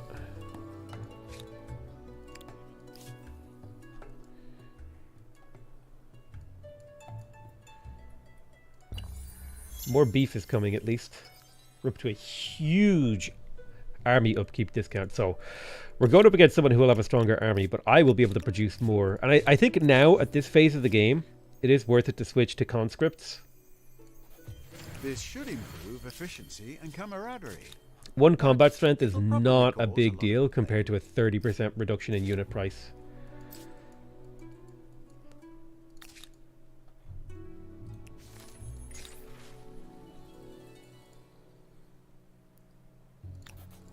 Take the cash.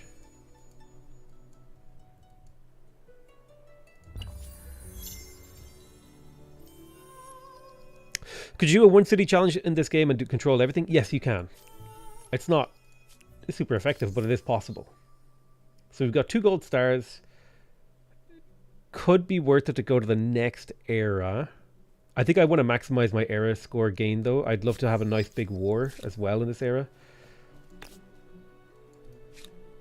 Stability has been restabilized in here. We're low on food, but these salted beef buildings should help out. And also just generally it'll help out my army income.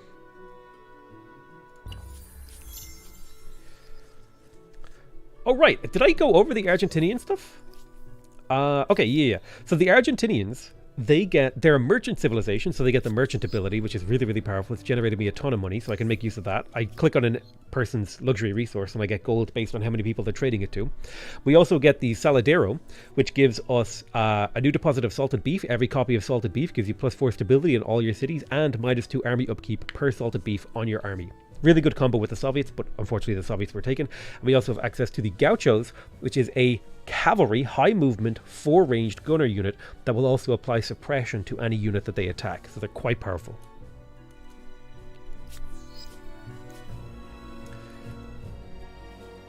I can take the stability hit now at this point, so I'm going to refuse that stability. Stability in here is going down.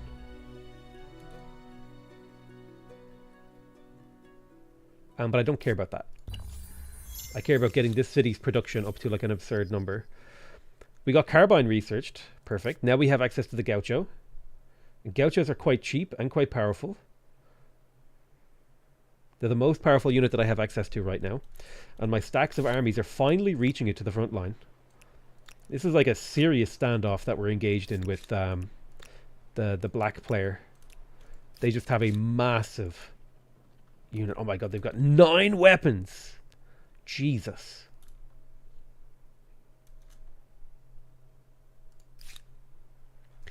I think maybe the weapon thing, that might need to be balanced.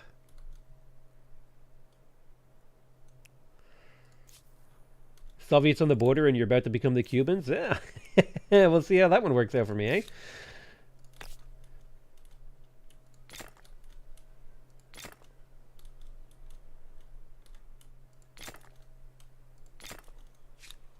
My hope is that I can drown the world in salted beef.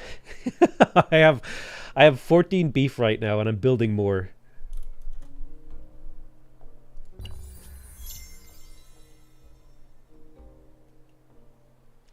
Can someone explain the weapons thing to me? Oh, sorry, did I not explain that? Basically, the Soviet unique ability, let me go into the Soviet. The Soviet unique ability is, our unique district is the arms factory. It gives you 10 pollution, but it also gives you 5 industry, 5 money, but it generates a new deposit of weapons, which is automatically exploited, and every copy of weapons reduces the stability in all of your cities by -10, but gives you +1 combat strength per unit. So it's super powerful. They have a really, really strong army. Very, very scary. Honestly, this needs to be nerfed like heavily. There needs to be like a cap put on this or something, or it can own like it needs to be capped. It needs to be fixed.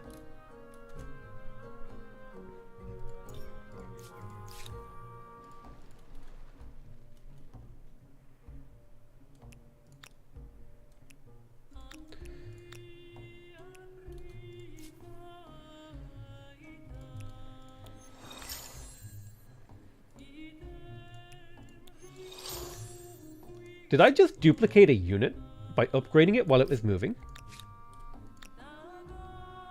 Excuse me? Did anyone else see what I just saw?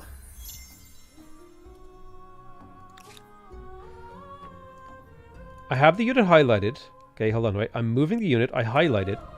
I upgrade it. Okay, no, that isn't what happened. Okay. We did not break the game.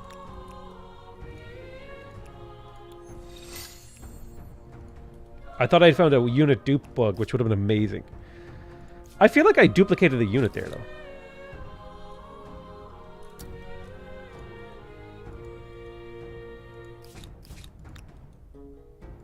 Can weapons be exported? That would be extremely overpowered. Yes, weapons can be exported.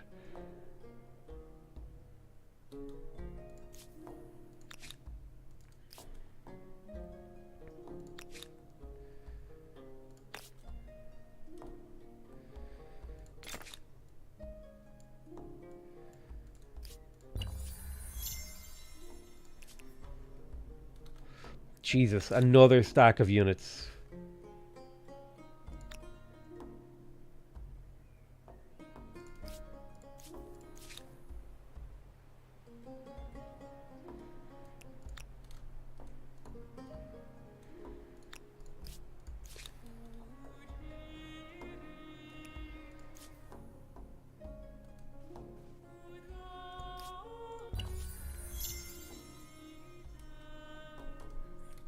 Yeah, here's the thing though. If I can win the battle, I can conquer the weapons off of the Soviets and then turn that ability against them.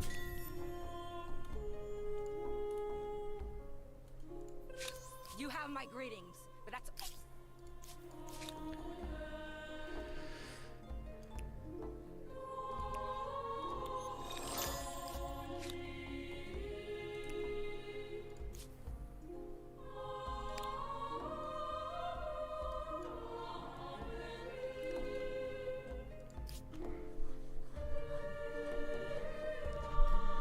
Unfortunately, players have been eliminated so that Civic is not possible.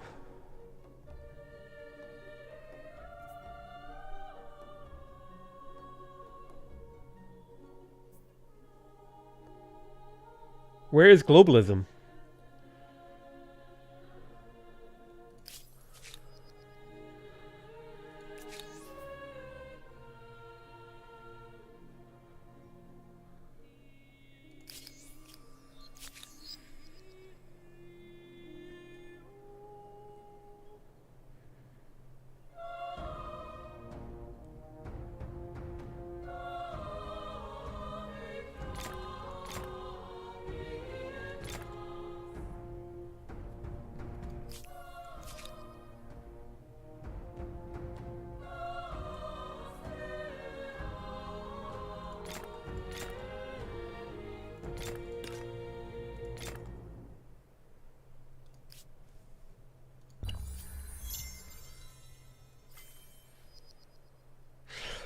Alright, nice. We have access to line infantry. That's going to be a major upgrade to to all of my troops. I can mass upgrade for 9k gold.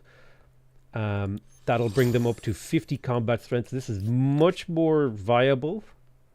Although I think I need to strike soon. The amount of weapons they're getting is just kind of... It's becoming a problem. I can't really sustain this much unit production for much longer. So now that we have line infantry, I think the next upgrade for me is heavy machine guns and artilleries. I'll need oil.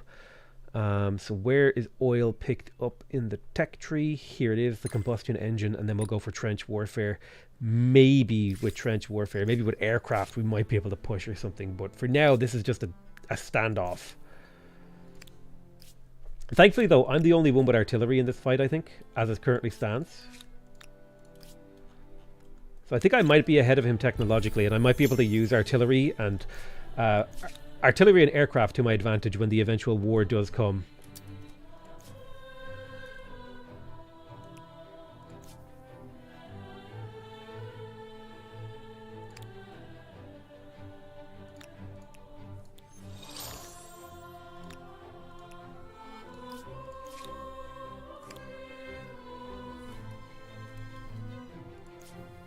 Why aren't you just finishing your move?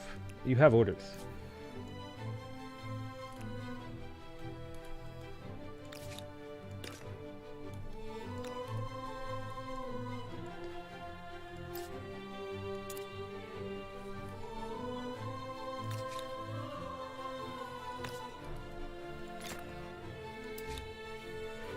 The salt manufactory will help with food, so I'll go ahead and grab that. It would have been really nice to have a navy for this battle that's coming. But I think what I have to do is stick with industrial development.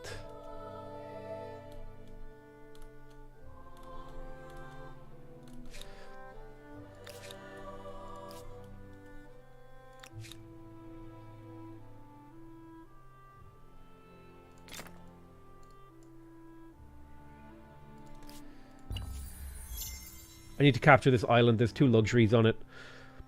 And Yellowstone as well. That's pretty handy. It's a good little industrial island.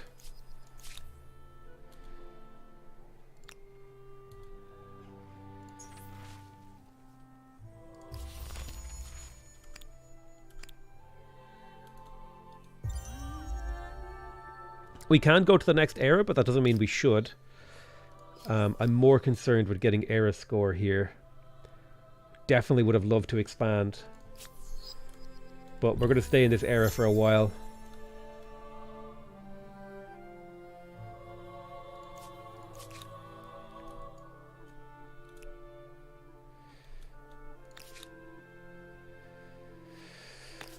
So one thing I'm lacking big time is cash. So if I could find a good place to lay down some cash, I will improve this. Why not? 10% extra money seems good.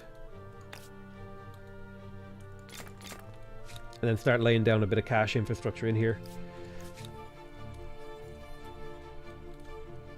Definitely feeling the big lack of money. And have been the entire game.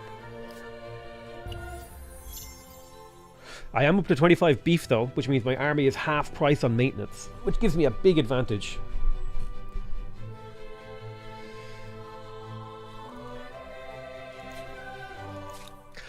Have a small stack invade the city.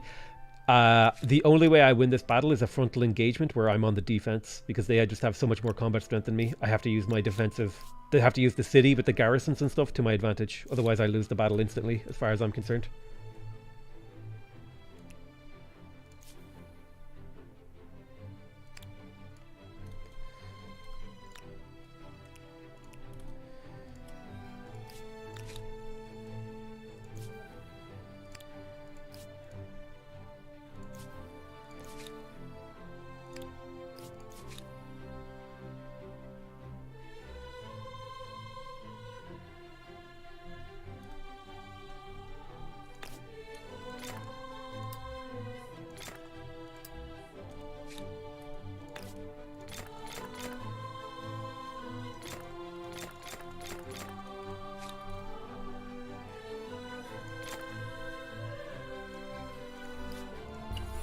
I'm going to spend a good bit of time here building up the production of my capital. My capital has really, really weak production.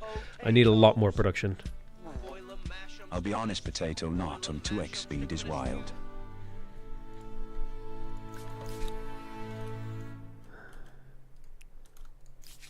So the stalemate serves me as far as I'm concerned.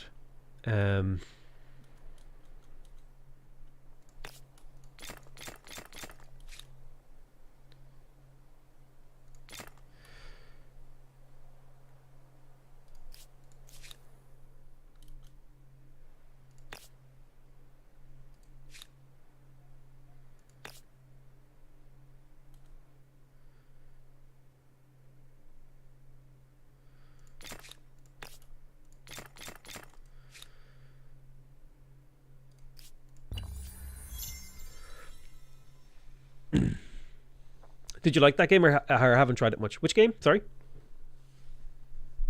Sophie, I didn't see your first message. Didn't see what game you're talking about.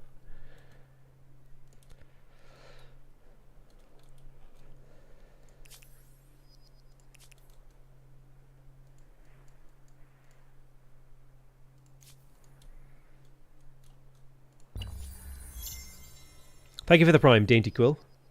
We do have access to oil now.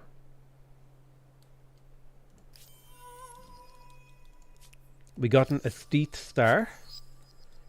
So let's look for our oil resources. Is oil in Urkies? One oil.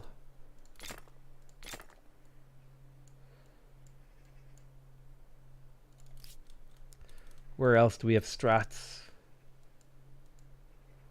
I could make a city down here and turn it into an industrial powerhouse overnight. Let's do it. Same concept as before. Just a lot of industrial zones. And I reckon I could afford to do another city and turn that into an industrial powerhouse as well. I'll do it in the city of Castula.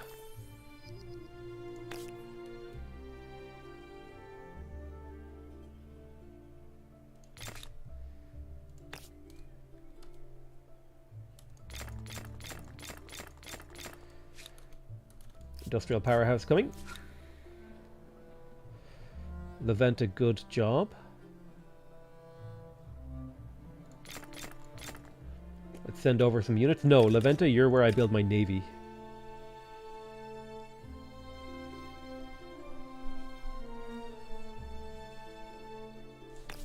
But first, get me coal. Yeah, get me coal first, and then a navy makes sense.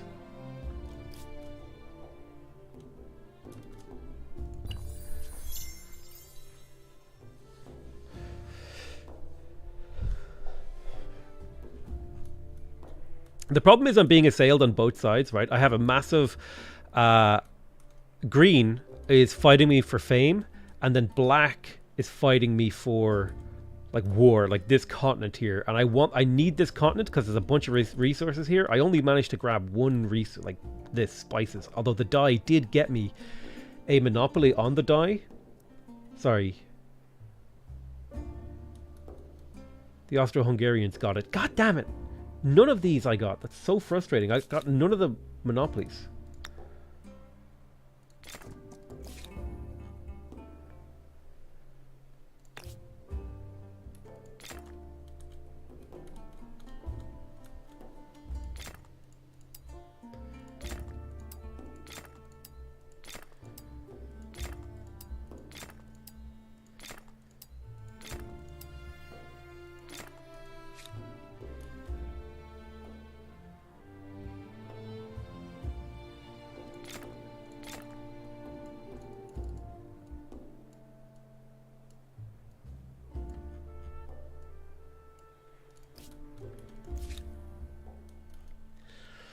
Alright.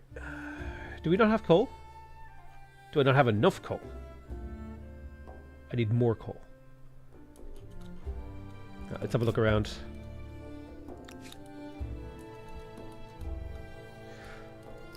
We'll have enough soon.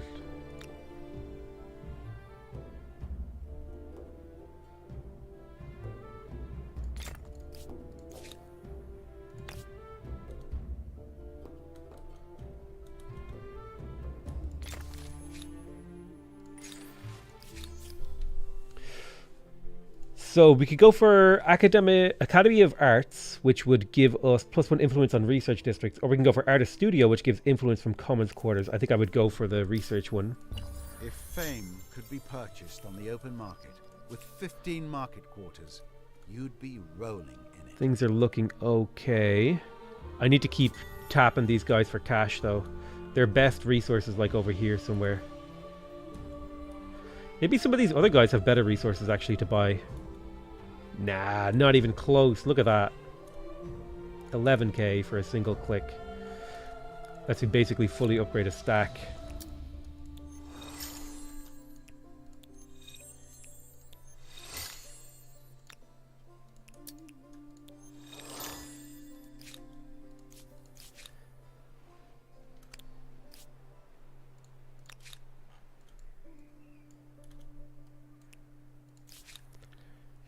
Maybe there's coal in the New World? Yeah, there is, but I'm not going to be able to get it.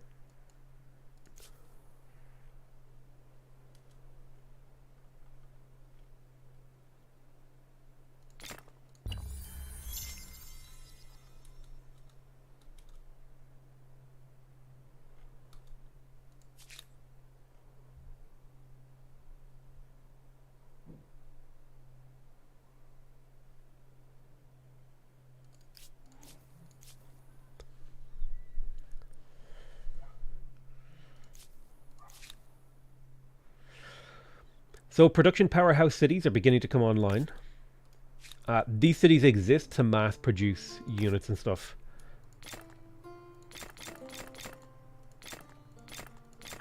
They will be unstable hellholes in the late game, but I'll have to live with that choice.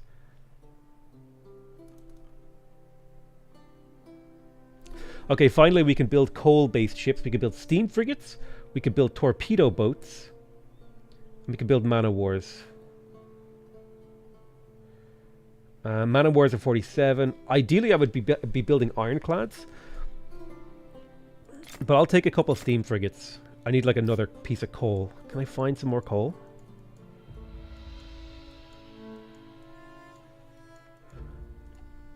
Oh yeah, over here. I can buy my coal over here. And then there you go. There you go. Perfect. And now I can come in here and start building the ironclads.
I don't think I can win. I don't think I can win against this sheer number of weapons. Unless I get a tech advantage, which is potentially coming. Maybe with airplanes we can make a difference.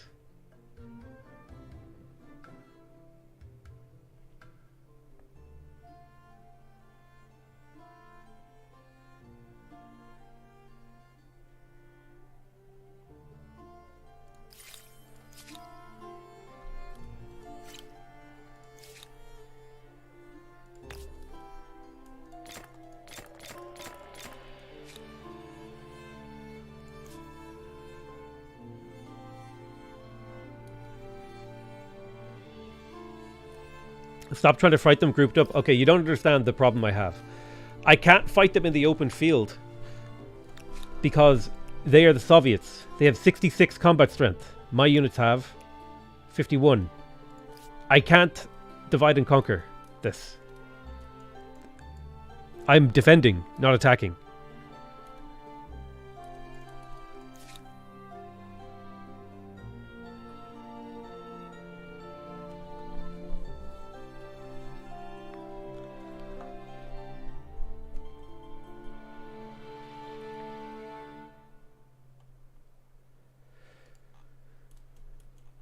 Okay.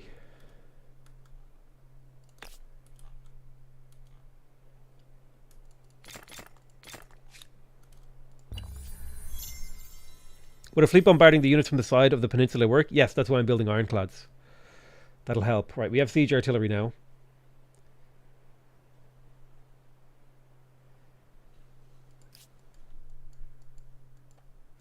Now, if I were to initiate combat... Okay, so here's what we want to do. We actually want to have our bombards out here.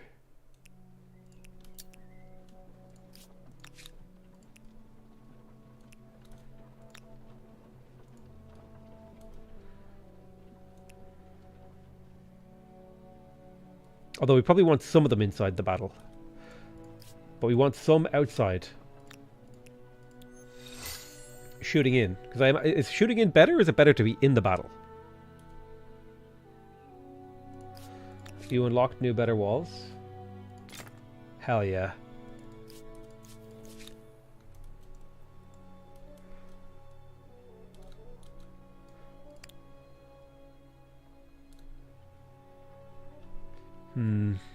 It's probably a good idea to have some of them in the battle. They are indirect fire, they still do damage. They're getting anti-tank guns. There's not really much I can do against this. I need to have like a severe numbers advantage, or I need to have an air advantage, really.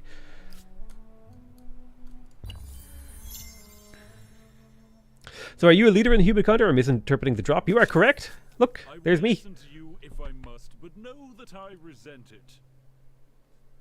You can play as me in the game now, if you get my Twitch drop. It's really cool, right?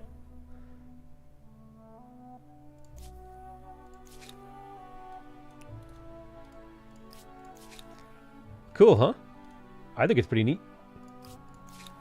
These units are... This is way too expensive to upgrade, by the way. It's kind of nutty.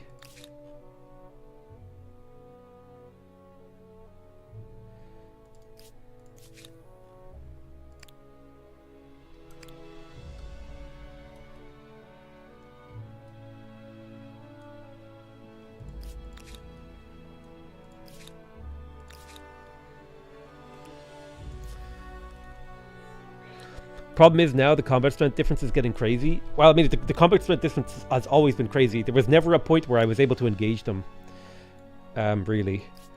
I guess, like, this is just defensive for now while I build up my economy and see if I can maybe make something happen with air or something. Like, we're just defending because we're in a position to win the game. We're not in the winning position. We're in a position to win the game. Maybe one more tech. We advance. Can't get these, unfortunately. I would love another territory. Oh, you know what I can do? Sorry. I'm being dumb. I could just attach. Okay, there's expansionists there.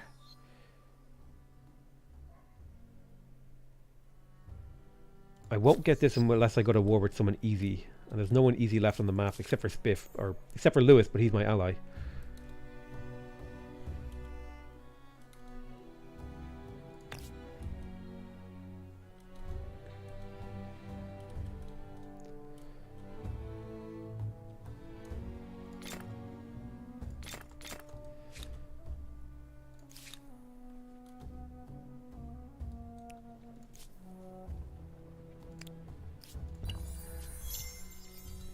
You want to see the carnage? Bro. I need someone else to attack him first. Something you need? Wait! Your company brings me great cheer. Oh. Spiffing Brit is the vassal of Lewis. Vassal of Mexicans. Lewis is Mexicans. The Spiffing Brit is the Spanish. The tables have turned on the Spanish and the Mexicans.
Bro, there is no way I'm going on the offensive against the Soviets. It's not happening. Not when they have 15 weapons, okay? Their garrison units fight better than my units. Like, their garrison units are stronger than my regular units. The only way I win a battle is if I'm, like, playing defensively here. We're not even at war. This is just, like, posturing. Speak and make it quick.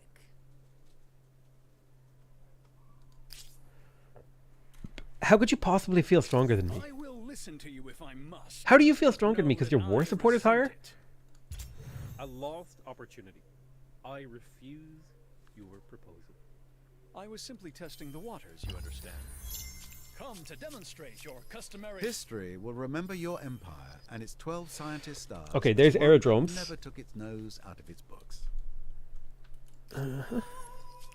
Is the world ending?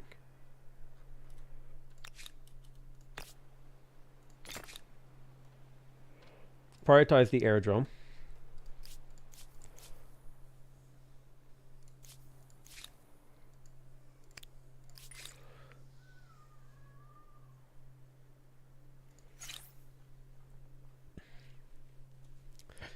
So I think now would be a good time to go up. It is. So we're going up as the Cubans.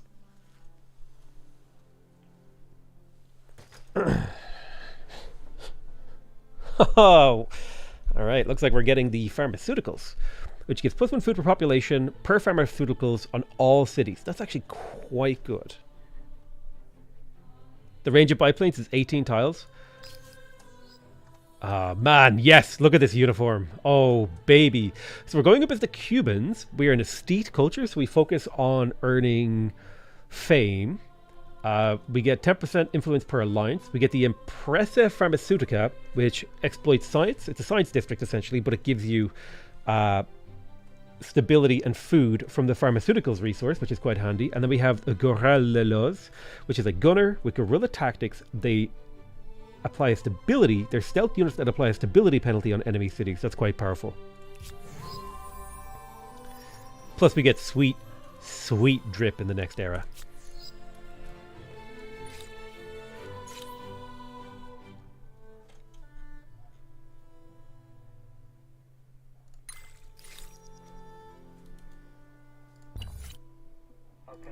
A new future awaits. Let us see if this culture will bring your dreams or your nightmares to fruition.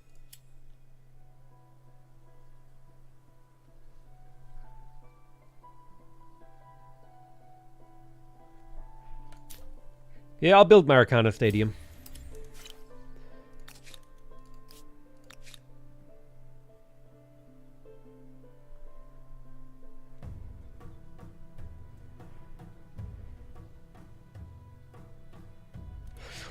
So the range of airplanes is like 18 tiles. I think I could build an airport over here in La Venta and also sustain air support. It's like huge, right?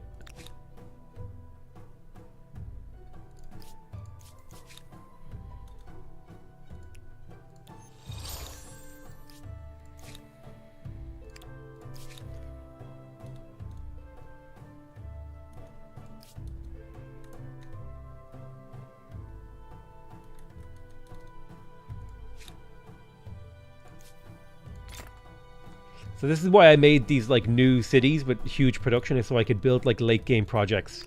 These cities are just dedicated to building these things. And they'll massively speed it up by just pumping production in.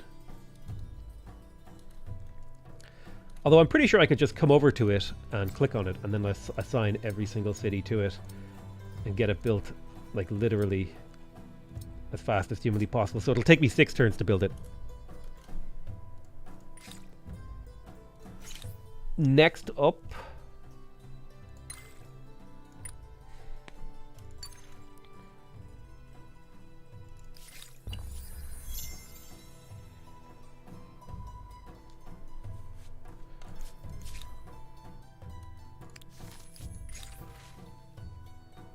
you have reached the end of an ideology axis. Of all the epithets other empires may use for you, wishy-washy won't be one of them. there should be a voice line if you go from one end of an ideology axis to the other, where they're like, I guess you were wishy-washy after all.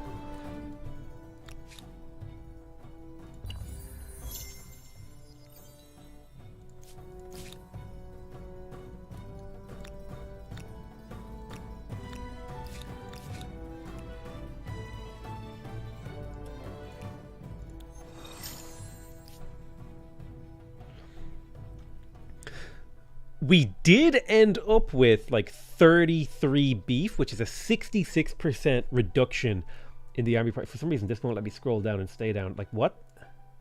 I want to stay scrolled down. Little menu, why are you fighting me? Why is the menu fighting me? Why is it fighting me?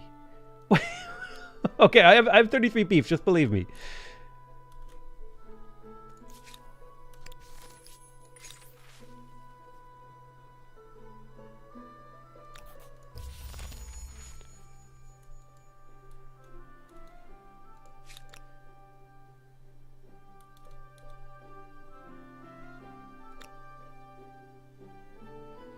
Wait, how come mortars have indirect fire, but siege artillery doesn't?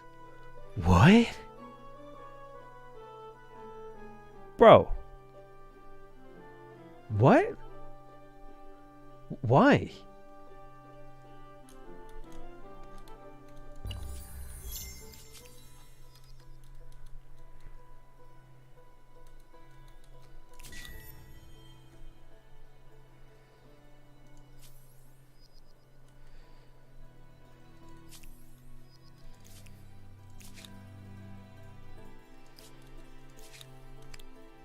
Get a game designer on the phone. I want to ask some questions.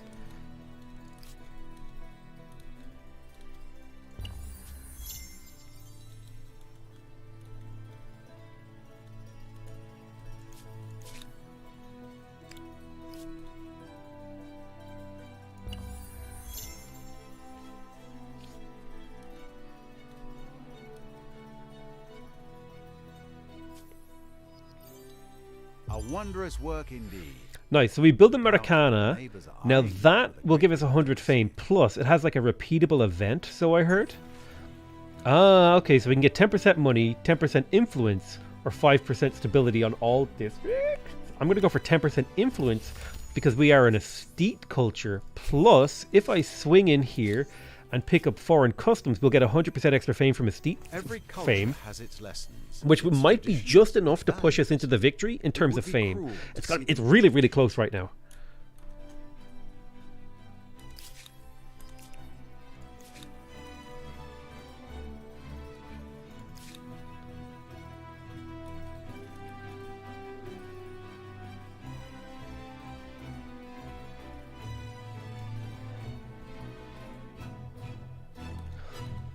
So I guess we start building these pharmaceutical districts because they're going to give me a huge boost to the growth rate in my empire. It's going to be like 1 food per pop per city. Like, that's crazy. Considering what they cost, which is almost nothing. Like a few turns of production. This is like so much food across my empire. And I can build these in every single city. It's kind of like the nutty thing. God, that's going to be so powerful when we're done.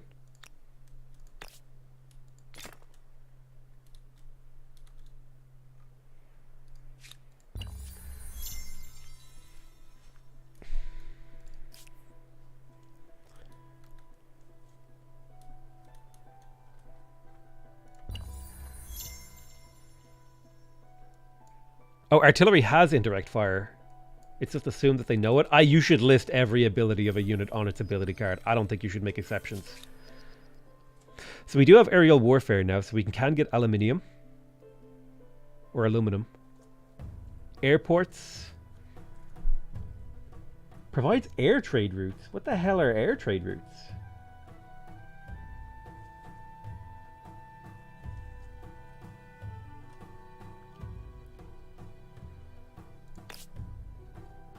Anyone know what an air trade route is?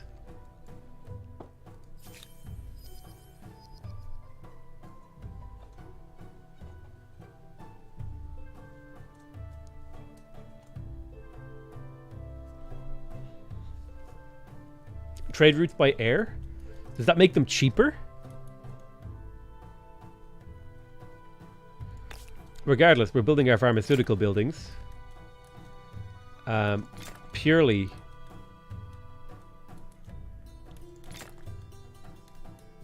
for the omega food that it's going to give us.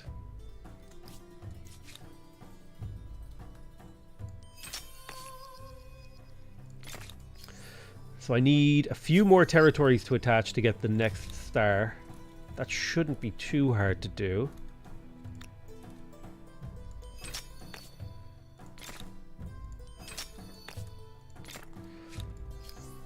I need one more territory attach. There it is. So that will net me silver expansionist. I just need 3 more. 1, 2, 3. I have them. I just don't have the points just yet to do them. Do I? Oh, I do. Boom. Right, gold expansionist star. That catapults us. I got 18 expansionist stars in a single game. But that catapults us up into almost first. It's so close.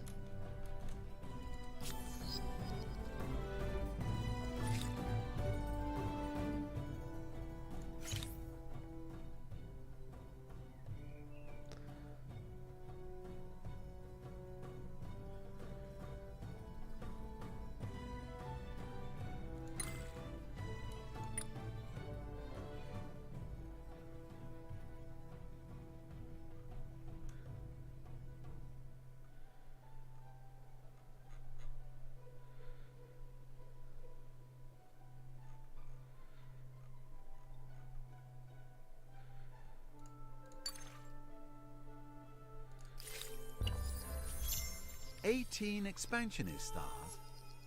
What? Have you already started gobbling up the moon?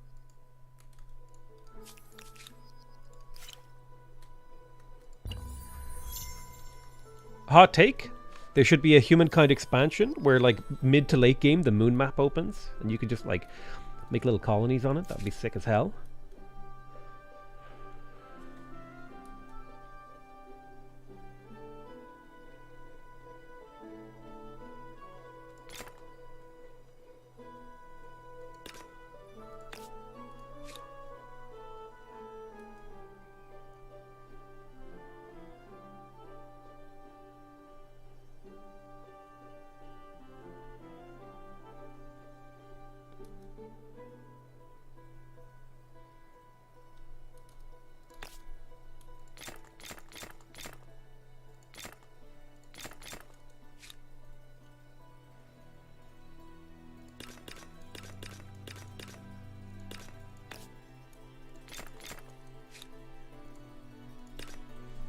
I'm not sure what to build.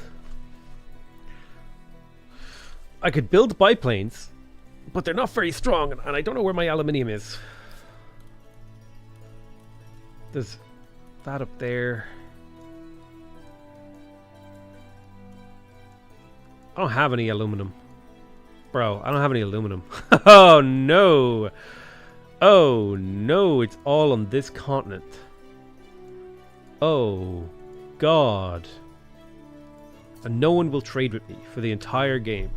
So I'm going to have to try and do a space race with no aluminum.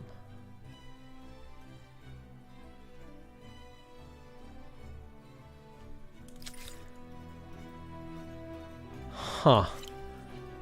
You know what time it is, boys and girls? It's time to cause the apocalypse. Let's just research everything. We're just going to research everything that does pollution. Everything that does pollution. We're going to cause the apocalypse. That is the goal. That is my stated goal. If we can cause the apocalypse, we might win.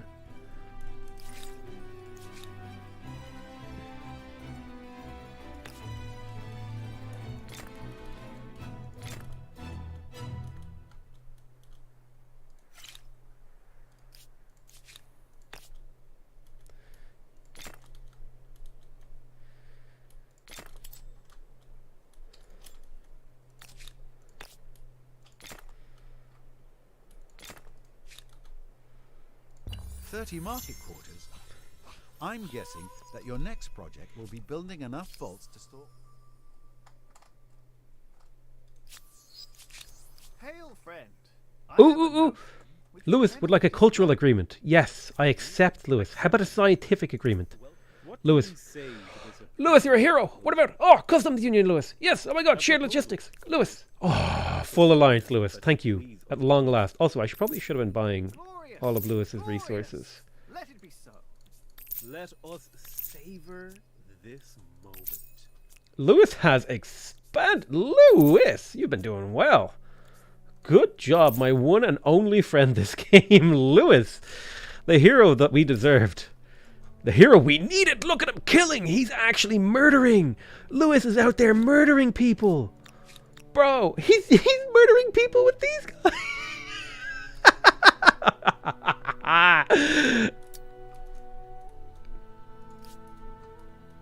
Should I build a military and just kill Green? What tech level is Green on? It's not a bad play. I can see that. But I promise, this is important.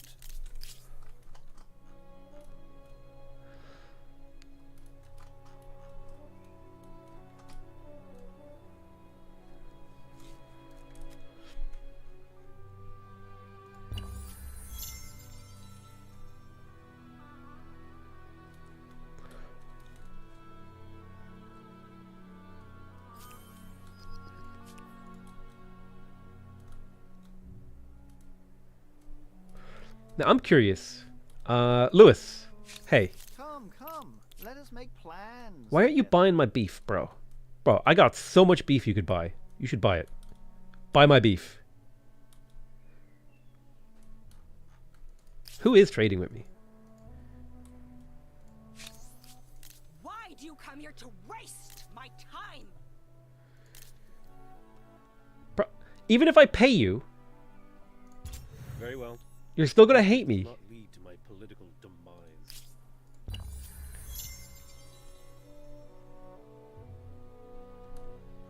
I feel the tension on whether or not Potato can win before Black declares the war. Listen, bro. Doubters in chat should be exposed. Exposed? They should be expunged. Okay, if you're a doubter, get outer.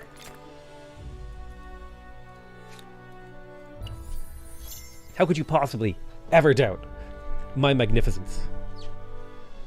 A nuclear missile would clear the Soviet army out? Yeah, that would do it. But the problem is I don't have aluminium. I think that they take aluminium. I could be wrong. Doubters will be exfoliated? Oh no, not the exfoliation.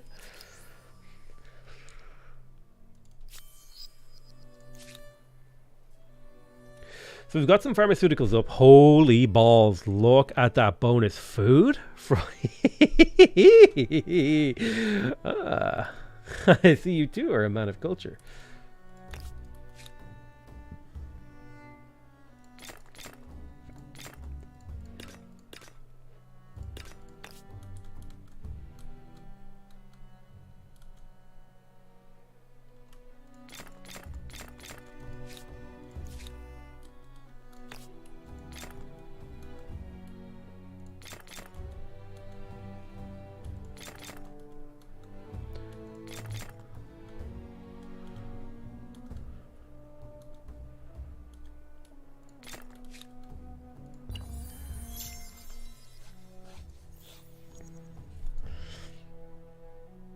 Airports might be good to transport troops to the front line. Actually, good call.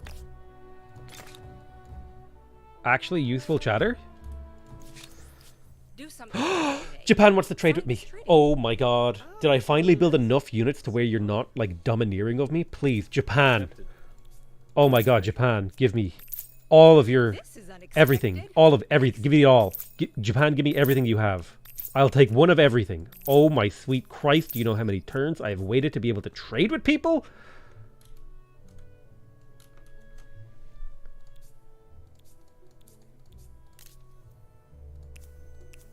What do you say to this opinion? A lost opportunity. You're...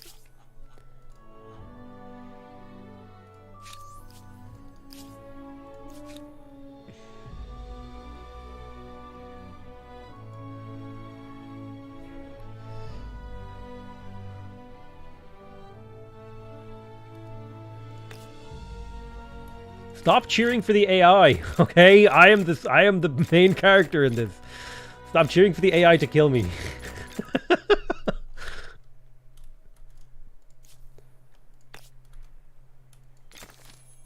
Main character syndrome? True.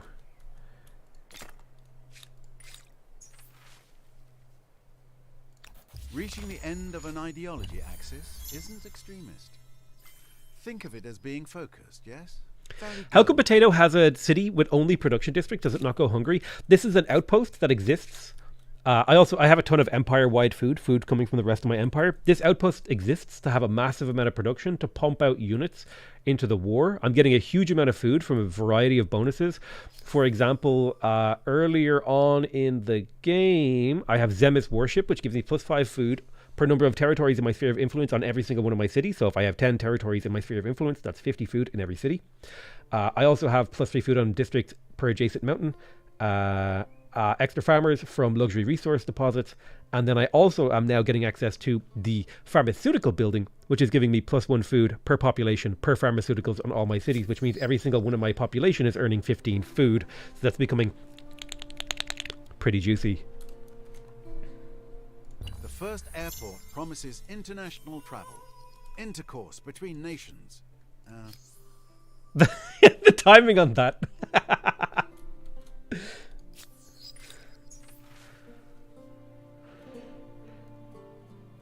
Ooh. I'll take 2,000 influence right now, please. End of an ideology axis. 2 seconds. Hey, Blue. Hey. Is that my little baby? Hey, baby. You a good girl. Hi. Do you want a little nip? Oh, you got lots of yummy today. Your belly's feeling kind of full.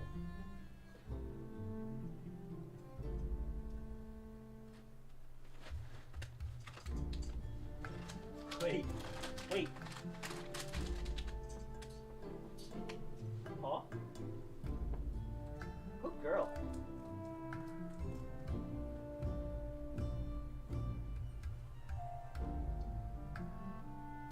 You can let go of my hand now.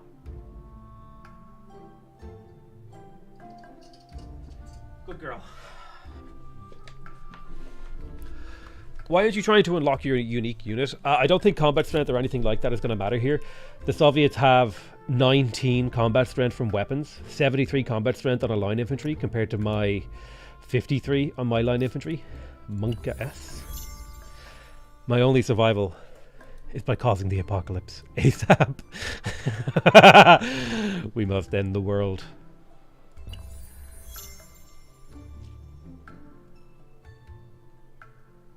This game has got mixed reviews on Steam. Is that a bit harsh? Has it gotten better after recent updates? Well, first of all, the real thing you should ask yourself is, what does mixed reviews on Steam mean? Mixed reviews Steam.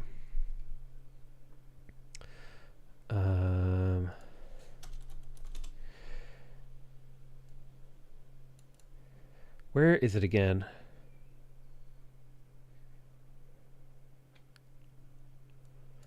So, like, for mixed reviews on Steam, any game that has less than 70% positive reviews gets mixed reviews.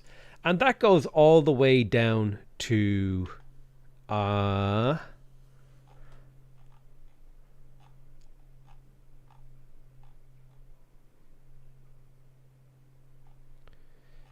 Where is it? Yeah, that goes all the way down to 40%. So think about that, okay? That's a 30% range. Okay, think about that. That's a 30% range where there's mixed reviews. From 40% to 69%. Now, so that means if 40% of people, or if 39% of people like a game, that's mostly negative. Okay?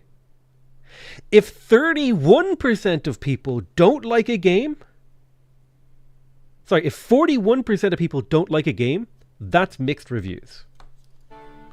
Did I do that? Did I do that? Yeah.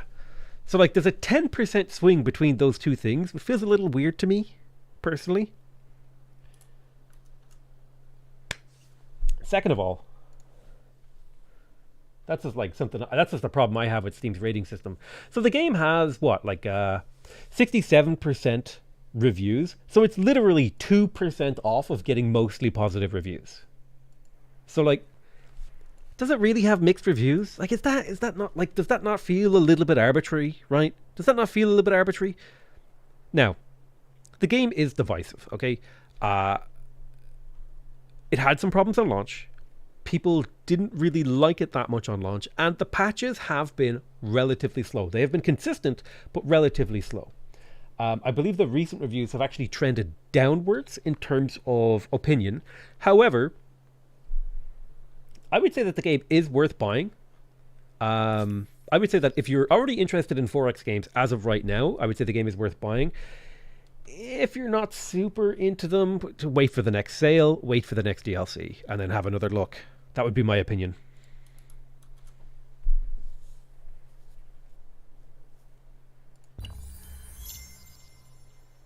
Anyway, yeah, that's just like, when I looked up, like, what does it mean if a game has mixed reviews? At one point, I was like, dude, what?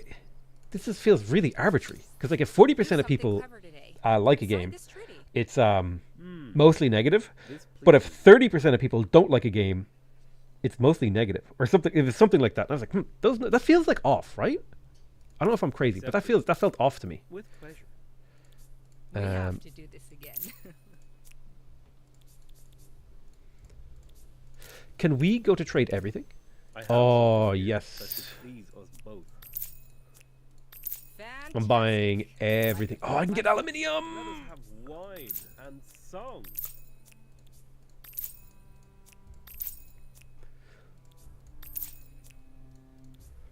Bro, we are literally buying everything. I think a 7 out of 10 is a good way to look at a game. Here's the thing, though. The Steam reviews aren't giving it a 7 out of 10. It's saying that 7 out of 10 people liked it, which is not the same thing. You're never going to get, like, it's really, it's difficult. Now, the interesting thing is, the Steam reviews are self-selective, right? Because people who are already into the type of game that Humankind is are going to be the ones who buy it. So you could already tell. So it's actually not 70% of people like the game. It's 70% of 4X players like the game. That makes things even more interesting. Oh my god, people are actually trading with me. Trading. Oh my god, the world is my oyster. You don't understand how long I've been waiting for this day, for people to actually trade with me. I don't know why their opinion changed, but I'm okay with it. I'm happy. Oh yes, I finally have access to luxuries.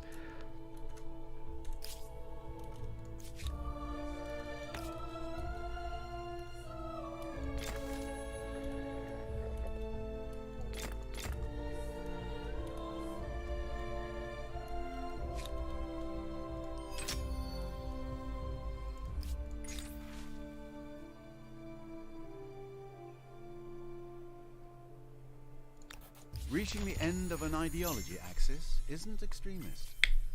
Think of The it badge as of being hate must have worn off. Dude, nobody liked me the entire game without the badge of hate. I don't think the badge of hate was the problem. Just being frank with you.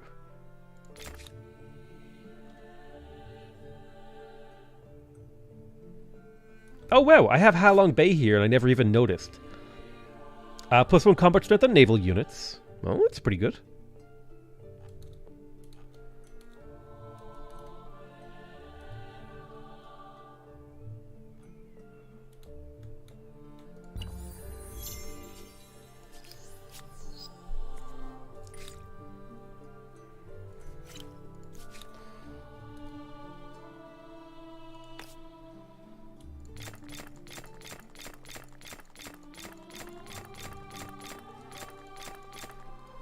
I'm just building ever-expanding loops of industrial zones in Rosario. The factory of the world.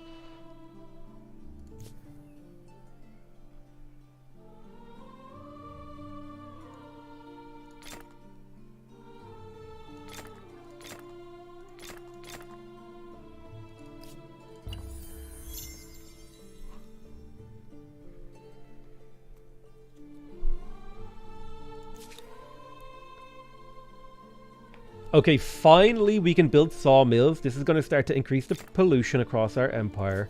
Let's go to every single city and make sure we get sawmills ASAP.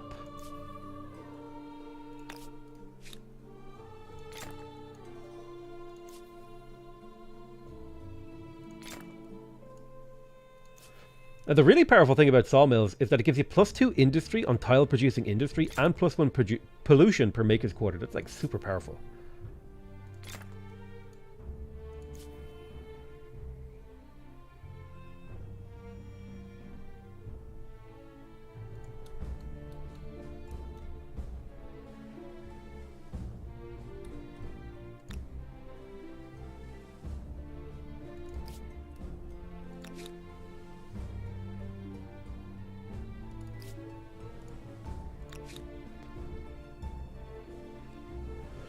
Ooh, we also want to build factories. That's +2 industry per worker and 3 worker slots.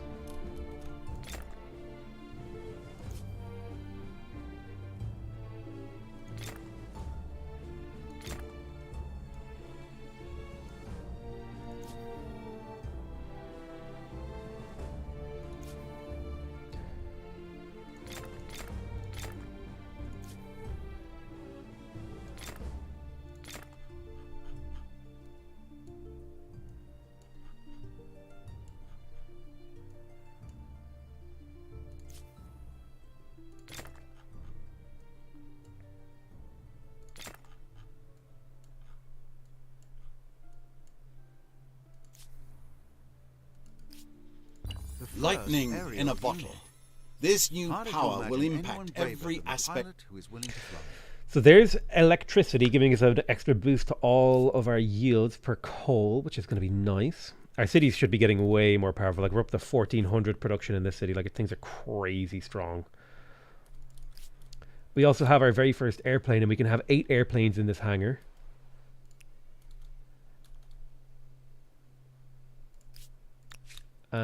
And we will have 8 airplanes in this hangar.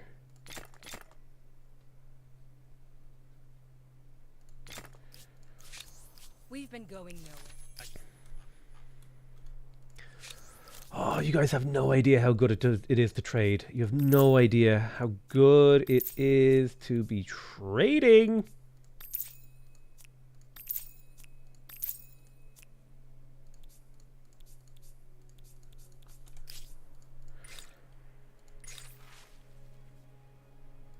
You have reached the end of an ideology axis. Of all the...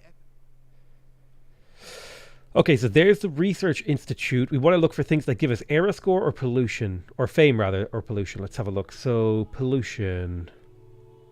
Yeah. Cheaper consumption.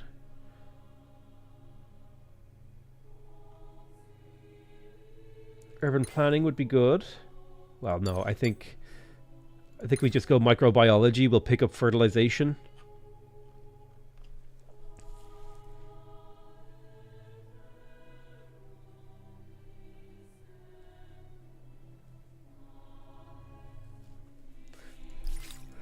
So yeah, we're trying to pump up this pollution number to the max. This proposition should be accepted. Welcome as a warm day in winter.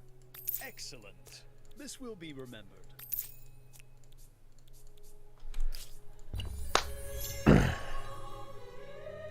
Poggers.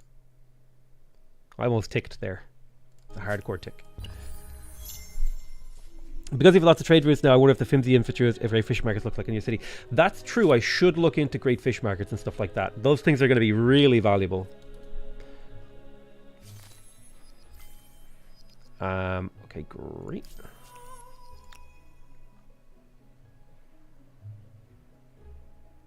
Yeah, look at that. Bank, 10% money. 23. Oh, yeah.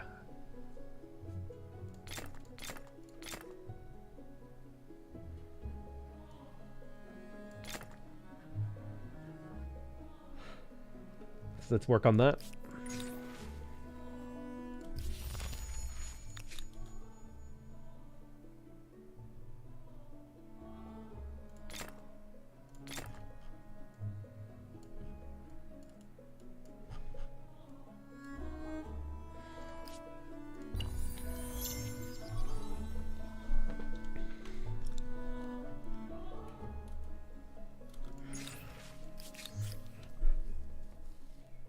+1 stability on Maker's Quarters or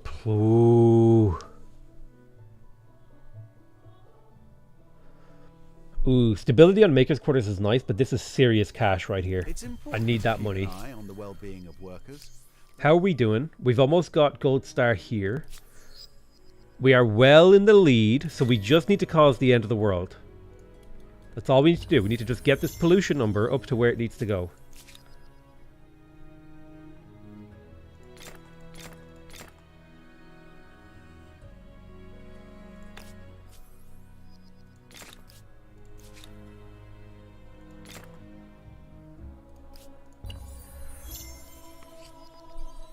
Yeah, my profit went up like insanely. It's so good. We're in such a good position. Do something clever today. A proposal as fair as a summer's day. We accept.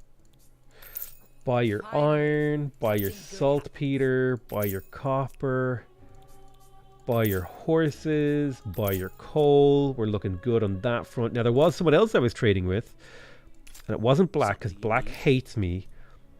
It was you, perhaps? No, not you. It's Green. Green is who I was trading with. Trade everything. Crisis. I will renounce my thing with you. A mere scratch on my empire. I've already forgotten. Are you still here? Your support. Buy everything.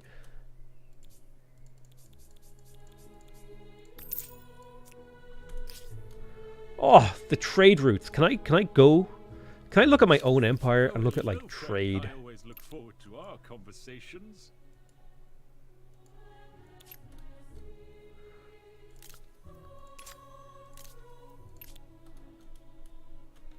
Oh, look at these webs of trade incoming.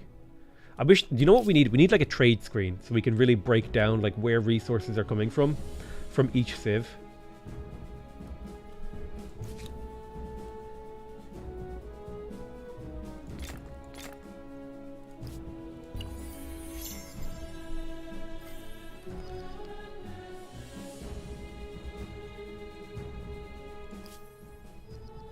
The game will end in 30 turns. I'm hoping to finish it sooner than that.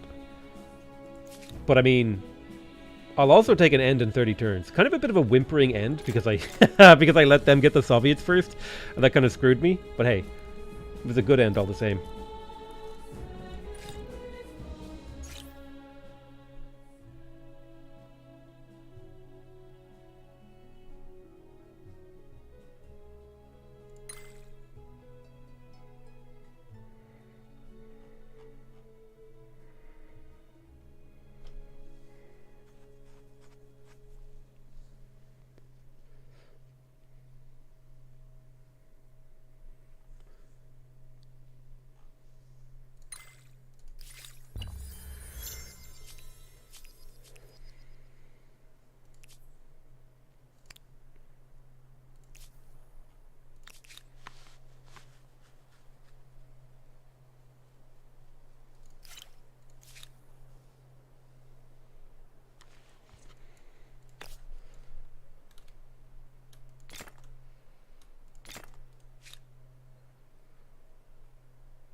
Yeah, before they nerfed the Khmer, that was one of the most fun civs to play. I will agree with that. I need more hangers.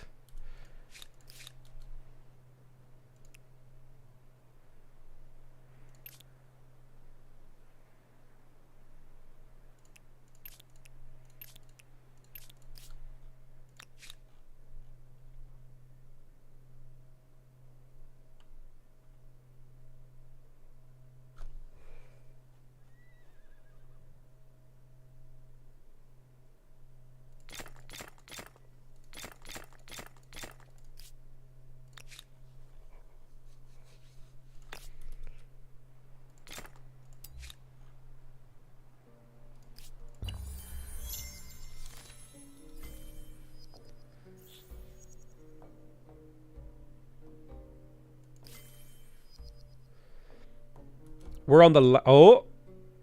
The Soviets have completed a nuclear test. Ruh-roh!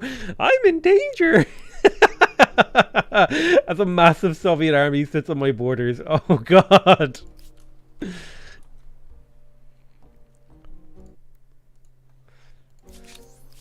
Our cooperation has kept me from greater things. Accepted. Welcome as a warm day in winter.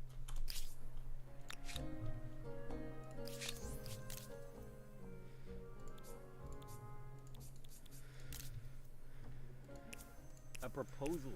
I have something here that should please us both. I have a proposition. Ooh, alliance with the Turks? Can I get like the Giga alliance against Soviet Russia? Is this possible? Is this the late game? Am I forming NATO as we speak? I think I might be. It's happening. Yeah, poggers and chance for NATO? Maybe not.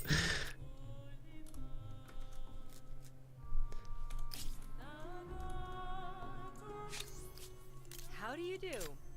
Oh my God, I am. I'm in an alliance with everyone. It's me, us versus the Soviets. Yes, very good. This I like. A proposal. That's it. They're the only hostile power left in the world, is the Soviets.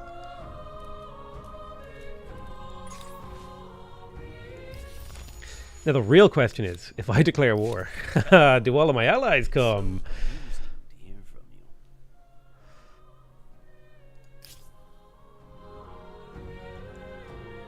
Do you still win no matter what if you have the most points? Yes. As long as you've earned the most points in the game, you are the victor of history. You have built the most impressive human civilization that has stood the test of time or whatever, you know? I have a proposition. Accepted. With I have something here that should please us both. What do you say? I have something here that should please us both. Alright, let's go. I have something here that should please us both. Gonna build our pharmaceuticals.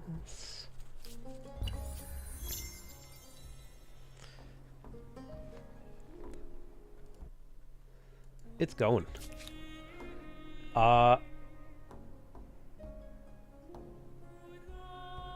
Production.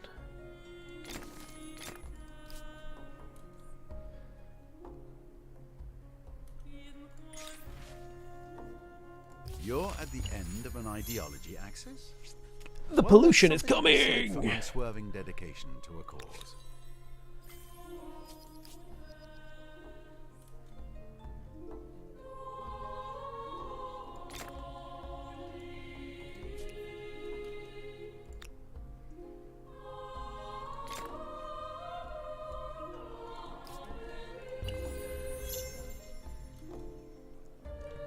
Did they get your actual gestures for the game or just your face? Just my face. Just my face and my voice. That's it. It was a lot of fun actually to work with them. Would 100% would do it again. It was absolute pleasure. Everyone was so nice. They were all so sound. Had a great time doing it. It was a lot of fun. It was very different. It was very different. That was what was kind of exciting about it. And it's cool to be in a game, you know? It's really, really cool. I just... the one thing that I regret is that I read my lines really poorly. And now I cry myself to sleep.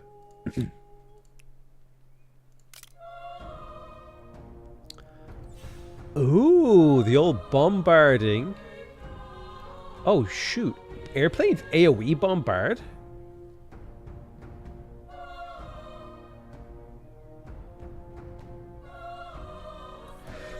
Here's the question. Can these guys bombard units in battle?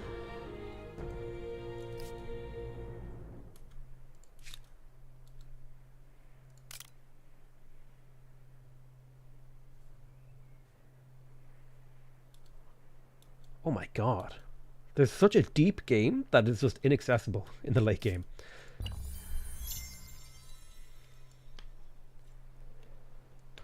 That's insane if so. The amount of damage they can potentially do is crazy. I kind of want to trigger this battle. Like maybe like before the game ends, I'll trigger this battle just to see what it does. What happens if the aircraft is included in the battle? Because they will be included in this battle.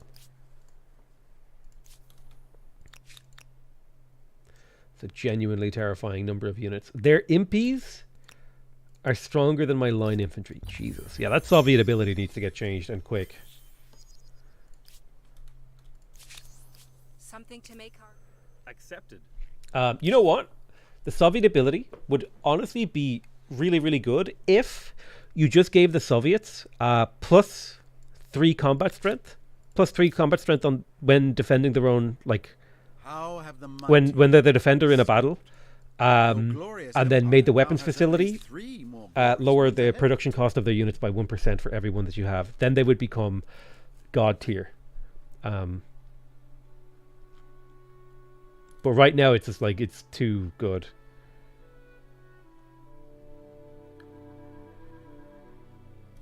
The only way to counter it is by bombing the weapons factories. Yeah, it's quite difficult. I'd need like an aircraft carrier or something.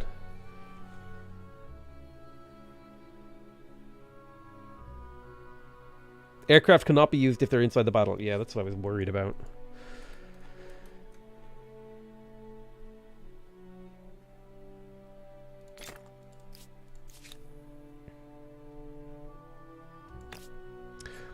The pollution train has left the station. Woot woot.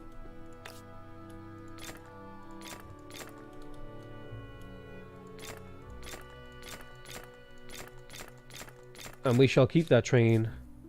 Keep the train a-running.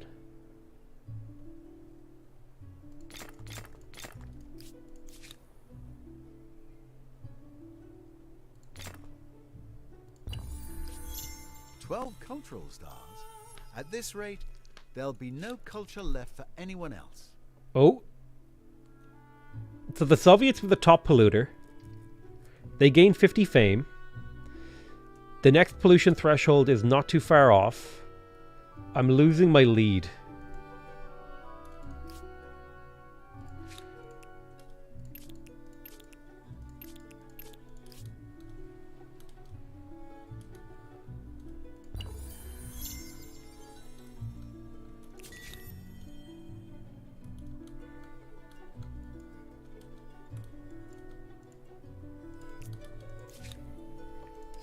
How can I get more Eris, more fame?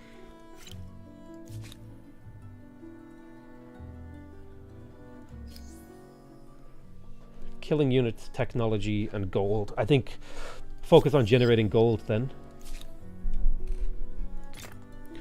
So financial district, that's 83 money. Damn.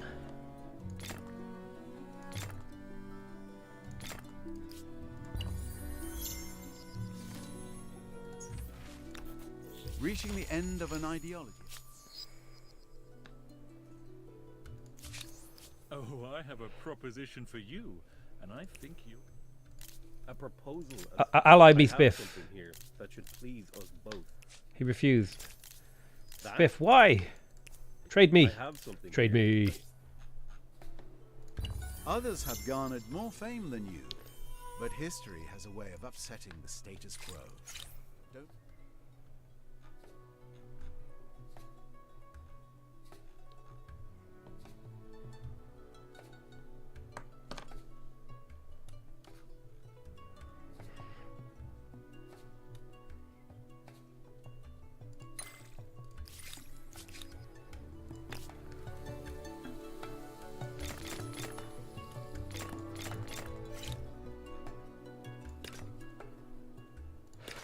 No, I need to get more gold to hit those fame milestones.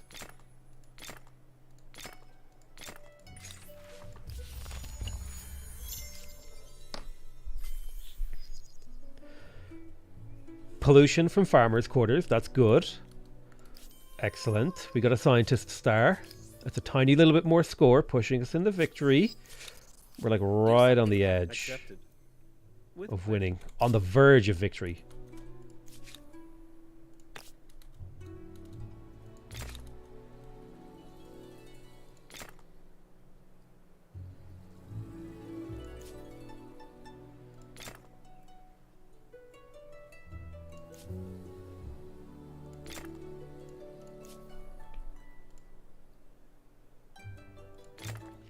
Hot take, it shouldn't be based on, well, I guess no, that doesn't make sense actually. No, I was gonna say something about pollution, but it kind of makes sense the way that it's done.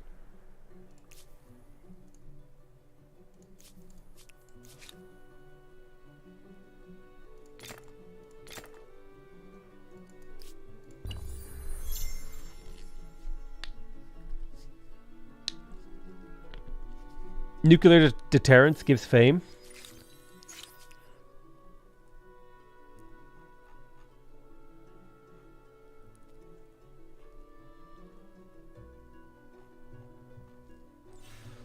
I just don't have the science to hit some of these late game techs, really. The game feels a lot better paced, though, from launch. I will say that, like, a lot better pacing. This game has felt, like, very, very well paced. It felt like it was super competitive. The AI felt appropriately interesting to play against. I definitely would 100% recommend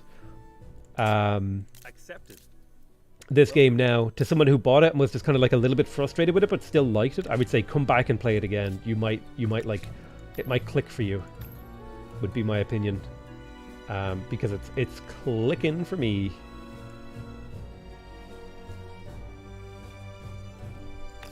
And I'm really, really, really enjoying the game.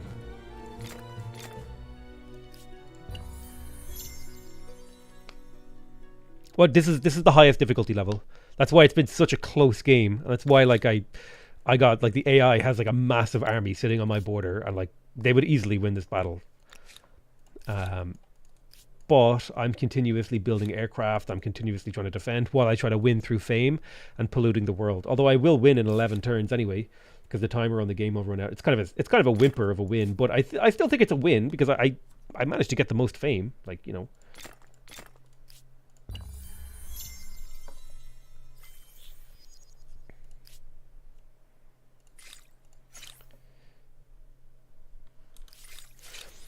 Something to make our affairs more civil?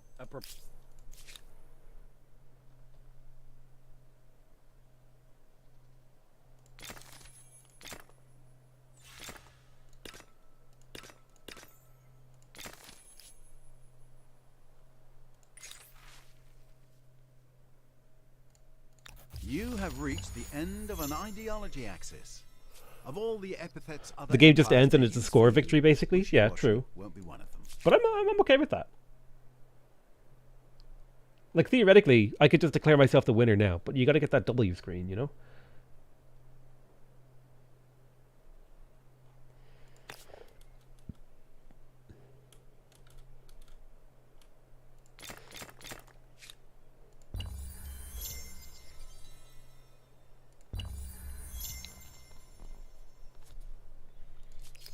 So I'm just waiting for a little bit more cash. Well, I want to do... Man, I really want to play Humankind again and do like a money run. A money... Instead of building industrial zones, we just focus on making the money. Just make insane cash.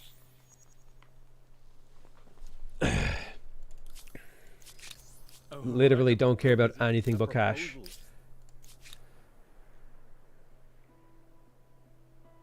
Ooh, 180 money on seafood wholesalers. Oh, baby.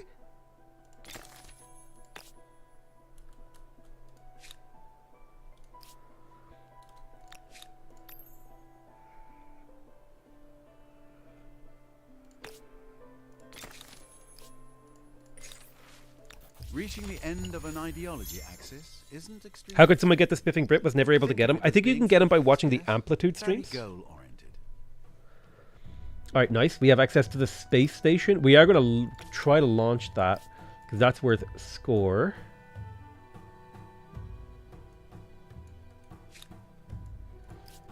Here we go. So we just want to bring this down to 1 turn. There we go. So this is the space station. It'll give us 105 fame. And happy days.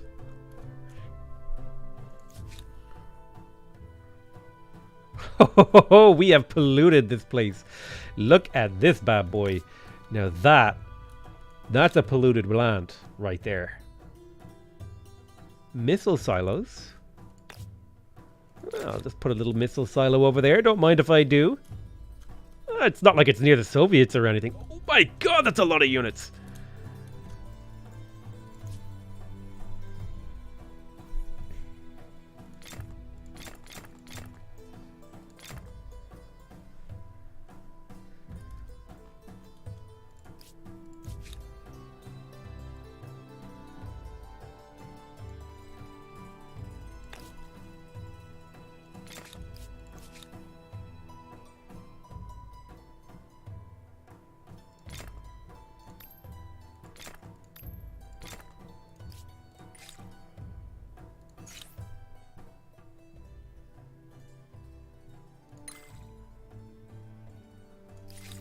A nuclear missile silo. Perhaps knowledge of its existence would ensure it never gets used.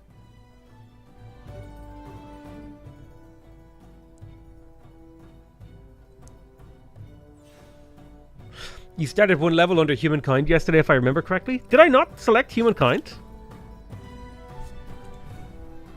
I swear, didn't I go maximum difficulty? Oh. No, I'm just misremembering. My bad. Whoops. I guess this isn't maximum difficulty.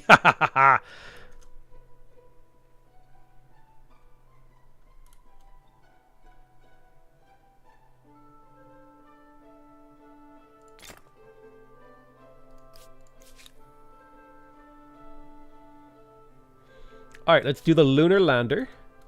The lunar lander. Let's put everyone on the lunar lander. Bring that bad boy down to like a turn. Come on. One turn. One turn? One turn. Look at that. Entire civilization just to get me 210 fame.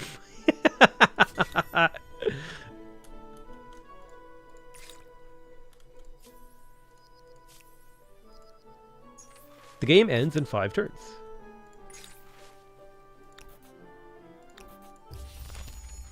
A human leaves footprints on the face of another celestial body.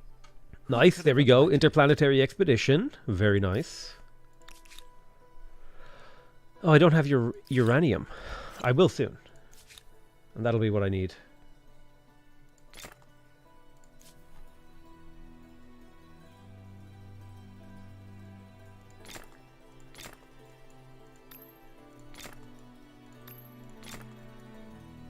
Ooh, 235 money from the seafood wholesalers because I'm selling so many resources. That is so huge. How are you liking the repeatable events that the new Contemporary Wonder gives? I think it's great. It's fantastic.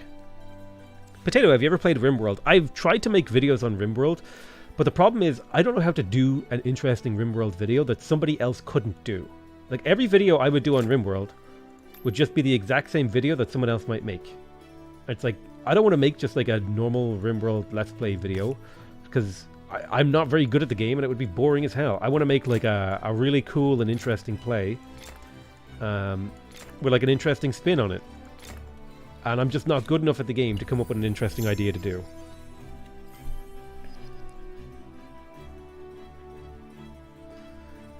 There's like people dedicated. Wait, the Soviets of what? What did that say?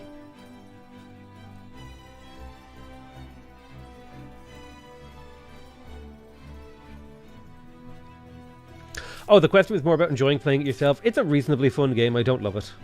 I'll be like straight up and honest with you there. I don't love the game. But it's a good game.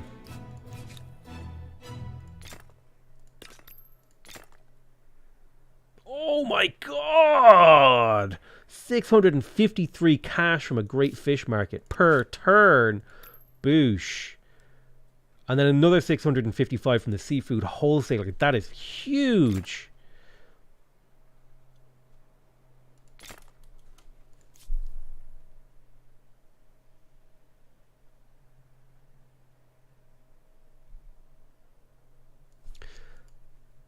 Just eat humans and live under a mountain? What? Why are you eyeing Changalini? Are you not a human eater?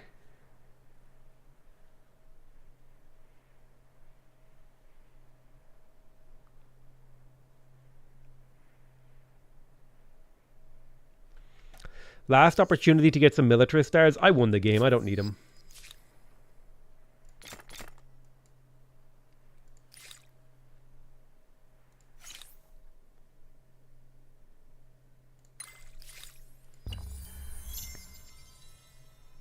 Hey, Benny.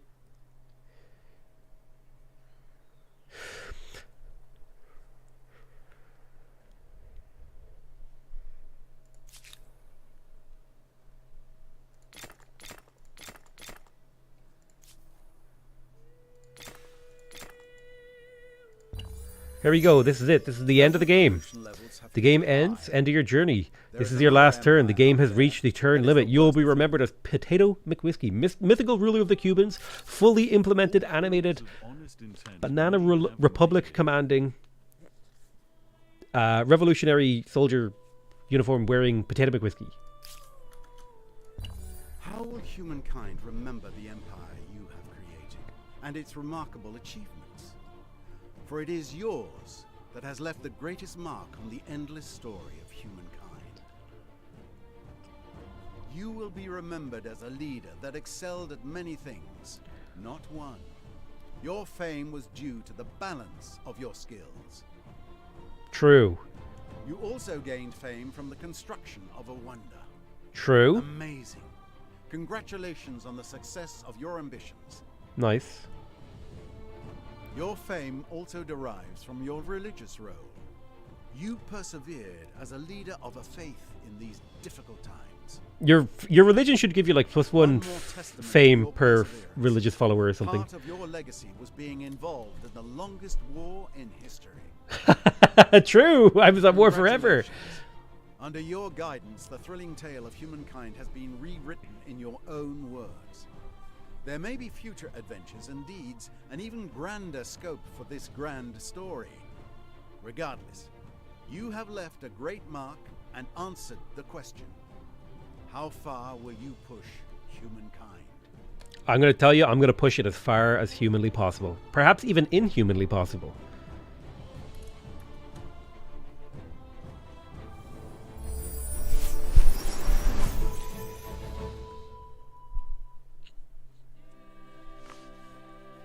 Ooh, look at that. Look at that. 18,000 fame.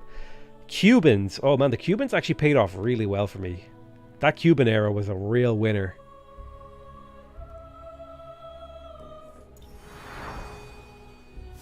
My character like looks up into the sky a lot. He just like looking up all the time. So Neolithic was pretty okay. Now the Ancient Era was pretty bad. We only got 3 golds, okay? That's going to be a running theme for a lot of eras here. A lot of, like, here's a 4 gold era. That was a much better classical. 2 silvers. No money, but, like, usually I ignore money in this game. This was a decent era. 4 golds, 2 silver. That's going to be the pattern for, like, these 3. And then it'll break at industrial and stuff. Yep, there it is. Look, another 4. And then 2 weak ones. And then ignoring this. I was broke this entire game. Like, the entire game I was broke. And then here, 3 gold, 3 silver, still ignoring this. And then the Contemporary was a big, big winner for me. This is where I made a lot of points. Although not as many wars. That was the one thing that I didn't do as much of in this era. But that was huge. That is why we won. Technically, I don't care about this person. Skip. Now. Everyone likes graphs, okay? You got food, you got industry, you got money. Actually, fame. I was pretty competitive for fame for almost the entire game. So was Green. Green did a really good job. Food, I took off here, dude. I took off. Nobody was even close. Industry, I was pretty behind most of the game in industry. It wasn't something I focused on. Gold, I don't expect to see much money at all. Scientifically, I was also very slow to the punchline. I would say my influence is probably really strong throughout the game. Stability, I think I was really strong in stability for the majority of the game. Yeah, look, my stability is super high. I would say, yeah, my population was off the charts this game, which is kind of interesting because I went for a population-based game, but it didn't really translate into a victory in all of the other categories. So maybe I should be using more population chops. Religion. Research. Yeah, I would see that. I was pretty weak on science this game. My trade was absolutely abysmal until that very turn towards the very end of the game that I was able to actually get a lot of trade done. I cannot believe how bad my trade was this game. I'm actually surprised how small my military was. Dude, look at Black's military. Oh my god. I had to fight that? I'm so glad the game ended. But I definitely had the most cities, for sure. Now, this is what the people want to see. Oh god. Oh, Jesus Christ. Oh, Jesus Christ. Oh, God. Oh, God.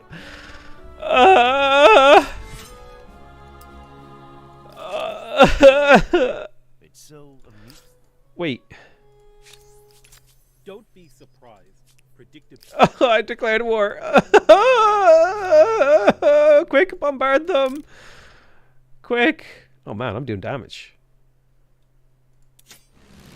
Oh, they all come out together and bombard. They shot them down. I'm so dead.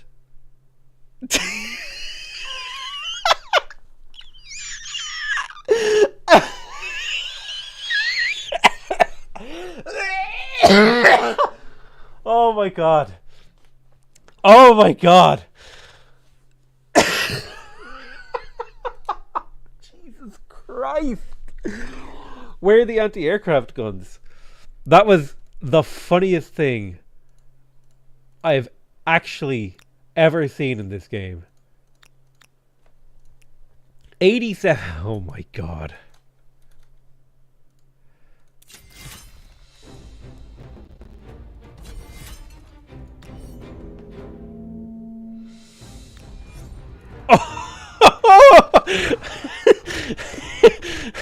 How do I even begin to fight this?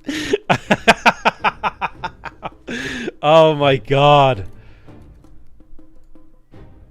Alright, so we'll reposition here.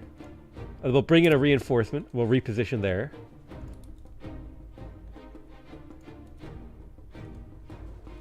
Let's get these cannons back. And I mean far back. Oh. I can't believe they all got shot down. They all got shot down, bro. I can't believe it.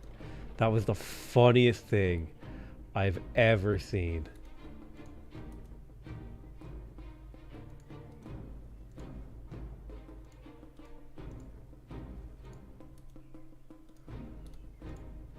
I need to bounce my artillery out of here.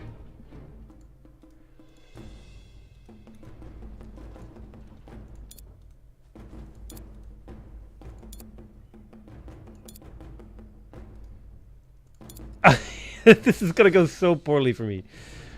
Oh, sweet Christ.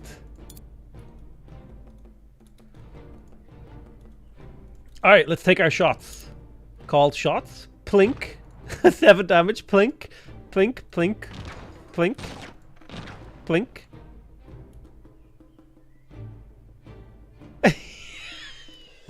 That was it. That was my whole turn. That was all the damage I did. Oh, bro. I'm ending the round. And I'm turning on automatic battle. And now we're a spectator.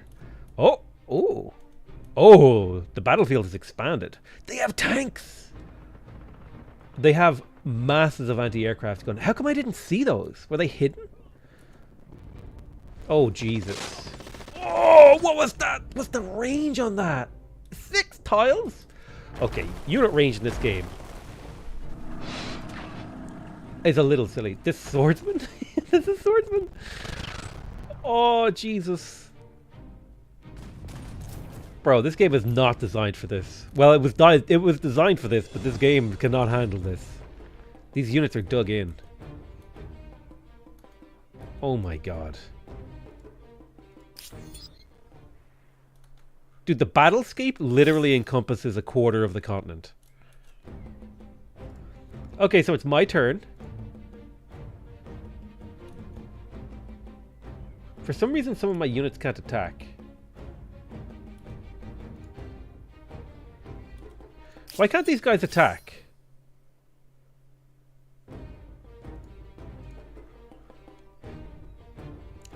Can someone explain to me why my bombards can't attack?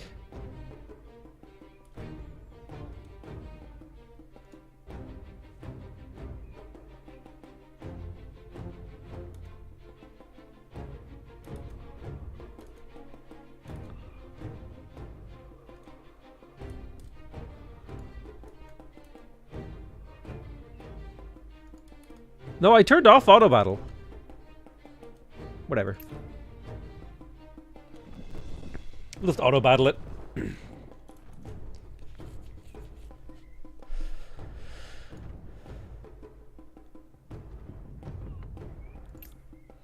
Like, auto battle is off. Artillery can't move and attack. It was a different round. Pay attention, bud.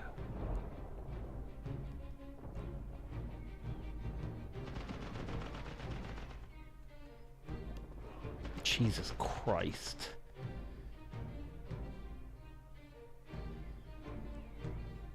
Yeah.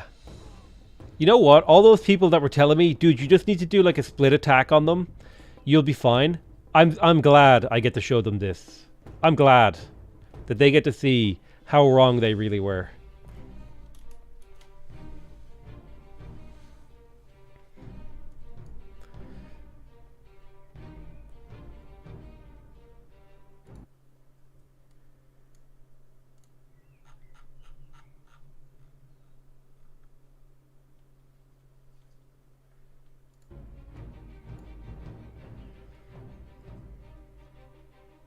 What do drops for Humankind look like? You can get my avatar in the game and play against me.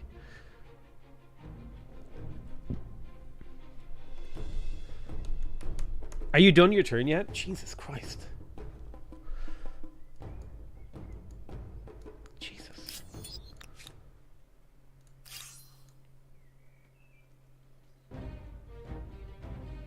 I think the game makes this number... This number should go down as the game gets longer, in my opinion.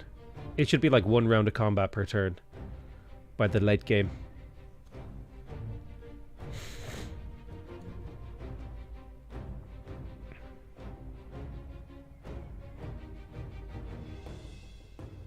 Or maybe not. Maybe not. Maybe that's dumb. Okay, it's my turn. My bombards get to shoot. Okay, where's my siege artillery? Unfortunately, I think all my siege artillery was murked. Wait, no, there's one alive.